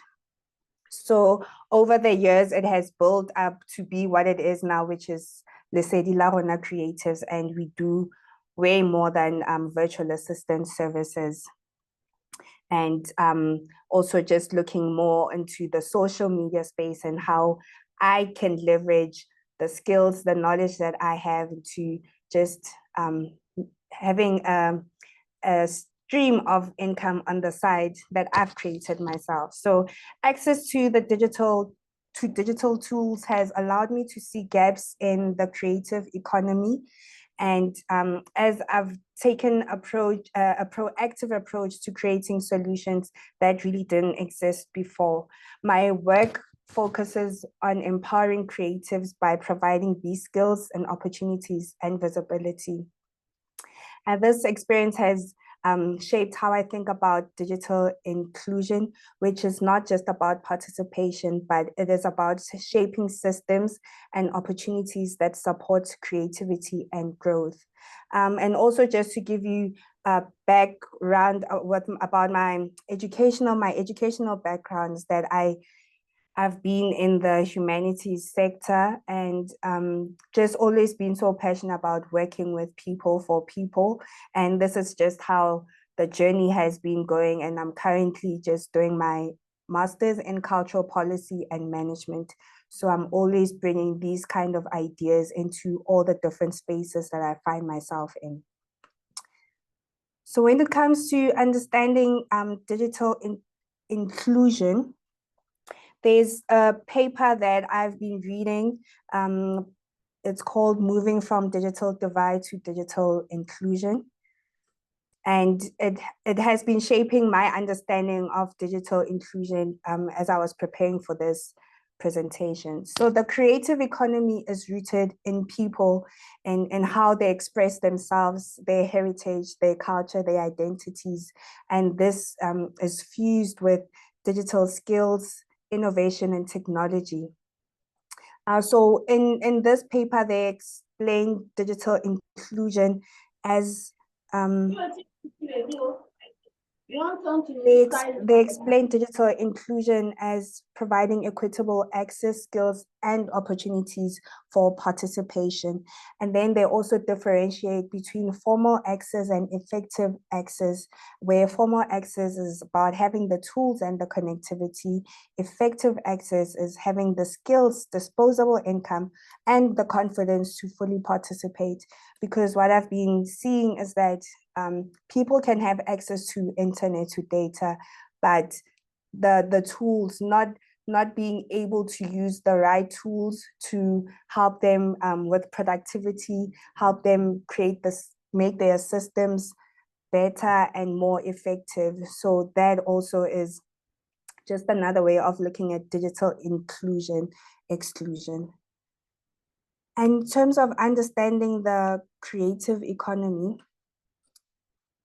I don't know why.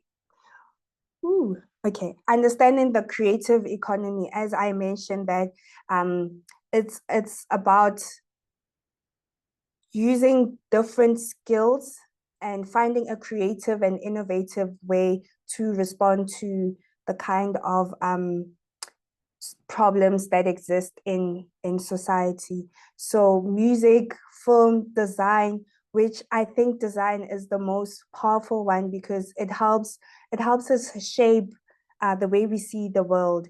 And this is where we need creatives to be coming up with these solutions that look a certain way, whether it is through marketing, traditional marketing, digital marketing. Design is really at the heart of the digital space. So we need more people that are seeing these opportunities in all these different sectors. And film storytelling, I see how social media is just also helping us tell more stories about ourselves. And as these different platforms, social media platforms are changing, we need people to keep understanding what the changes are and what they mean for individuals, what they mean for businesses. So we need these curious minds, like I believe like myself, who are just always trying to understand what these tools are supposed to be, how these tools are supposed to be used in our societies. However, despite these challenges, these opportunities, yes, despite these opportunities, we still experiencing big challenges in the continent, which include limited digital access, where many regions in Africa lack reliable internet connectivity. We see how during this conference, some people are not able to put on their video because it will mess up with the the connection, those kind of challenges which hinder access to crucial digital resources and tools necessary for participation in the creative economy. There's also a significant skills gap in digital skills among the African population, preventing many people from fully leveraging available technologies to enhance their work. And then there's also the issue of infrastructure, insufficient infrastructure, as inadequate power supply and technology availability restrict opportunities for inspiring creatives across the continent. I do believe that as a solution, we really need to leverage on this cross-border collaboration as a way of expanding creative networks. And then, because I also feel we are conditioned to think that Africa it's too broad. And once you meet someone from another country, you realize, oh, you're actually not so far from me. You actually have similar problems. So the more conversations we have amongst ourselves, the more we are able to come up with solutions that speak to us. And yeah, so I think cross-border collaboration is very key. And I'm excited to expand on this to see how I can also just position my thinking, my solutions in different parts of the continent. And as a way of unlocking digital inclusion, so a lot of speakers today have spoken about how we need skills programs, skills development programs, digital literacy programs where people are being trained about the different tools of technology, and just to give them that confidence to use them, because there was a speaker that mentioned how one person knowing how to use a certain technological tool is able to help others. So that rippling effect with education, and just finding ways to teach it, finding ways for the information to speak to the people, because we might be talking about all of this right now, but how do we translate all this information that was shared to a normal general person that is not in tune with all the knowledge that was shared today? So yeah, I am honored and thankful that I got to share what I know and what I've been doing. And thank you so much for your time. Thank you. And these are my contact details. We can connect, link up on LinkedIn. You can send me an email. I'm also there on Facebook. Yes, let's connect. Thank you so much.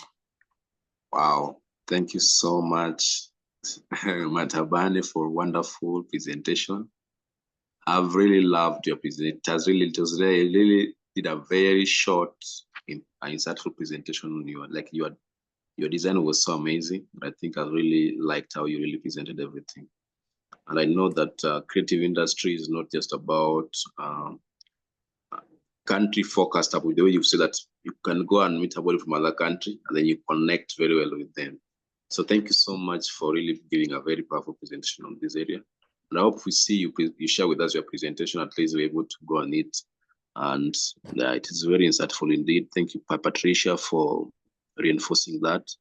And we hope that we're going to be more creative in this, because I think creative industry is very big. The way Teresa was also saying that she's also in the digital arts space. I think all those are still part and parcel of the visuals and all this that we have to do in the space. So thank you so much for stressing on that area. And this conference day has been so amazing. I'm just loving the way we've been, like every presenter has been unique in his own way. And you also, you've been also unique on bringing creative, because I think for the digital issue I've been doing, or we've been doing in Africa, we rarely recognize the essence of the issue in creative industry. But I think it's the time now we have to have an approach that is both local and continental in our pursuit for this area. So from the skill, access, all those areas.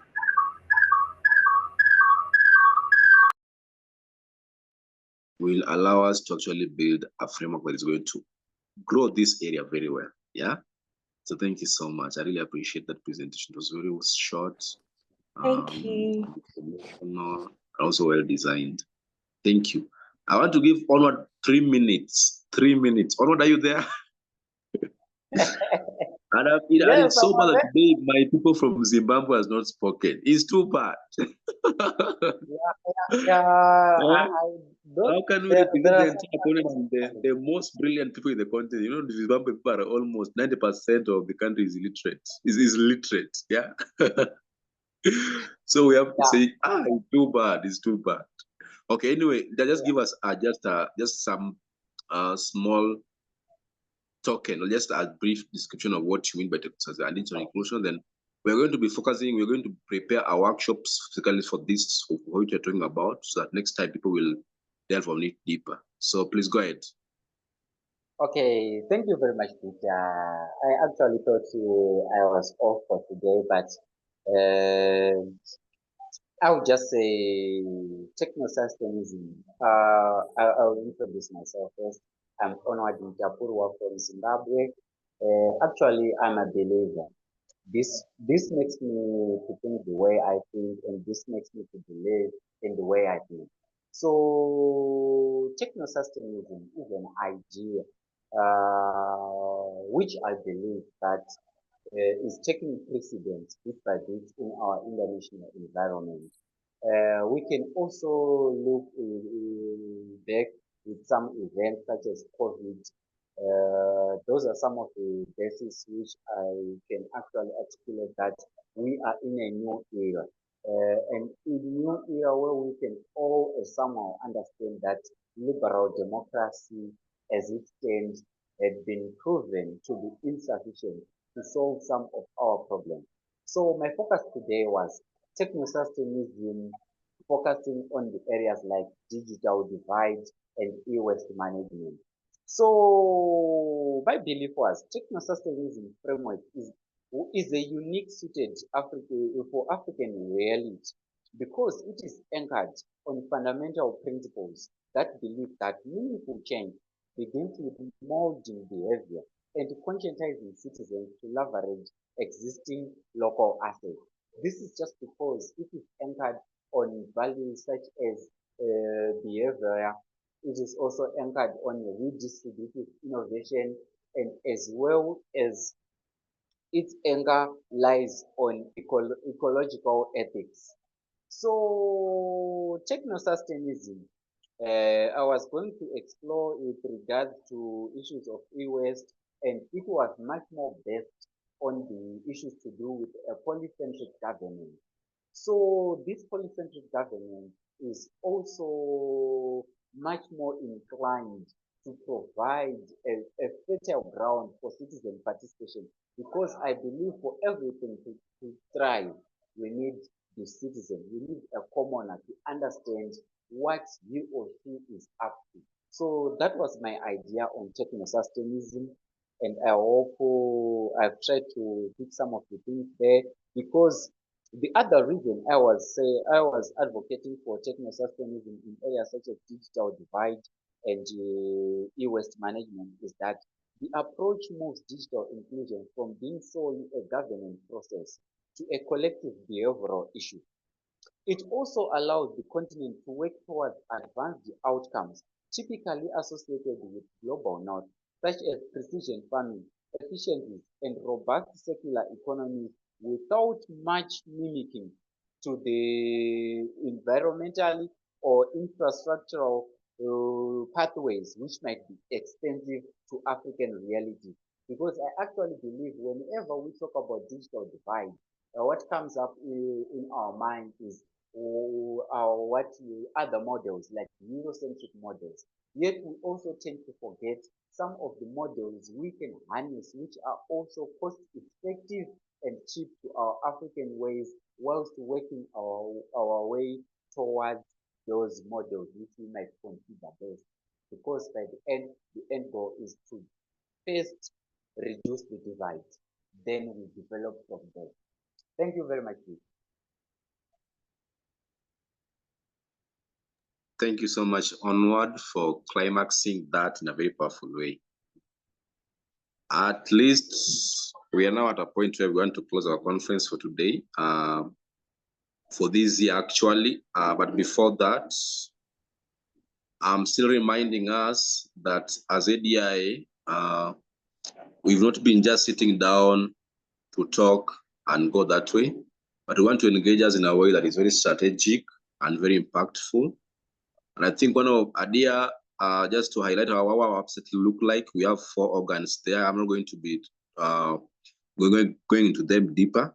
We have Africa Digital National General Assembly, which we're looking forward to start in 2027, the first in January. So we're going to be sharing the interest form to organizations, to bodies that are really interested in being part of that assembly, to participate in 2027 in January. We're also having the Africa Digital Operational Chambers. These are going to be chambers that promote digital skills. They promote device access in a more strategic way. We're also having centers of excellences, which are trying to promote excellent way of administering digital in Africa through monitoring, through media, through social, cultural, and historical integration. And all those are just to give us a way to put it. Then we also have the Africa Digital Diaspora Network as a framework to bring our people from the diaspora to help us in pushing digital in Africa.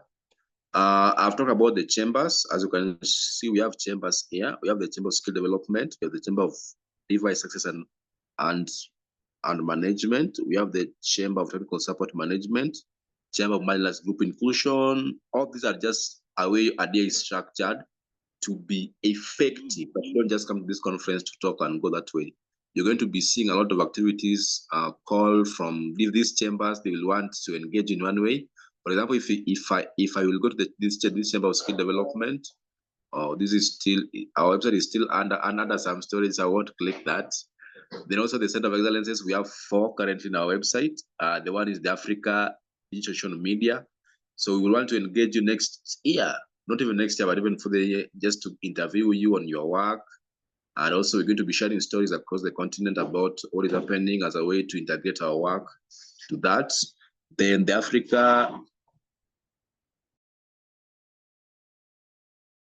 Africa Digital Social Center as a way to integrate our culture, languages, and all that we are doing. Then we also have the Institute of Digital Equity Professional Studies, which are going to be also be putting public soon as a way to train digital practitioners. People are able to, we are going to be training people called digital equity promoters, digital health equity promoters. We're going to be promoting digital equity ambassadors for the communities as a way to create a framework of building capacity. And we also have the Center for Emerging Tech Governance, which are going to be more focused on research and long-term vision-driven research. So ADIA is not just going to be staying in what's trending in AI, but it's going to be staying also what is trending in AI in 2030 as it goes. What I wanted also to share also categorically is about our events. And just like you can see in this page here, we are having our events. The first events coming up next year, the continental, I'm just talking about the continental events and the global events. Because others will come by. The first one we're going to be having is April. We're going to be having the Africa Disability Digital Insurance Summit. And I think I'm going to give Beatrice, if she's here, going to be updating us on that. And then we have the Global Diaspora Engagement Forum for Digital in Africa. So the diaspora is going to be engaged within a forum. This year we had the UK edition, which was really powerful. I think we've not just uploaded the video to the public, but we did a UK edition one. We also have the Africa Digital Global Conference, which we're having here today. We're going to look at what is in the last week of November next year, sorry. And then one of the regional economic activities we are planning to have next year is East Africa Digital Health Equity Promotion Symposium. And still we are planning to have the North Africa, Southern Africa, West Africa also integrated in the ecosystem, so that we don't just speak about EAC. The SADC, this year we do the Agricultural Symposium, Digital Symposium for the Southern African community. And as we know that ADIA is not just a local organization, it's a continental with a global mission, yeah? So we hope to see us react to that, all these events we are planning. So as I continue just to share, just to finish on this area of sharing, I'm also calling upon us that let's get note that for those who are in the policy research area, I'm reminding us that we're going to be having digital inclusion policy clinic on AI, on artificial intelligence. So this is the welcoming presentation we are prepared, but the content is also already out, almost complete.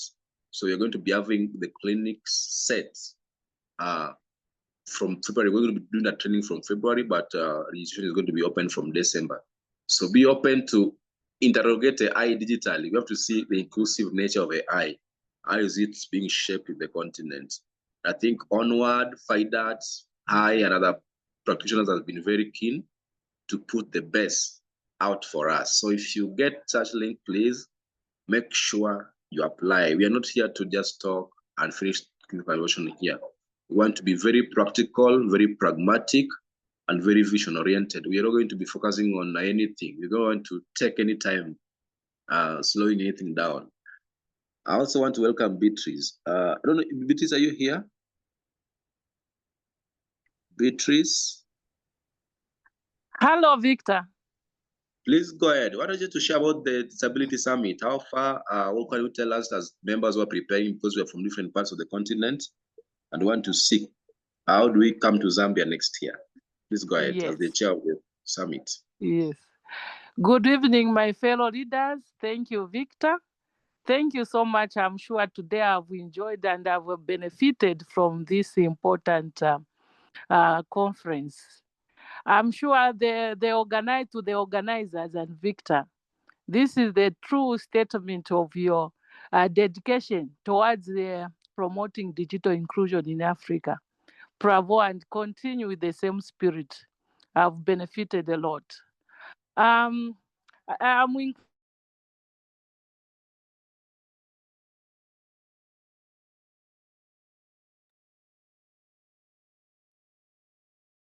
We can't get you, Beatrice.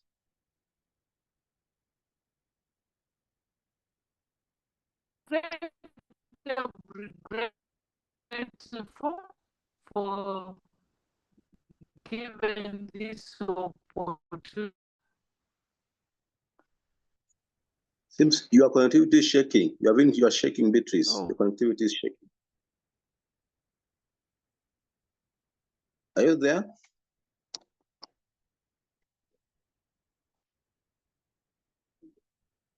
Beatrice?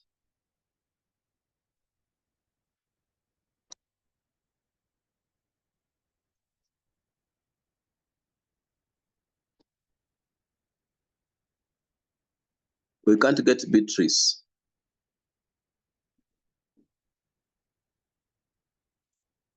Unmute kindly. Let's try to speak now.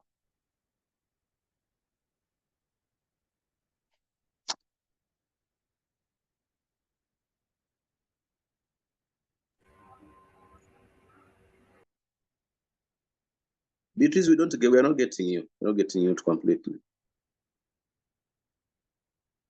Okay. Anyway, I think that is, I don't know if because time has gone. We need to finish in the next 5 minutes. So. Hello, Victor. Are you there, Beatrice? Yes, please hello. Go ahead. Are you getting me now? Not, yes, now I'm getting you. Now go ahead. Oh my God. Okay, please go ahead. Yes. Thank you so much. Thank you. Yeah, thank you. Yeah, I'm Beatrice Mutare from Zambia, chairperson for Africa Disability Digital Inclusion Summit Organizing Committee. Thank you, Victor, for giving me this platform to share how far we have gone in terms of preparation for Africa Disability Digital Inclusion Summit. Yeah, thank you. So far as Zambia, this Africa Disability is being hosted by Africa Digital Inclusion Alliance in partnership with the Zambia Federation of Disability Organization, which is the umbrella organization in Zambia, and the government of the Republic of Zambia. So these three, they are co-hosting this important summit in Zambia. It is a continental summit. It's not for Zambian, no, but a continental summit.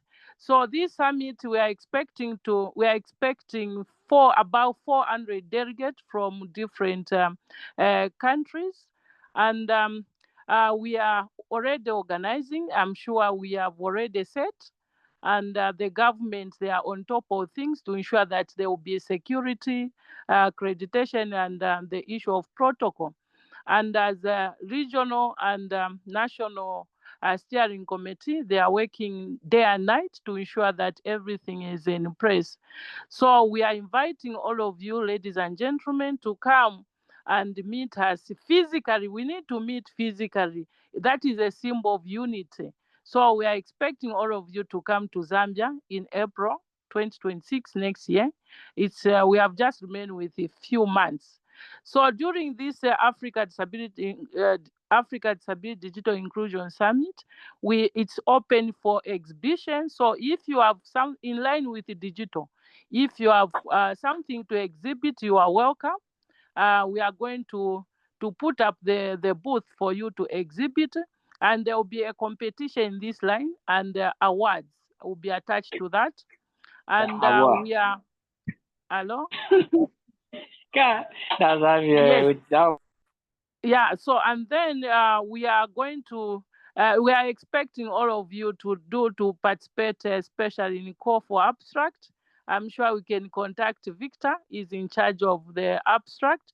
Those who want to come and present the paper, you are welcome. You can reach Victor. He's the one who is in charge.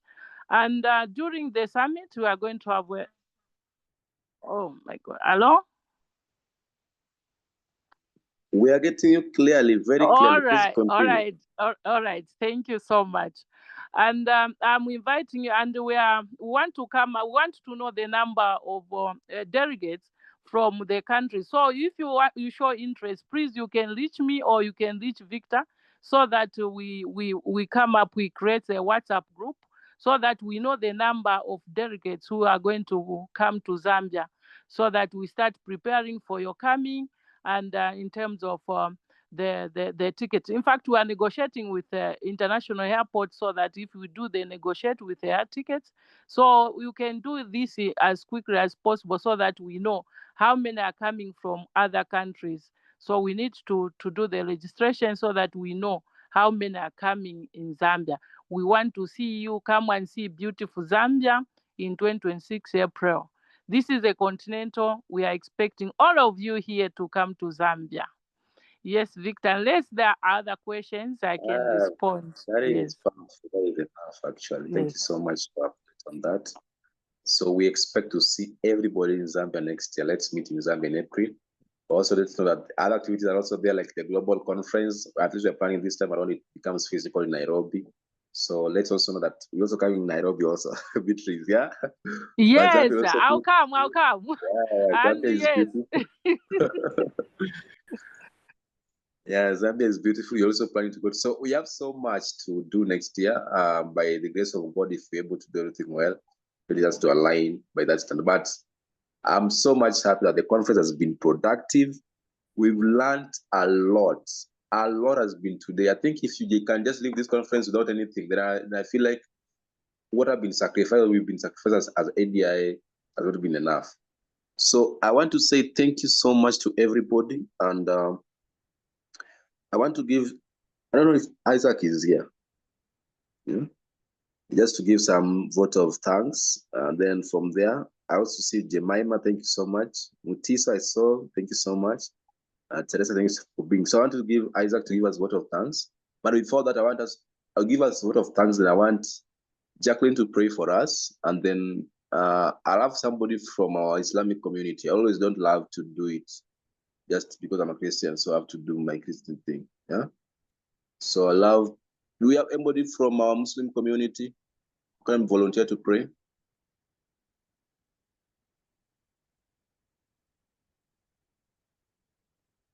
Anybody from our Muslim community? Okay,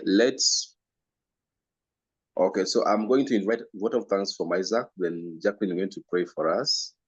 And then you're going to be hearing the African Union anthem. And then after that, we're going to be ending. So let's not go before we do all these things kindly. So let's start with the vote. Isaac, please welcome. I know you today. I've not heard your voice so bad.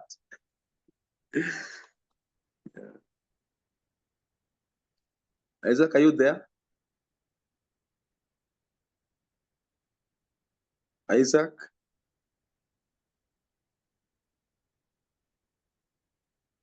Okay, it seems Isaac is not connecting. Yeah. Okay, Jemima, can you give us vote of thanks?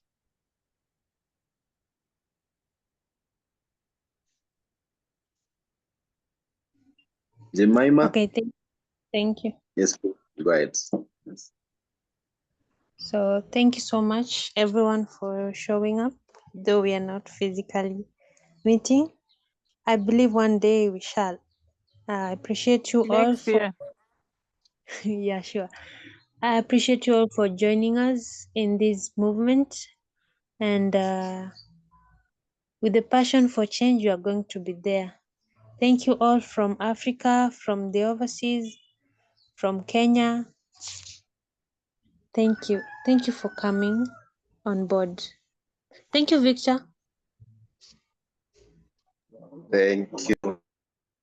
Thank you so much, Jemima, for that. I'm going to invite Jacqueline to pray for us. Kindly go ahead.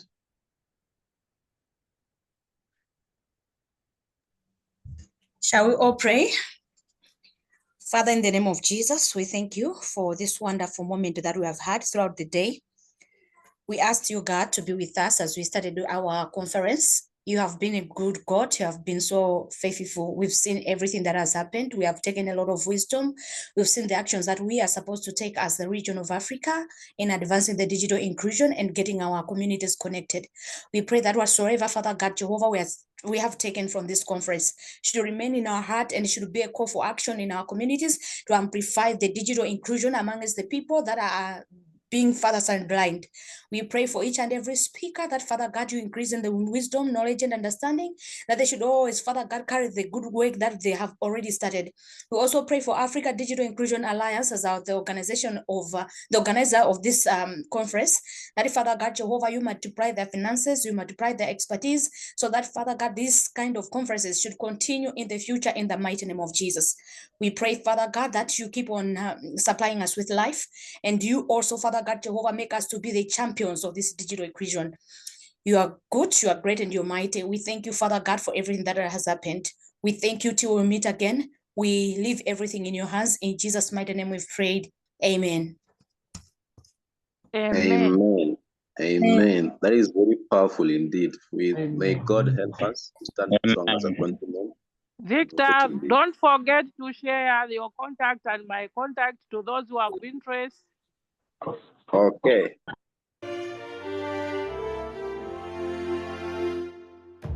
Let us all unite and celebrate together the victories won for our liberation. Let us dedicate ourselves to rise together to defend our liberty and unity. Awesome.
Let us make Africa the tree of life.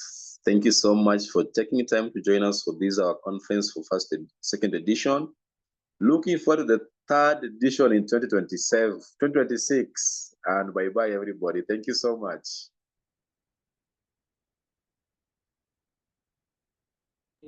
Bye. Have a good Bye. day. Good day. Thank you so much. Bye. Bye. Thank you. Bye. Thank you. Bye.